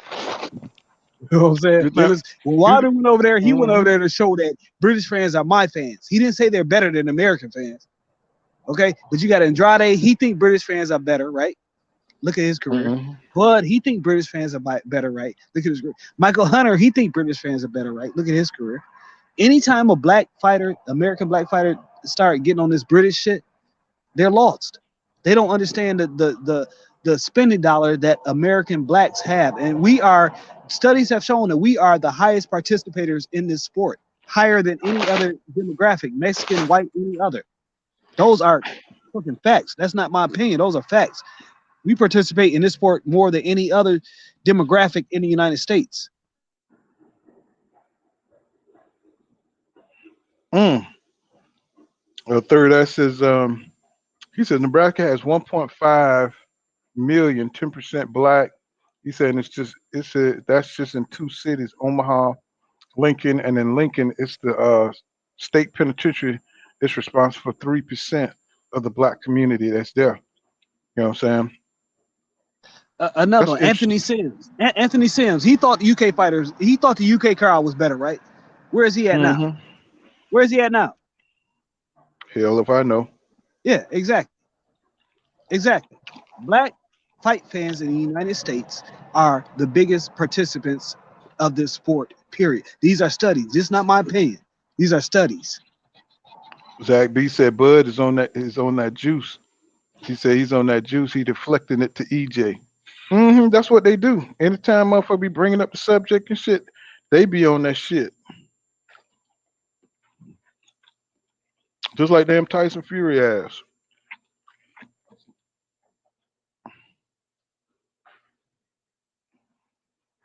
Yeah, you got it. I don't know. It says device not connected. I don't know what that is. You know what I'm saying? But I see some people try to come down and say that device not connected. Candy Slim 501. Okay, let me make a fresh link. Maybe that'll do it. Let me make a fresh link and see if you can get on.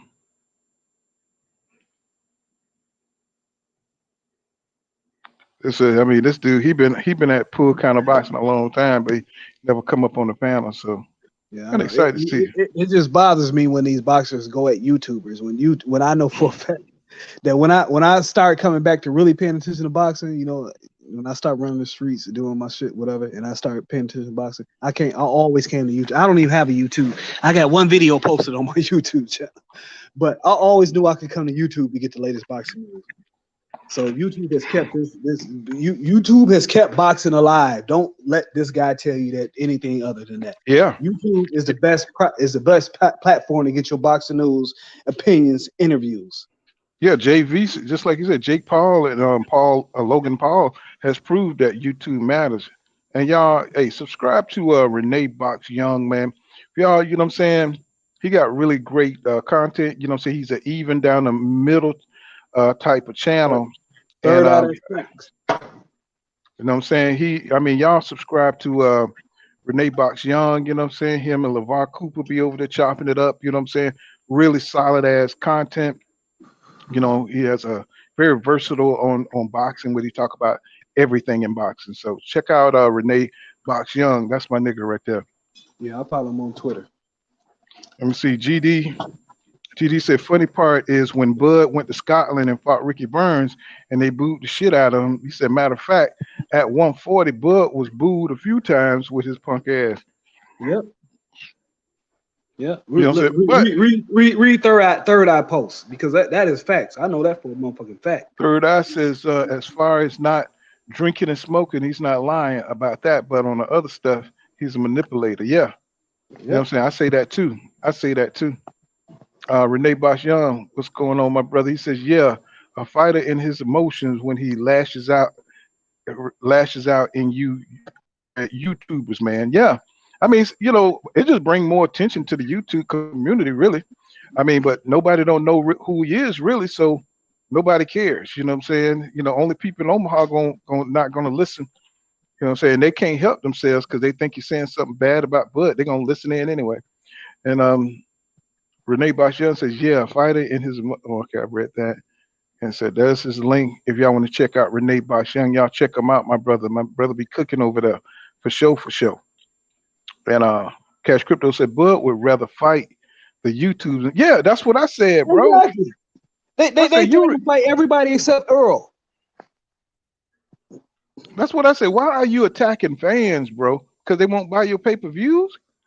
I mean, they call you broke and then ask you to buy their tickets and their pay-per-views. Bud, I know you're in my chat. I think that's Slim. Candy Slim 501. I think that Bud. If you fight the Earl Spences of the world, the Earl Spence Jr.'s, and you fight the you know what I'm saying, you fight the Boots Ennis's, you fight the exciting fights, bro, you will be a pay-per-view star too. You know what I'm saying? You will be a pay-per-view star too. That's as simple as that. You can't fight the David Avenesyans of the world. You know what I'm saying? And become a star. It's just not going to happen, bro. Yeah, you'll be safe. Yeah, you'll get 30 knockouts because you're knocking out tomato cans. You know what I'm saying? People live in reality, at least the real boxing fans, not the dudes that just like you as a fighter, the people from your hometown, the people that keep boxing pushing, you know what I'm saying? The people who want to see the next generation come in. You know what I'm saying? We're not on that bullshit, bro. You know what I'm saying? That's why your pay-per-view sales suck. You know what I'm saying? You take no risks. You sat on that WBO for how many years?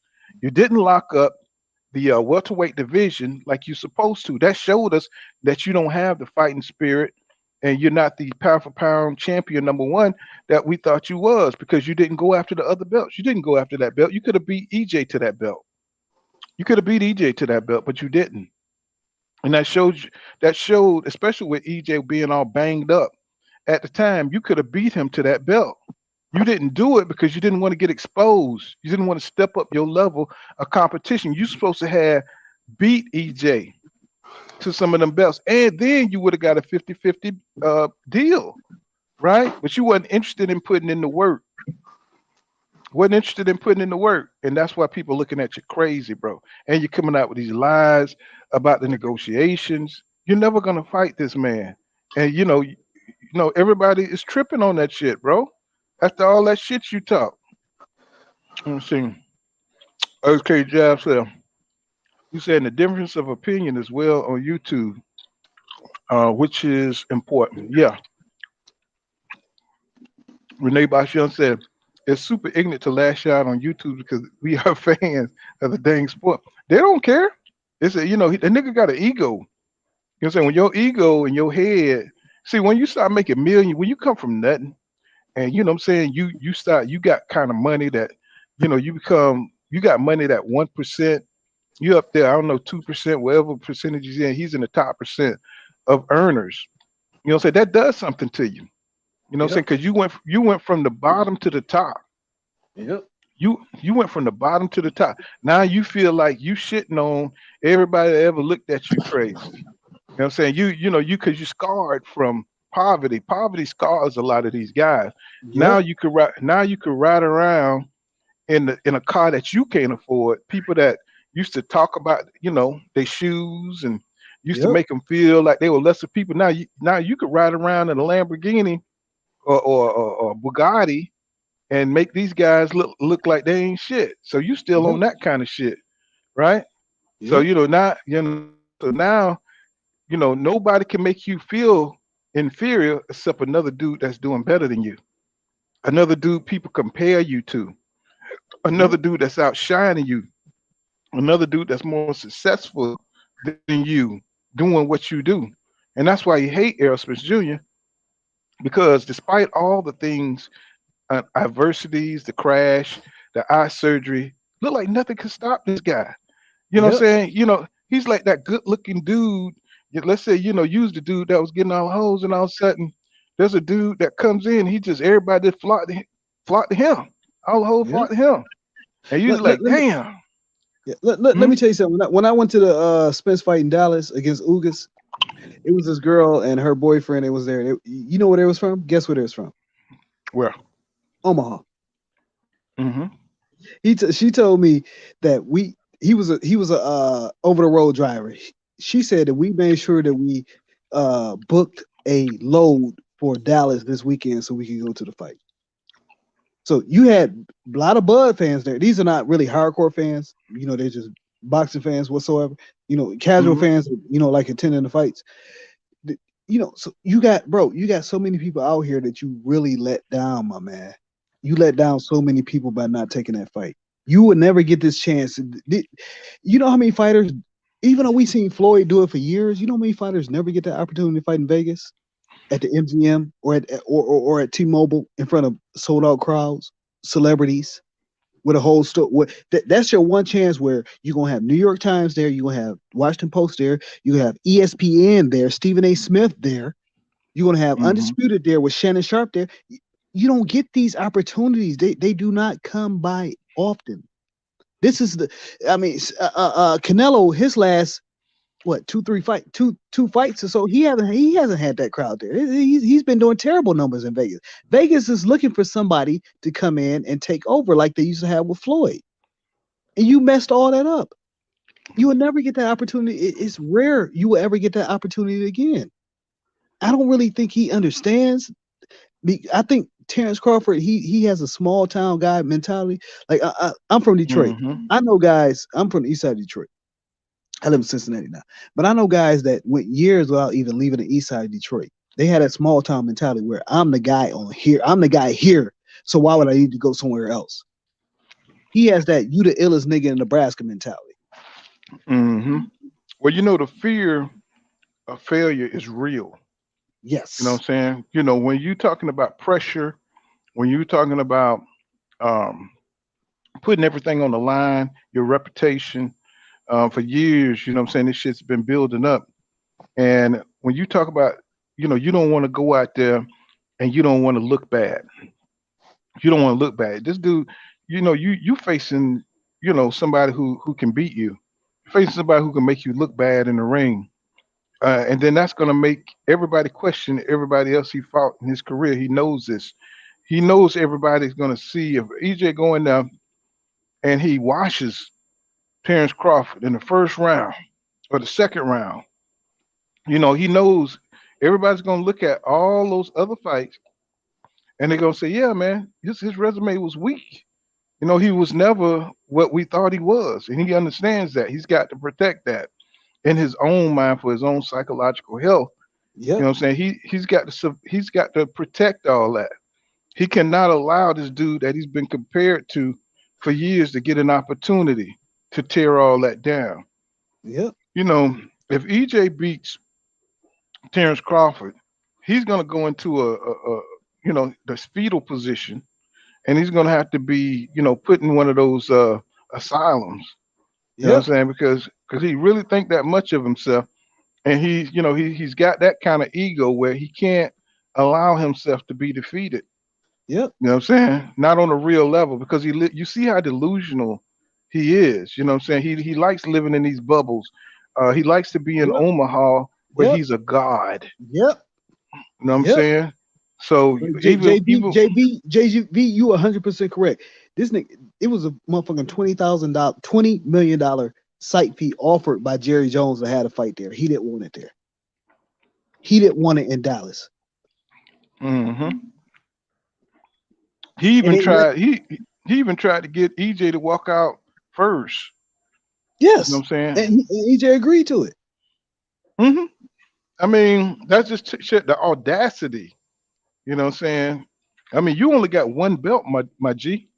Yeah. But he was asking things that he knew would torpedo, that he thought would torpedo a fight. But when they kept hmm agreeing to it, he was like, well, I need to find something else to do, and which was BLK Prime and David Avenesyan. And he liked to talk about, well, I couldn't have did this with David. He likes to talk about how he couldn't have made all these other fights. But if you look, David Avenesyan had a fight. He already had a fight. Sure did. You pulled this guy out of a fight to make another fight. hmm So, man, he does not see the bigger. He does not see the bigger picture. Bud is very risk adverse. Oh, he see the Very picture. risk adverse. The picture's just him getting fucked up. He see the picture. Picture just him getting fucked up, getting knocked out, looking bad in front of Omaha. That's the Man, problem. it is. I think it's what 20,000. How many welterweight? It's like tens of thousands of welterweights in this world.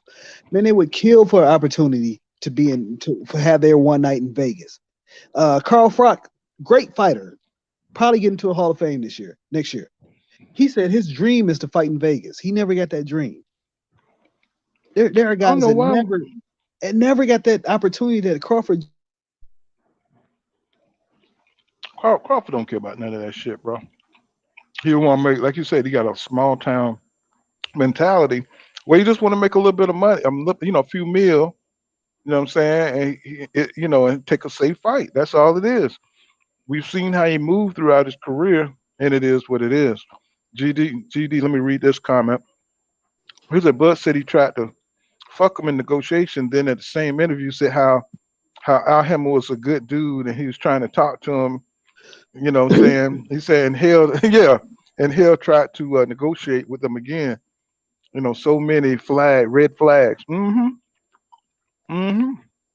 See, once you keep up with the storyline that he's telling, and he's always off. It's never consistent. Yeah, nothing makes sense. What I'm saying? It don't make sense.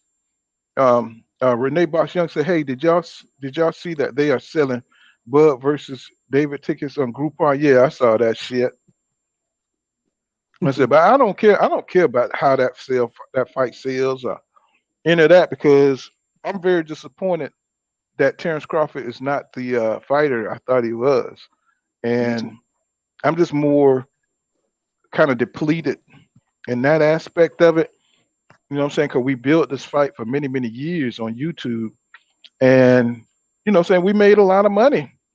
Yep, we made a lot of money. For the hope of this fight. Yep, and we spent a lot of money. We bought their pay-per-views. We went to their fights. We bought their shirts. We spent a lot of money getting this fight to this point. This was our fight. This was our fight. Right. Created from YouTube, created from social media, all the way up to the big event. This was our fight, and he ducked out on it, man. And somebody said this like years ago. I remember somebody said Bud fucked that fight up. You know what I'm saying? Because he kept going left. He didn't sign with the PBC. You know what I'm saying? All the fights that was hard to make, the Pacquiao fight, he didn't sign to fight Pacquiao. And somebody years ago said, when he get to the EJ fight, he gonna fuck it up. Yeah, that's what Earl said. Now we're going to see who really. That's what Earl said. I'm going to take the easy route. He didn't mean easy fights. He damn sure didn't mean easy fights. You look at his fights, and you look at Earl's fight. I mean, at Bud fight, he didn't mean easy. He mean the easiest fights to make. When he said, Oh, "I'm they gonna know take the that. easy route," he meant the easiest fight to make. And Bud ended up proving him true because this has been his most difficult fight yet to make. And it just makes sense. It's going to be harder to make a fight when you're not with the same Exactly. company. You got these guys like this. Is what I'm saying. This is what pisses me off so much. You got these guys like Tim Tszyu. Tim Tszyu in Australia. For people who don't know, Australia is one of the hottest boxing markets where you can actually make money. UK, they pay-per-view, they tickets are like $10 and their pay-per-views are $20. In Australia, the reason Devin got so much money and the reason Kambosa got so much money, their pay-per-views are like 60 and their tickets are comparable to our tickets. That you can make a lot of money boxing in Australia and Australia alone. Jeff Horn and Michael Zarafa, the stripper, they made a lot of money boxing over there. Even that guy Anthony Mundine, he's like one of the highest paid Australians ever. I'm telling you, you can make a lot of money in Australia. But Tim Tszyu, he said, forget all that. I'm coming to the United States. I want Jermell Charlo. Jermell is going to beat his ass. But he said, I want Jermell Charlo, and I'm signing with the people that's going to get me that fight. He wants to smoke. Bud doesn't want that smoke. And Tim Tszyu is a big star over in Australia, and he was making a lot of money over in Australia. He was selling like 300,000-400,000 pay-per-views at like $60 a piece, which is great money. And you know how we know he don't want to smoke? Because he keep trying to put this fight behind him. Like, Yep. Like I brought it up earlier when he said, this fight ain't gonna hurt my legacy. As soon as he started talking about all his accolades about going to the Hall of Fame, kind of like when Sean Porter was talking about he was thinking about retirement. They start talking all these post-fight. Let me tell you, Candy Slim, go to your browser settings and allow pop-ups, and that'll probably fix it. Go to your browser settings if you're on Google or if you're on I don't know what browser you're using, but go to allow pop-ups, and that'll probably fix it.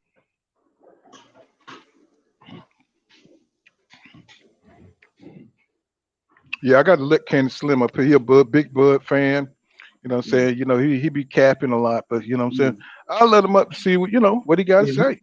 He probably he got his pop-ups blocked because when you go to a browser, they're trying to do your pop-ups, but it's blocked. So go to your browser, go to settings, and make sure you do allow pop-ups, and you should be able to get in. Third Eye says, did I miss it? Educate? I ain't even read that, did I? Educated Jab says, why they keep pushing boots on Errol? He said, I actually like that fight for Errol. I doubt the politics would allow that fight. They keep pushing it because Earl is the one that would actually make the fight. If it was feasible, Earl would make the fight. Bud wouldn't. Bro, you taking the word for all of, but boy, you be on point, boy. When you come up to 147, boy, you only fucked up when you go to 135. You know what I'm saying? You be on point from 147 on up, boy. You straight. 175, man. You know what I'm saying? But everything else, boy, you be on goddamn point, boy. You be on that shit. You know what I'm saying? Yeah, you never see nobody talk about Bud gonna fight Jermell. Man, this cap that he had with Jermell, Jermell Charlo would knock this dude dick string loose, and he know it. I would love. I mean, the nigga hit the pavement the first round with Trishelle, with Trishelle. I was like, what the fuck we watching here? He talking all that shit, and he got Falumaloom in the first round with Trishelle. I was like, he ain't even a hitter like that. You know what I'm saying? And you hit the canvas like, I was like, oh my God. You know what I'm saying? And he talking all this, he talking cash shit, calling him a kitten. He ain't a lion. And, no. I was talking about Bud. When Bud was talking about he gonna beat EJ, then go up to 154 and beat Mel. Oh man, he capping. That nigga be lying so damn much, bro. This boy Mel ain't nothing to play. Look, I'm a biggest Wilder fan. If you see, I was at the Wilder statue unveiling. I was there. spent my own dime to go down there just to kick it with Wilder and his people and see all the and you know how Mel is towards Wilder. He done said some foul shit towards Wilder, but this nigga Mel ain't no joke, man. Oh Anybody yeah, that's talking crazy, he's fighting his best boxing right now. Yeah. Right. And I'm from Detroit. I love Tony Harrison. I still want to see the trilogy because Harrison was doing this thing until he got knocked out. This boy Mel ain't no joke, man. These people out here talking. This boy Mel ain't no joke. Hey, Tony Harrison was like, he won that. Yeah, I want to see another fight. Heard that shit. Tony Harrison. I respect Tony Harrison boxing ability. I think he can beat him. It just for whatever reason, man. Tony don't have a chin. No, he don't. He don't. He get touched. Not only a chin, but he got stamina issues. You know what I'm saying? You seen him almost. He be beating the shit out of everybody. Yeah. Till he get to like round the 8th or 9th round. Yeah. That motherfucker start running out of gas. He stopped doing the things. You know what I'm saying? Doing the little, things to do to make people miss. You know what I'm saying? That great offense he got. You know what I'm saying? It kind of slows down. But when he on, he one of the most beautiful boxers to watch when he's on. Right. When he's on. I hope he take the Fundora fight. I think Alicia done got him into some shit that he wasn't expecting. I don't want to see him take that Fundora fight. I don't know if Tony can. I don't know. It depends on how he look. I mean, if he can stay outside, because Fundora, as tall as he is in his reach, he's not an outside fighter. He's an inside fighter. Yeah, if Tony on point, he'll beat him. Yeah, we could get that final. Tony long too. Tony big motherfucker too now. Tony tall, he long, got that reach, and that boxing IQ is off the chain. So, but the problem is, do you think Bud could beat Castano?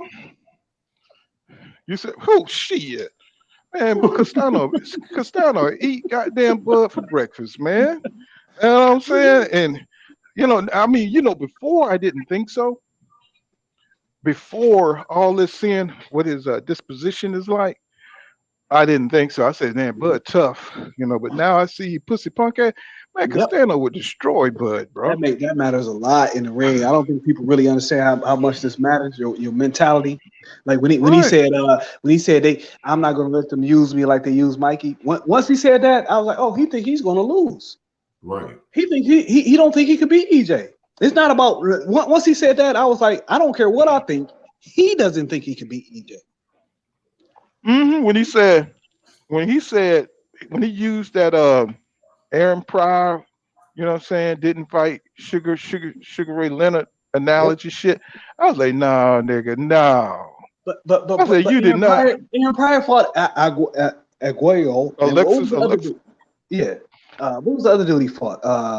I can't fucking think of his name right now. I can't remember, but Sugar Ray fought Burns, Hagler, Duran, Benitez. Mm-hmm. You have nobody near that on your resume, so it's nothing like that. Oh, guess what? I was at the bar last night. I was chilling at the bar with last night. He ain't got shit going on though, but I was chilling with Rasheed Warren last night. Okay.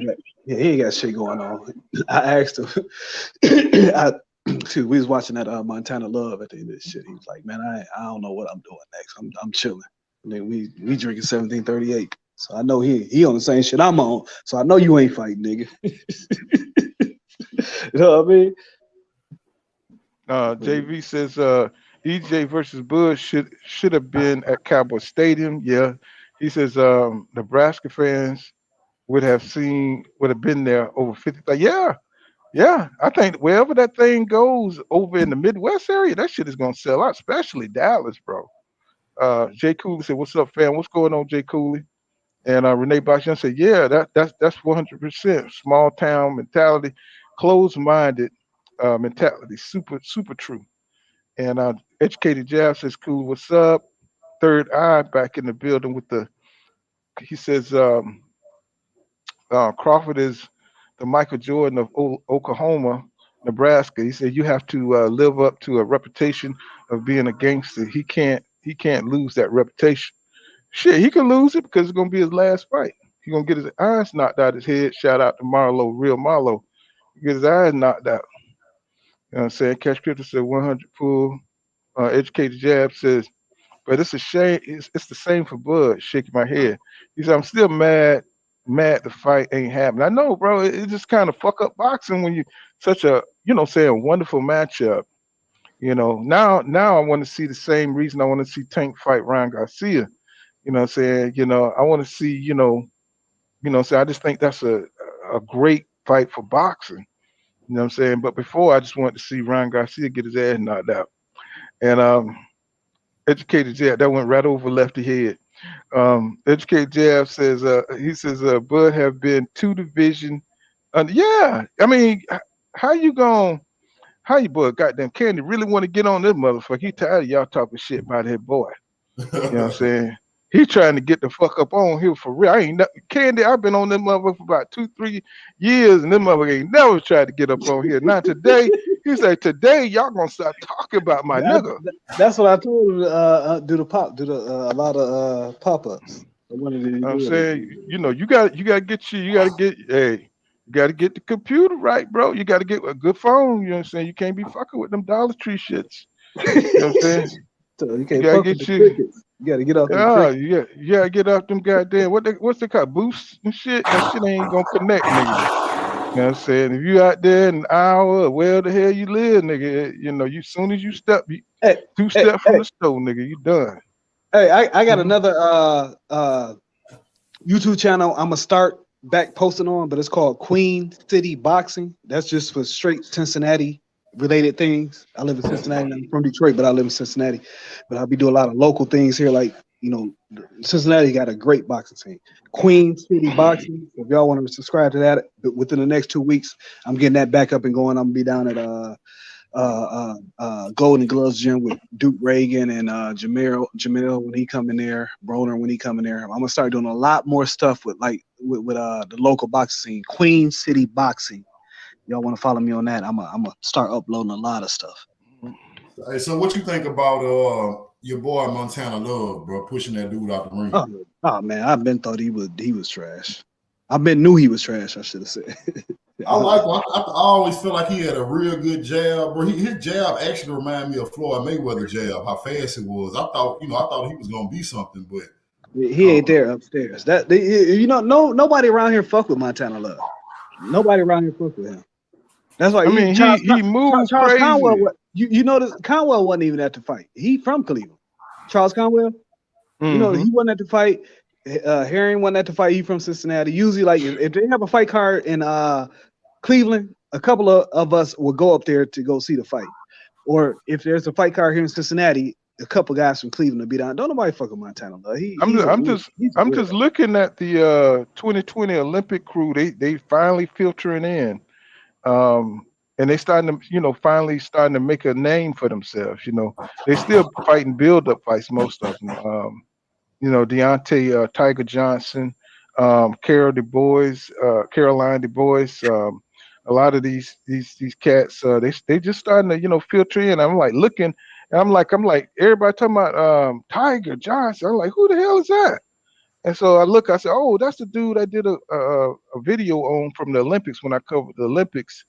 And they starting to come in. Regan Dukes, Duke Regan, Torres. Is it Duke Regan? I keep calling him Regan Dukes. Yeah, Duke Regan. He here from he from Cincinnati right here.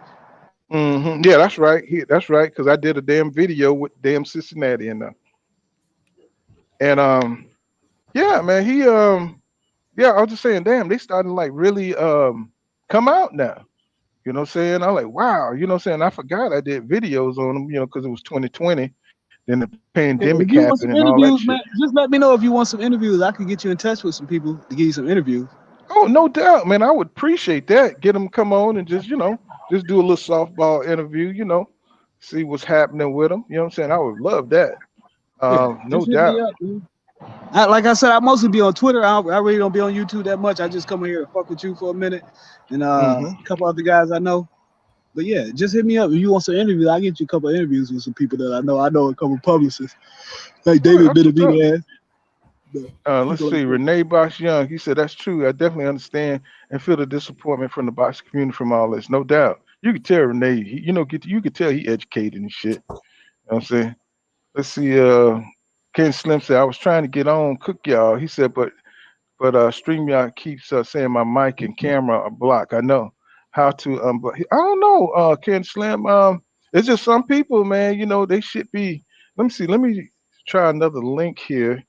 I don't know. I think it's got to be something on your end because my shit is 100 though. You know what I'm saying? I keep my shit top of the line here over here at Pool Counter Boxing. You know what I'm saying? Let me see. Third eye blind. Damn, to my third eye blind. God damn, but I'm old. To my third eye blind. Let's see. He says, Errol left millions on the table in this fourth quarter just to prove his point. Bud ate the cheese. And Educated Jeff said, agree.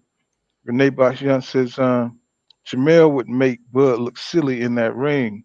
He said he would expose Bud. Yeah, he couldn't deal with the power. You know what I'm saying? The power is real, you know what I'm saying, when it comes from Mel. And he half crazy, you know what I'm saying, which make for a great boxer. You gotta be a little fucked up in the head. You know what I'm saying? And Jamel, you could hear when he talked, when he was telling Bud Crawford, to do what Earl do you say. You know what I'm saying? Yeah, sometimes you gotta learn how to be a challenge. Sometimes. No, be a challenger sometimes.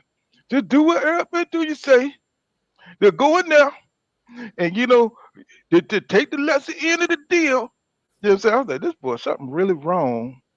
Something is really wrong with Jamel Charlo, bro. You know what I'm saying? I said, son, this dude is off the chain. He say what the hell he think. And that's why I like Lefty. You know what I'm saying? You just say what the hell that you believe, bro. Ain't nobody, you're gonna get a lot of hate backlash, but shit, nobody can't take away what you believe, your opinion, or the facts that you bring.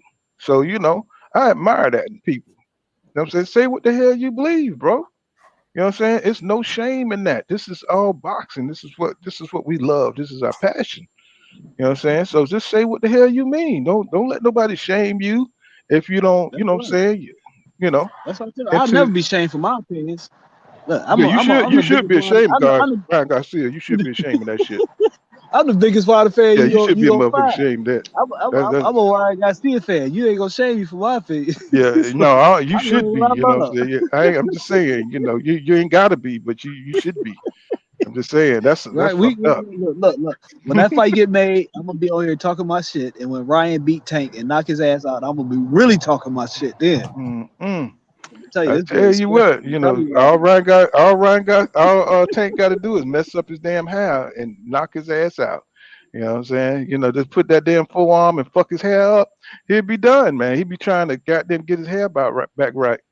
Um, GD says Tim Bradley talked about he's not going to point the finger on why this, not happening. He said till little Coon knows his bitch boy Bud scared. Yeah, you see Roy Jones Jr.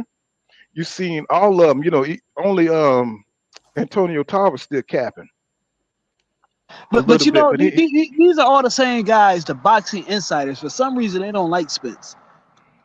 They also all picked Mikey Garcia to beat him. You ever notice that? yeah, because they motherfucking haters.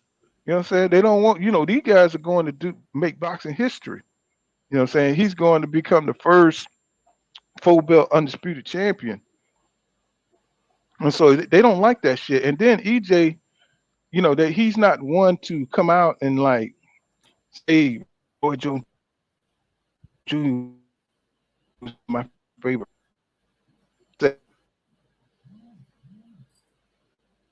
These are people.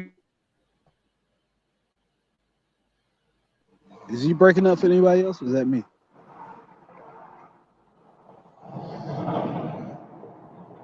Must be me, cause my damn internet look like my internet just kind of just flip flop there for a second. You know what I'm saying? So he ain't the type of dude that's gonna be all up on your nuts. You know what I'm saying? For these legends. You know what I'm saying? He's trying to create his own legacy, and he can't do that trying to be up on somebody else's nuts. You know what I'm saying? Nutsack. But he came up with Roy Jones at the table. You know what I'm saying? On the ring side of his fights. So they got a better relationship with Bud because he goes further back than EJ. EJ is more of a newer generational type fighter. So he don't make that connection. Bud goes back to 2008. You know what I'm Yeah, 'cause saying? Bud never fought on HBO, right? Yeah, he fought on HBO. Yeah, but see, that's why he. I That's mean, EJ never fought on HBO, right? no, he was in the Olympics in 2012. You know what I'm saying? He came out after all that shit, after HBO, bit the bullet. You know what I'm saying? And you know what I'm saying? So he didn't get to come up on HBO and all that shit and formulate those kind of ties with them Yeah, guys, them old school dudes. So, Bud was knocking out everybody, so he looked like he was the shit. You know what I'm saying? He looked like he couldn't be touched, just like Roy and Floyd were side by side. You know what I'm saying? They were comparing them. So now they comparing EJ, even though they was in different weight classes. You know what I'm saying? It was the dominance, you know what I'm saying, of how they were winning the fights. And so they just don't connect with EJ because he's of another generation, I believe. yeah, You know what I'm that's true. saying? That's true. Mm-hmm. Yeah, because You know, even with the really all the newer, even Gervonta Davis, he never fought on HBO, right? who? Tank. No, it's always been Showtime and shit like that. Okay, yeah, okay. I You know what I'm saying? understand. Them old flat platforms gone. Yeah, I understand where they Yeah. come from. I Yeah, understand. you know what I'm saying? Because So BBC left HBO in what, 2016, 15, 14? something, Because something like that. Not yeah, too long after Floyd Mayweather told Larry Merchant, "You don't know shit about boxing." yeah, You know what I'm saying? It was a wrap for that network. When they lost Floyd Mayweather to Showtime, it was a wrap.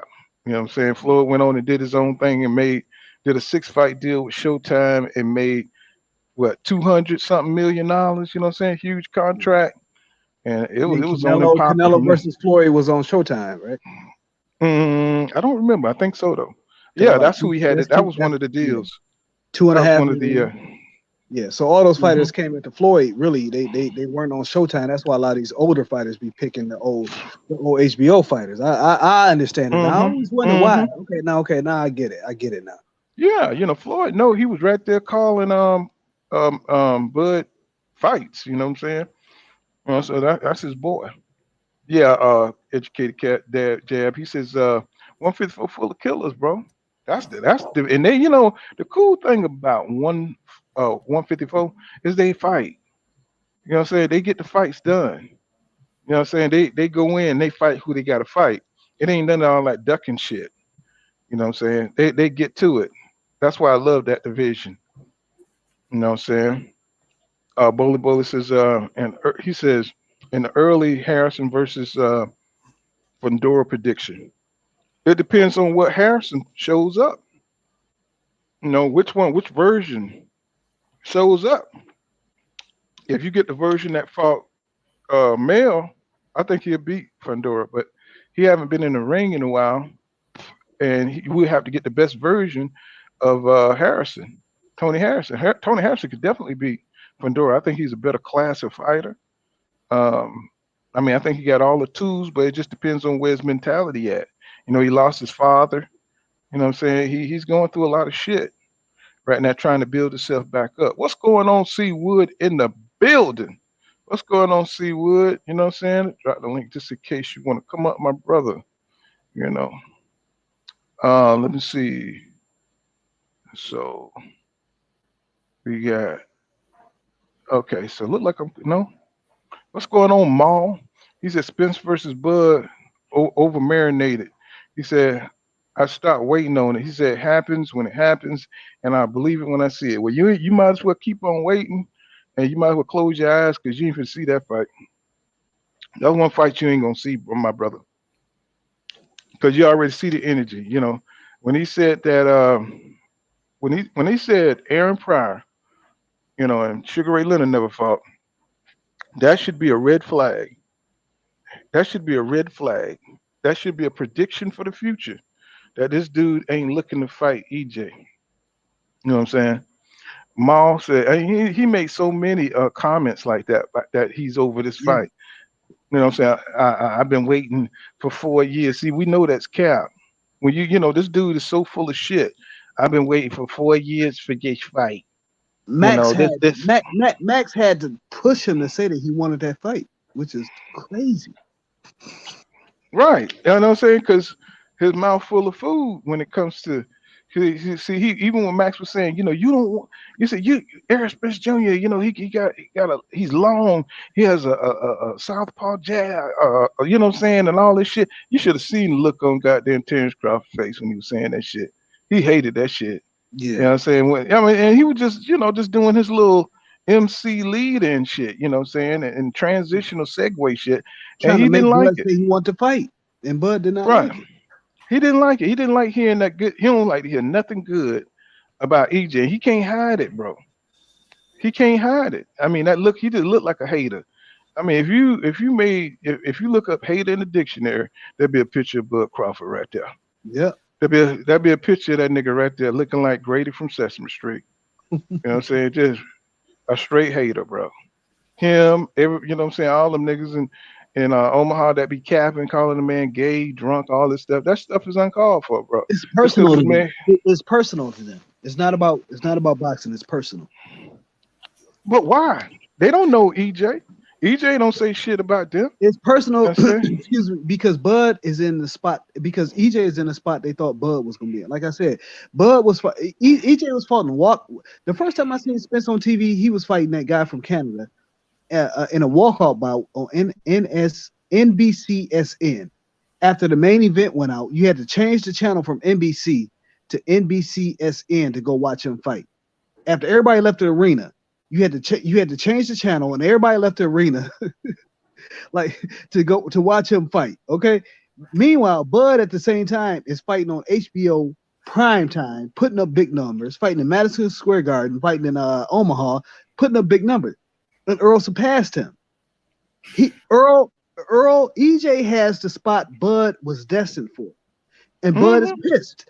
But Oscar had the spot Floyd was destined for, and Floyd went in there and beat his ass to take his spot. EJ won't do that. Bud won't do that. Bud just wants to walk around crying about this shit all fucking day. That interview with Max Kellerman, he didn't mention Avenesyan. He didn't mention Black Prime. If you're not a hardcore boxing fan, you would not know from that interview that he has a fight coming up because he never talked about it. Cause that nigga have tunnel vision. That nigga got EJ hate syndrome. Yeah, he You know what I'm does. saying? They got EJ hate syndrome. That nigga, he wants to tear down his reputation at all costs. Yeah, instead of getting in there, the fastest way to tear down is to get in there and whoop his ass. Yeah, because I don't when care what you Hagler, got to say. Get in there and beat his ass if you really feel that way about him.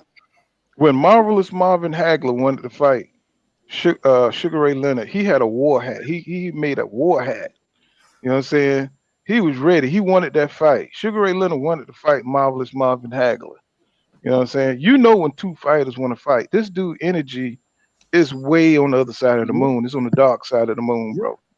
That's why, if you notice, the whole time during these negotiations, you always see from Earl's side, the fight's going to get made. We're going to have a fight. The fight going to get made. From Bud's side, it was like, well, we're going to try to get this fight done. It was just a whole different energy from the two sides. It's vague. He always with that vague shit.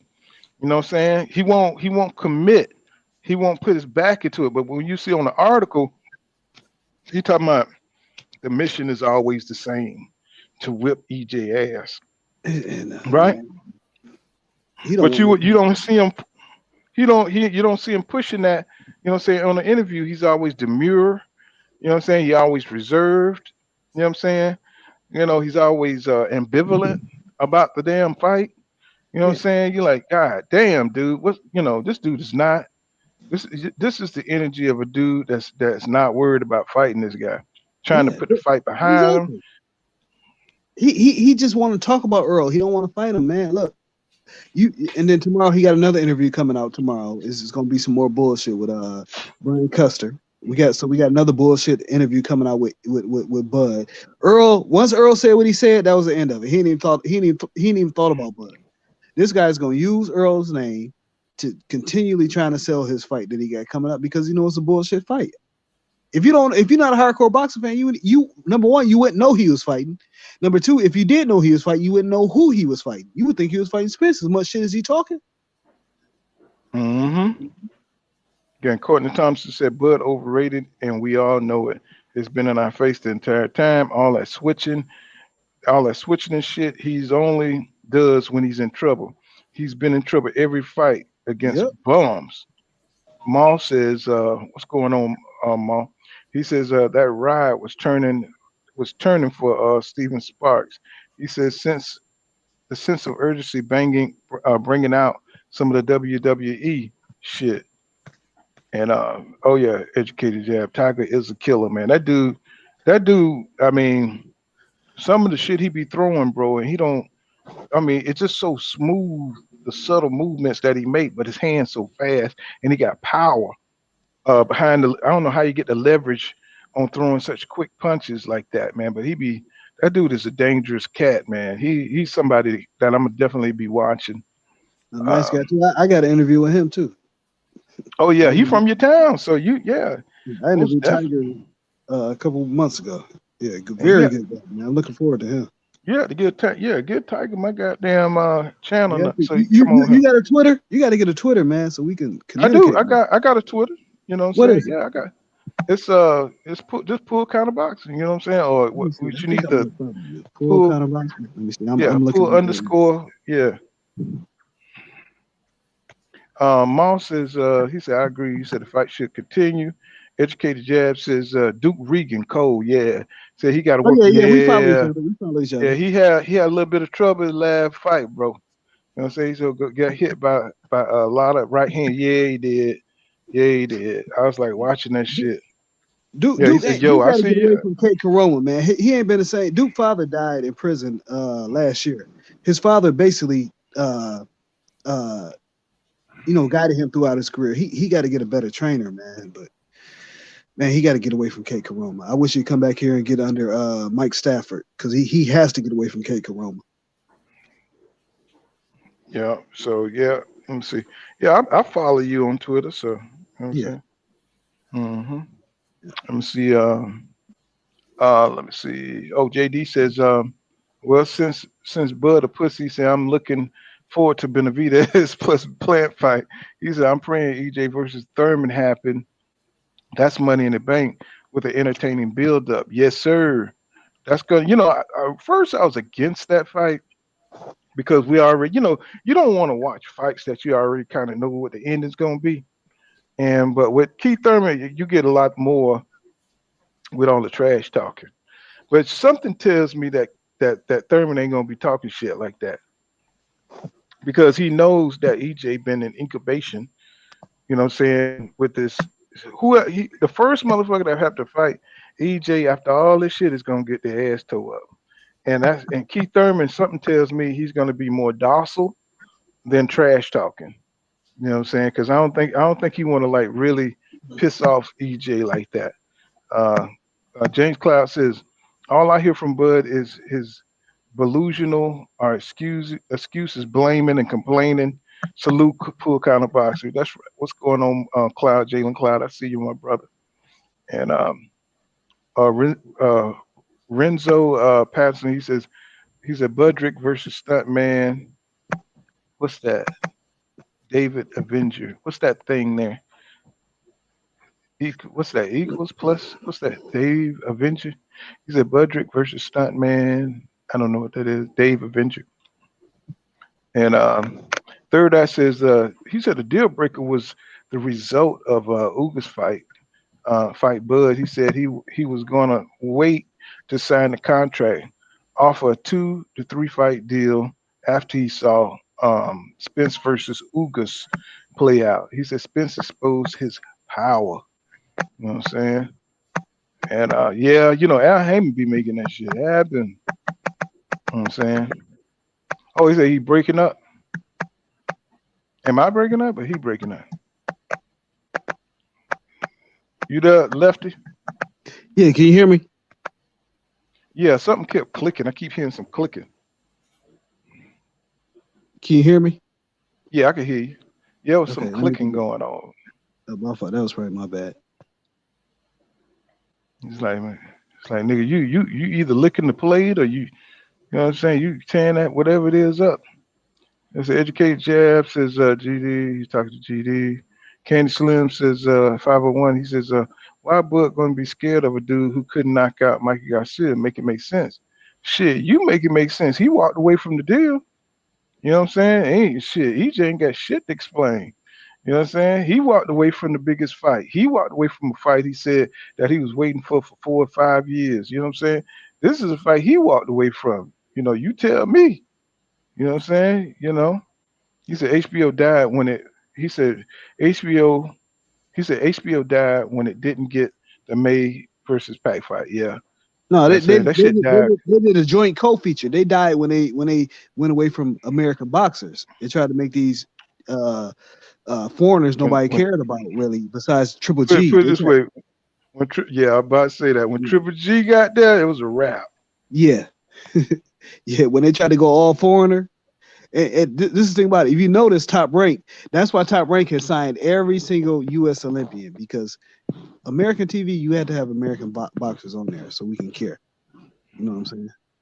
See, they tired of seeing niggas on there. They tired of seeing niggas run everything. You know what I'm saying? They tired of that shit. But You they know what I'm didn't have saying? none up until the time that they signed all these Americans. They had like the Maloney twins from Australia. Nobody really wants to see that. It's just like the NBA, you know what I'm saying? Niggas just Yeah. running the damn league. They had to go over to the Ukraine and Russia, you know what I'm saying, to find these rare, you know, at the end of the damn world to get some people who can hoop. Now You know I'm what gonna tell you I'm what saying? You they know, really pissed off. They pissed off about what's going on in the NFL right now. All the black quarterbacks is the top quarterbacks in the league right now. Yeah, I'm seeing. I'm not a big. I don't follow a lot of NFL, but I've noticed They that. Yeah, the pissed black off about quarterbacks that. taking over. Tom Brady Yeah. ain't shit this year. Aaron Rodgers ain't shit this year. Justin Herbert, all them quarterbacks that they try to put up there, the best quarterbacks in the league is Jalen Hurts, Lamar Jackson, Geno Smith. Them the best quarterbacks in the league right now. but see, it's, you know, I ain't gonna go off into a rabbit hole, but we know it's about imagery. That's why they, you know, they want the leadership positions to be, you know what I'm saying? They want you already know. You know what I'm Right. saying? They want to be on the white side. You know what I'm saying? They want boxing, they want the champions to be on the white side. You know what I'm saying? They want every day it's about imagery. You know what I'm saying? Because you want the champion to look like you. You know what I'm saying? And that's the perception, right? So that's why when Devin Haney got the, you know, belts, it wasn't shit. When he got it, you know what I'm saying? They start downplaying every damn thing. That's why Monster Inouye, anybody besides niggas, they trying to put them up front. You know what I'm Hold on, saying? In front of everybody. I love anyway though. But yeah, when Devin Haney got that belt, yeah. Matter of fact, they even put the second fight. They put how many times he held on there. Like I've never seen that stat on ESPN. Right. And I brought that out in another live stream. I was like, man, come on, bro. Hey, they I mean, are energy get y'all weird when we have success. They And just then start getting weird. yeah, and then but the, they done took Loma off the pound for pound list because Devin about to beat his ass. Now he ain't no pound for pound no more. Come on, man, keep him on but the that list smart with see, the but they do it the smart way. They have other blacks. They hire other blacks to tear you down. You know what I'm saying? So they can't be accused of anything. Right, right. They make blacks do the dirty work. Like right now, Tim Bradley and Andre Ward, they house niggas right now. You know what I'm saying? That's what they is. They in the house Yep. and they doing all the dirty work, you know what I'm saying? Talking about Devin's clinching and you know what I'm saying? You know, Andre Ward, you know what I'm saying, he is, you know, And it's sad, man, because Andre, especially for Ward, because Ward was once that guy who mhm, the media wants to clinched. went against. Yeah, and He was now he was a clincher. now he's just playing into that. That's sad to see that from Ward, man. I expected more from Ward. Yeah, I was I'm shocked sorry. about Ward, but Ward Yeah. always seemed like the type of dude who Yeah. went against the grain and was gonna say what the truth was, no matter what nobody cared. You know how Yep. nobody felt. Yep. But he turned out to be a company guy. Because you remember Ward was the guy that the media hated when he fought. Especially when he challenged when Ward Mhm. came out of retirement, Ward said, let me get one of them boogeyman. Either give me Triple G or give me Kovalev. And the media hated him because he pulled Triple G whole card. And they hated him. Sure enough. Mm-mm. Let me see. GD says, HKJ, yeah, he does. He said, but think Ryan's gonna come in nervous as hell, and by the time he gets get loose, I think he'll be too late for Ryan. And let me see. HK Jab says, he says, Castano went to top rank and got that belt, went rat foot undisputed. Yeah, man, you know the real ones. The real ones ain't worried about that shit. You know what I'm saying? David skates all day. He says, I think has the boxing skills to watch Fundora, but they need to check Fundora gloves before the fight. Laugh out loud. Renzo Patterson says HBO Boxing 1973 2018. That's me. Let's see. Candy Slim 501. He says Bud stops cause stand on late. Said he doesn't lose. He said he don't lose to that little ass dude like Errol did in the amateurs. You know. Oh, he'll just lose to Danny Dave Garcia and Skates out there guys said, Spence washed in the amateurs. let's see. Dave Skates out there says that Louis fight was sus as fuck. He says 100%. He said I don't 100% believe Honduras playing by the rules because that last fight he went all 12 and it wasn't the same damage inflicted wise. And yeah, man, I really haven't taken a close look at that. You know what I'm saying? I really haven't taken a close look at that, but it's gonna play out. We're gonna find out. Educated Jeff said JD is very possible that the advantage I give Tank experience. That's what I'm talking about. Courtney Thompson says Bud drained himself down to lower weight classes and then pulled little Gamboa up while the man had been out the ring for a year, and he said he still was getting wobbled. Make it make sense. It was like 19 months or something like that. Gamboa was out the ring. Let me see. Talking to Candy Slim and start up a goddamn fire in the goddamn comments. I can't find a goddamn. Started up a damn argument. Jalen Cloud says, remember when Stephen A.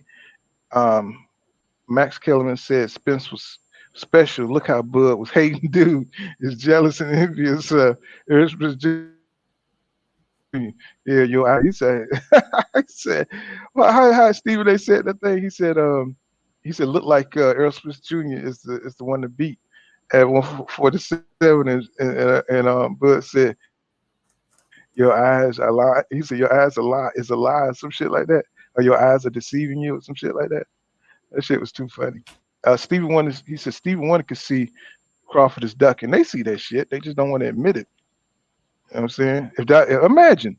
Imagine this. What if Errol Smith Jr., you know what I'm saying, decided to not make this deal and say that the deal was messed up and went to fight David Avenesyan.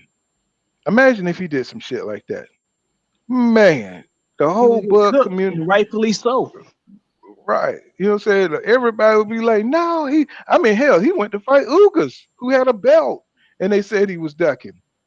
You know what I'm saying? Ugas got a belt. They said just send him a contract. Bud gonna sign it. Just send him a contract. Bud gonna sign it. Everything this guy was made out to be, he's not who that guy is. And I've been Does it seem like if you see for years, and he just showed me that he fooled me. He just got sent the contract. Do you think back then if he would have got sent the contract, he would have signed it? Hell no. Long as he's safe, he gonna talk shit. But He need to put that belt on eBay because he want to sell it. That's what he looking for the highest bidder. Like I said, when that little dog behind that goddamn fence, that little motherfucker be screaming. That motherfucker sound like he about to die, barking. But when the wind blow that damn gate open, that motherfucker ain't coming out. No, he's staying right in there. That's what I'm saying. They all want to fight the fans. They don't want to fight Earl Spence. They want to call the fans broke. They little buddies want to talk about the fans and fight the fans and talk about how bad YouTubers are. They talk that, bro. All we want you to do is fight Earl. We don't care about all of that. The only thing I want you to do, Bud, is fight Earl. If you sign a contract to fight Earl, man, I'm there. I'm there at least 20 deep. We can, you know what I'm saying? We there to support you. We're going to support you. I'll buy the pay-per-view and my ticket to the fight. We just want to see you fight Earl, man. This ain't nothing personal, my guy. They take everything personal from the fans to Earl. Everything is personal to them. This is nothing personal, my man. We just want to see you fight Earl Spence. That's it. And the fact that we asking them this and they get such an attitude of it, they like we demanding them to do something that's crazy. No, we just want to see you fight Earl Spence.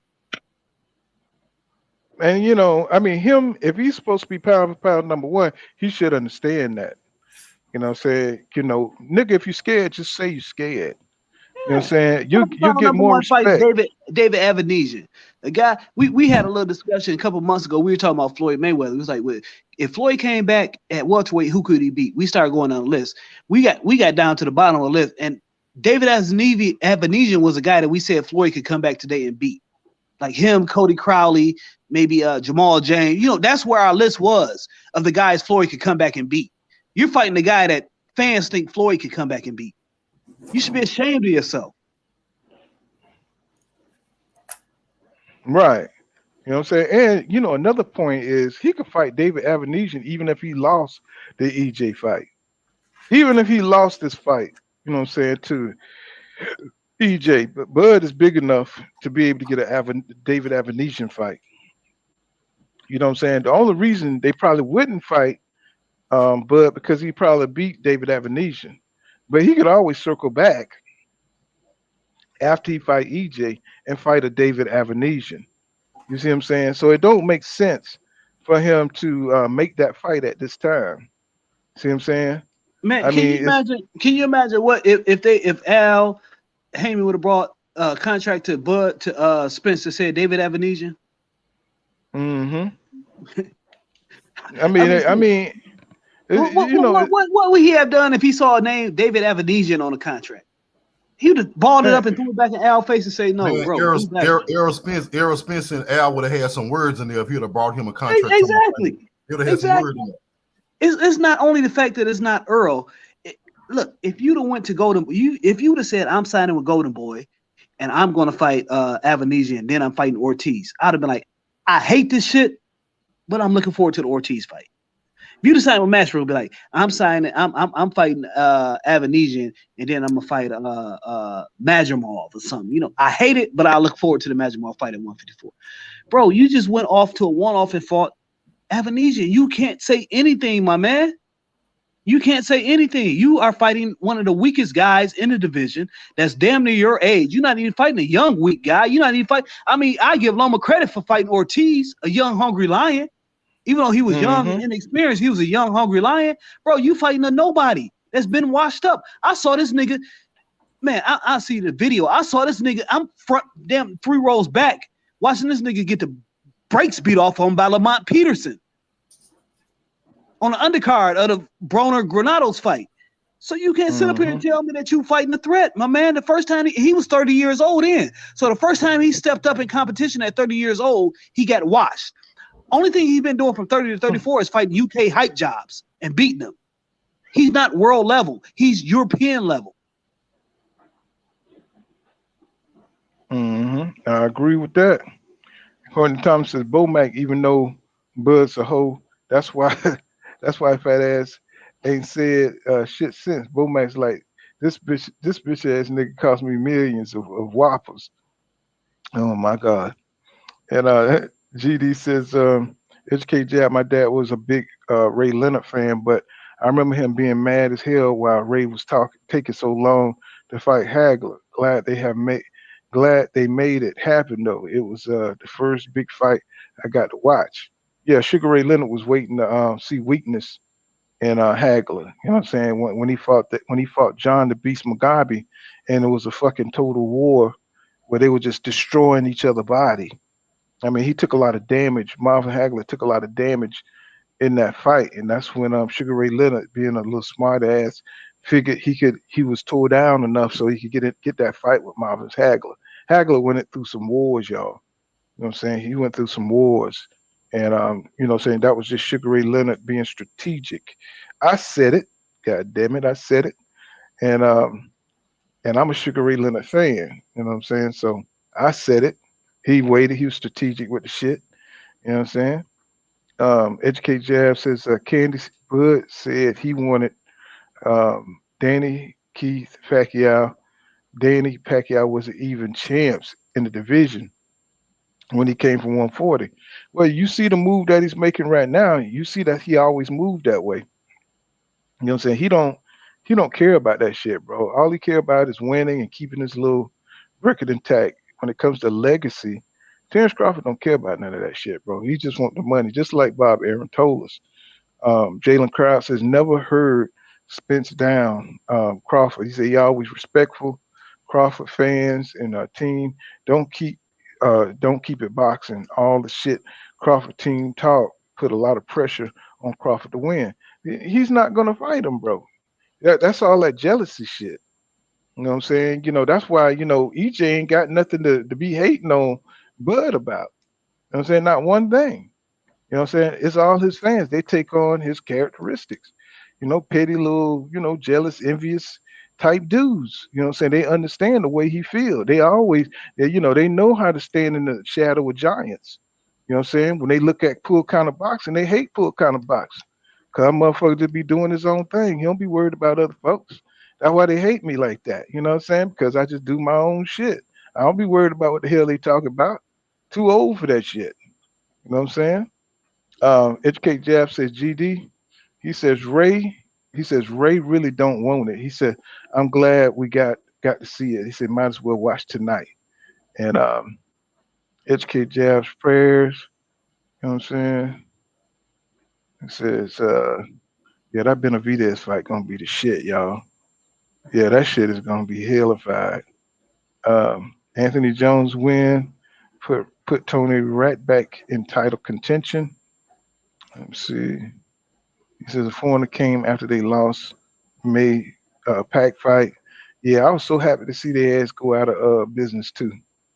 Jalen Cloud says Crawford fighting Dave. I've been geeking laugh out loud. Crawford fans were so hurt that they had to make up some bull on Spence to save face. That's disgusting behavior. Yeah, I mean you can see that they fight on Twitter. You know what I'm saying? They just make up shit. You know what I'm saying? They'll just lie about anything just to make save face, like you say. Jalen Clark says Crawford is fighting guys he should have fought.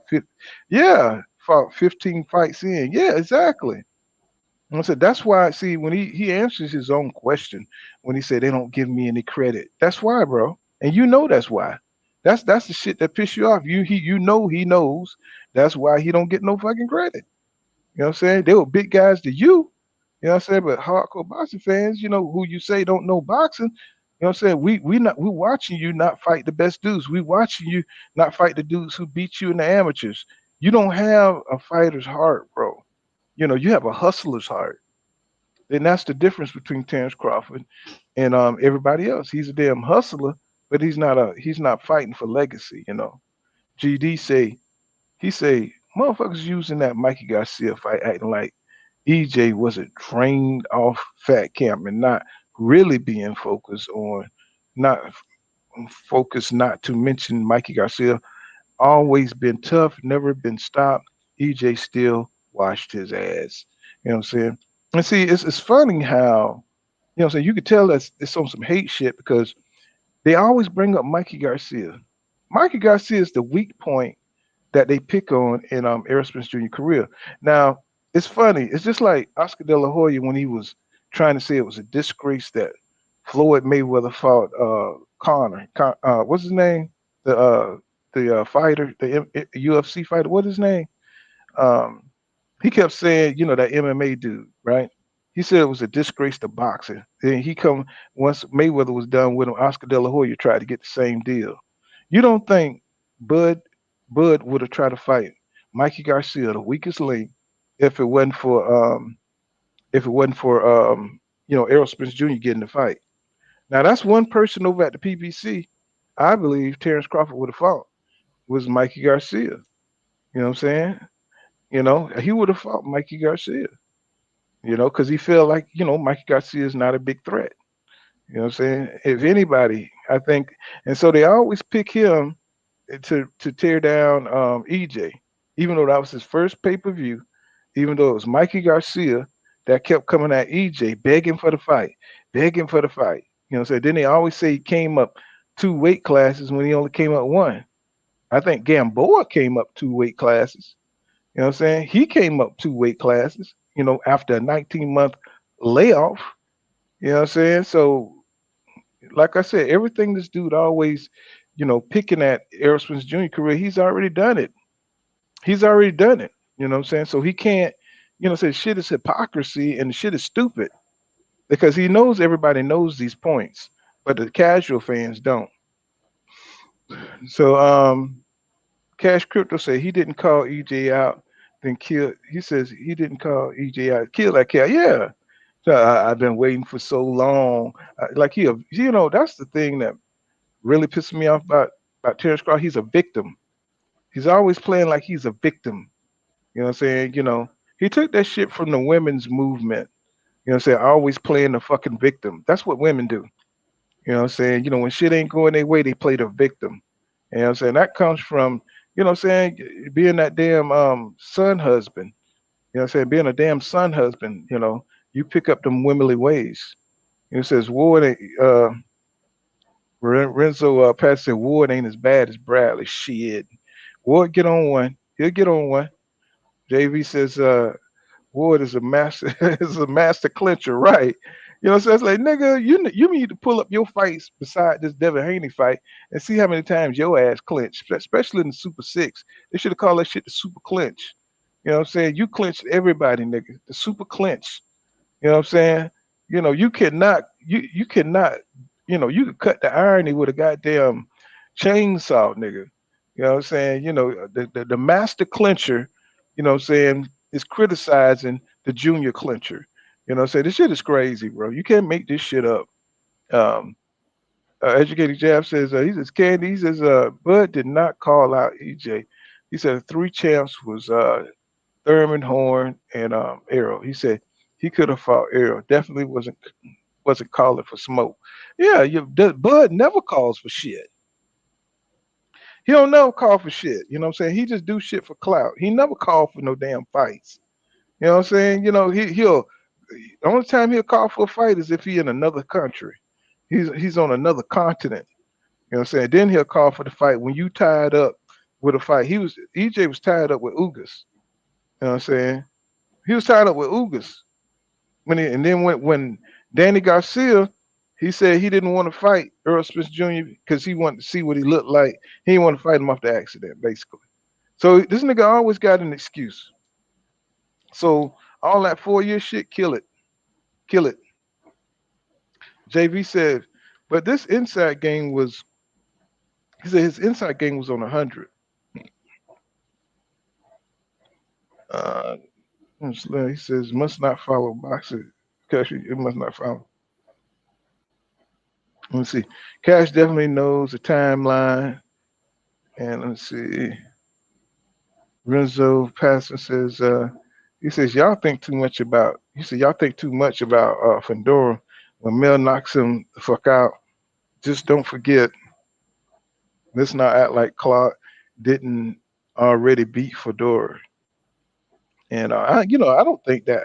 I think Fedora is a high level fighter for what he does, but I don't think he beat Mel. I don't think he beats EJ or nothing like that when he move up. Because he's a young dude, he got time.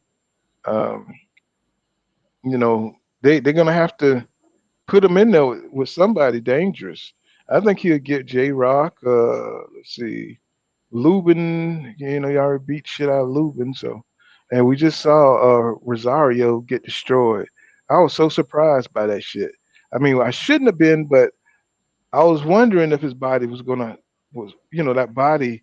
Him and Keith Thurman got the weakest bodies in fucking boxing history, man. Them niggas, you touch them niggas' navels and shit, and they done. You know what I'm saying? That shit is a wrap. You know what I'm saying? And them niggas like Tickle Me Elmo and shit. One goddamn touch and bloom. He said, Bud fans sound like Canelo fans. Exactly. Taxpaying vote. He says, Bud fans sound like, yeah, I just read that. And it says, GD says, Bud be lacing the shit out of his fans' blunts. You know what I'm saying? Laugh out loud, damn. And Jalen Cloud says, he says, Bud Belusional would have his head nailed to the cross or make up some fake news on him. Right. Now, these dudes are pretty slimy, man. They pretty slimy over there. You know what I'm saying? They pretty, especially that Bernie the Boxer nigga. That nigga really about that ghetto. He too old for that shit, bro. You know what I'm saying? He way too old for that shit. And then what the hell happened to his boxing career? You know what I'm saying? Did anybody where's the undisputed champion, Bernie the Box? Could you look that up, Lefty? You know what I'm saying? Do you know somebody had? I think Charles Young had looked that shit up. Nigga, uh like 4-3 or some shit. And nigga stopped boxing. You know what I'm saying? This is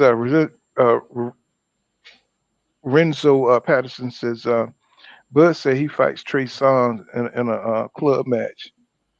And tax-paying voter says I went on a BS chat called Bud Crawford. Oh yeah, he's right. That man delusional was crazy for 1 hour straight and stuff. We all know who that is. If you've been around boxing, you listen to his voice, you already know who that is. You know what I'm saying? People be creating, new accounts. You know what I'm saying? People who've been hating on EJ for a while, you know their voice, you know who they is.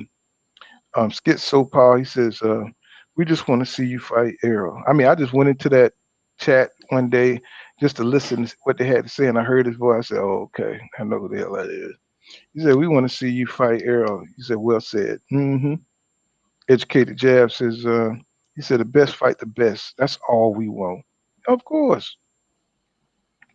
Dave Skates All Day says, he said the only way this shit's gonna happen is if WBO forces him to fight some. Where's his mandatory? Where's his mandatory? You know what I'm saying? Somebody please get this man a mandatory so he could get up. Put Boots as his mandatory so he could get the hell up off this belt. You know what I'm saying? Can somebody please tell Bozy Ennis to go to these goddamn WBO conventions? I mean, I know he's number one contender in the IBF or whatever mandatory, whatever the status, but they need to get on they need to get on Bud ass. They need to get on his ass.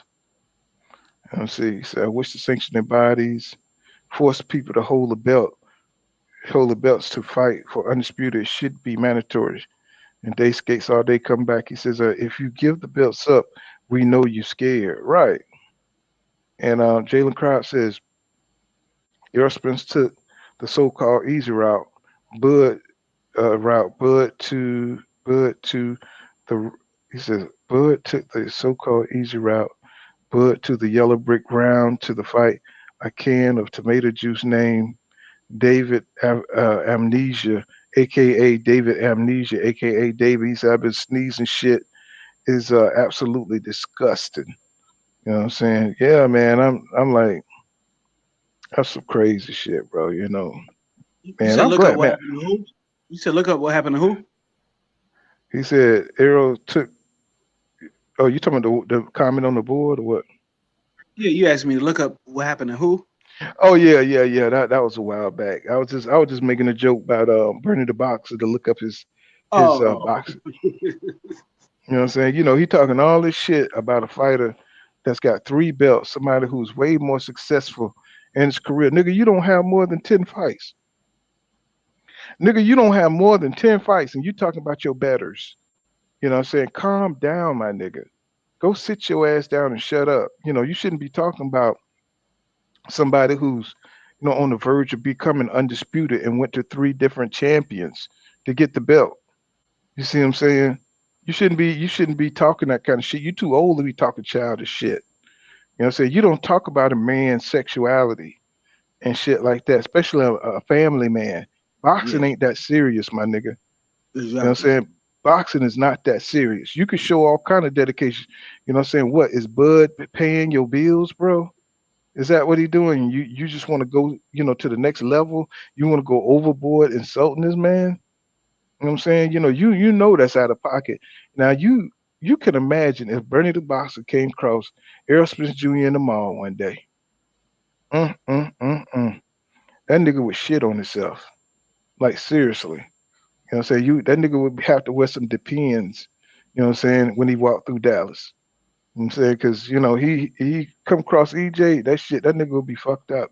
Let's see. JV says, but going back to fight David after getting beat by EJ would probably mean Bud would get paid less to fight a bum. You know what I'm saying? But what I'm saying is, even if he beat EJ, you You know what I'm saying? You know, he could go back to that fight and get an easy fight. He could get that fight anytime. You know, that's not David Avenesyan is not, you know, an elite welterweight. So Somebody, educated jab. everybody else clamoring to fight. He turned on the fight with Virgil Ortiz. He did the same thing Bud did. Sent him the contract and he disappeared. Mm-hmm. Because Virgil Ortiz ain't got shit. You know what I'm saying? Virgil Ortiz ain't got shit to win. You know what I'm saying? All you gonna get is ass whipping over there. You know what I'm saying? So why would I could fight for the WBO belt.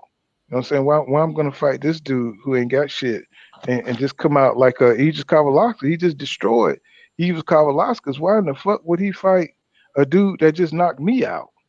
You know what I'm saying? Like hell no, I ain't fighting you, nigga. You know what I'm saying? Let me go over here and fight this dude that look like he getting old. You know what I'm saying? You know, it's a good y'all gonna trip. I'm gonna say it right here, goddamn it. David Avenesyan, you know what I'm saying, he gonna whip Bud ass. You know what I'm saying? David Avenesyan gonna falumaloom his ass. And I wanna be the only one that be right on that shit. He gonna falumaloom that nigga. Just like Aegis Kavalauskas and shit, you know, that 35-year-old, he done got old and he gonna walk into that shit. David Avenesyan got a punch now. He Now, got power. one thing I can say, he because he had a fight already scheduled, so he been in training. While Bud been bullshitting, he been in training. That's one thing. That's one thing I guess you could say about this fight. Mm-hmm. Renzo said, he says, Mott Peterson looked like super middleweight, like a super middleweight fighting David Avenesyan. But you know, one thing about Lamont Peterson, man, he was a constant professional.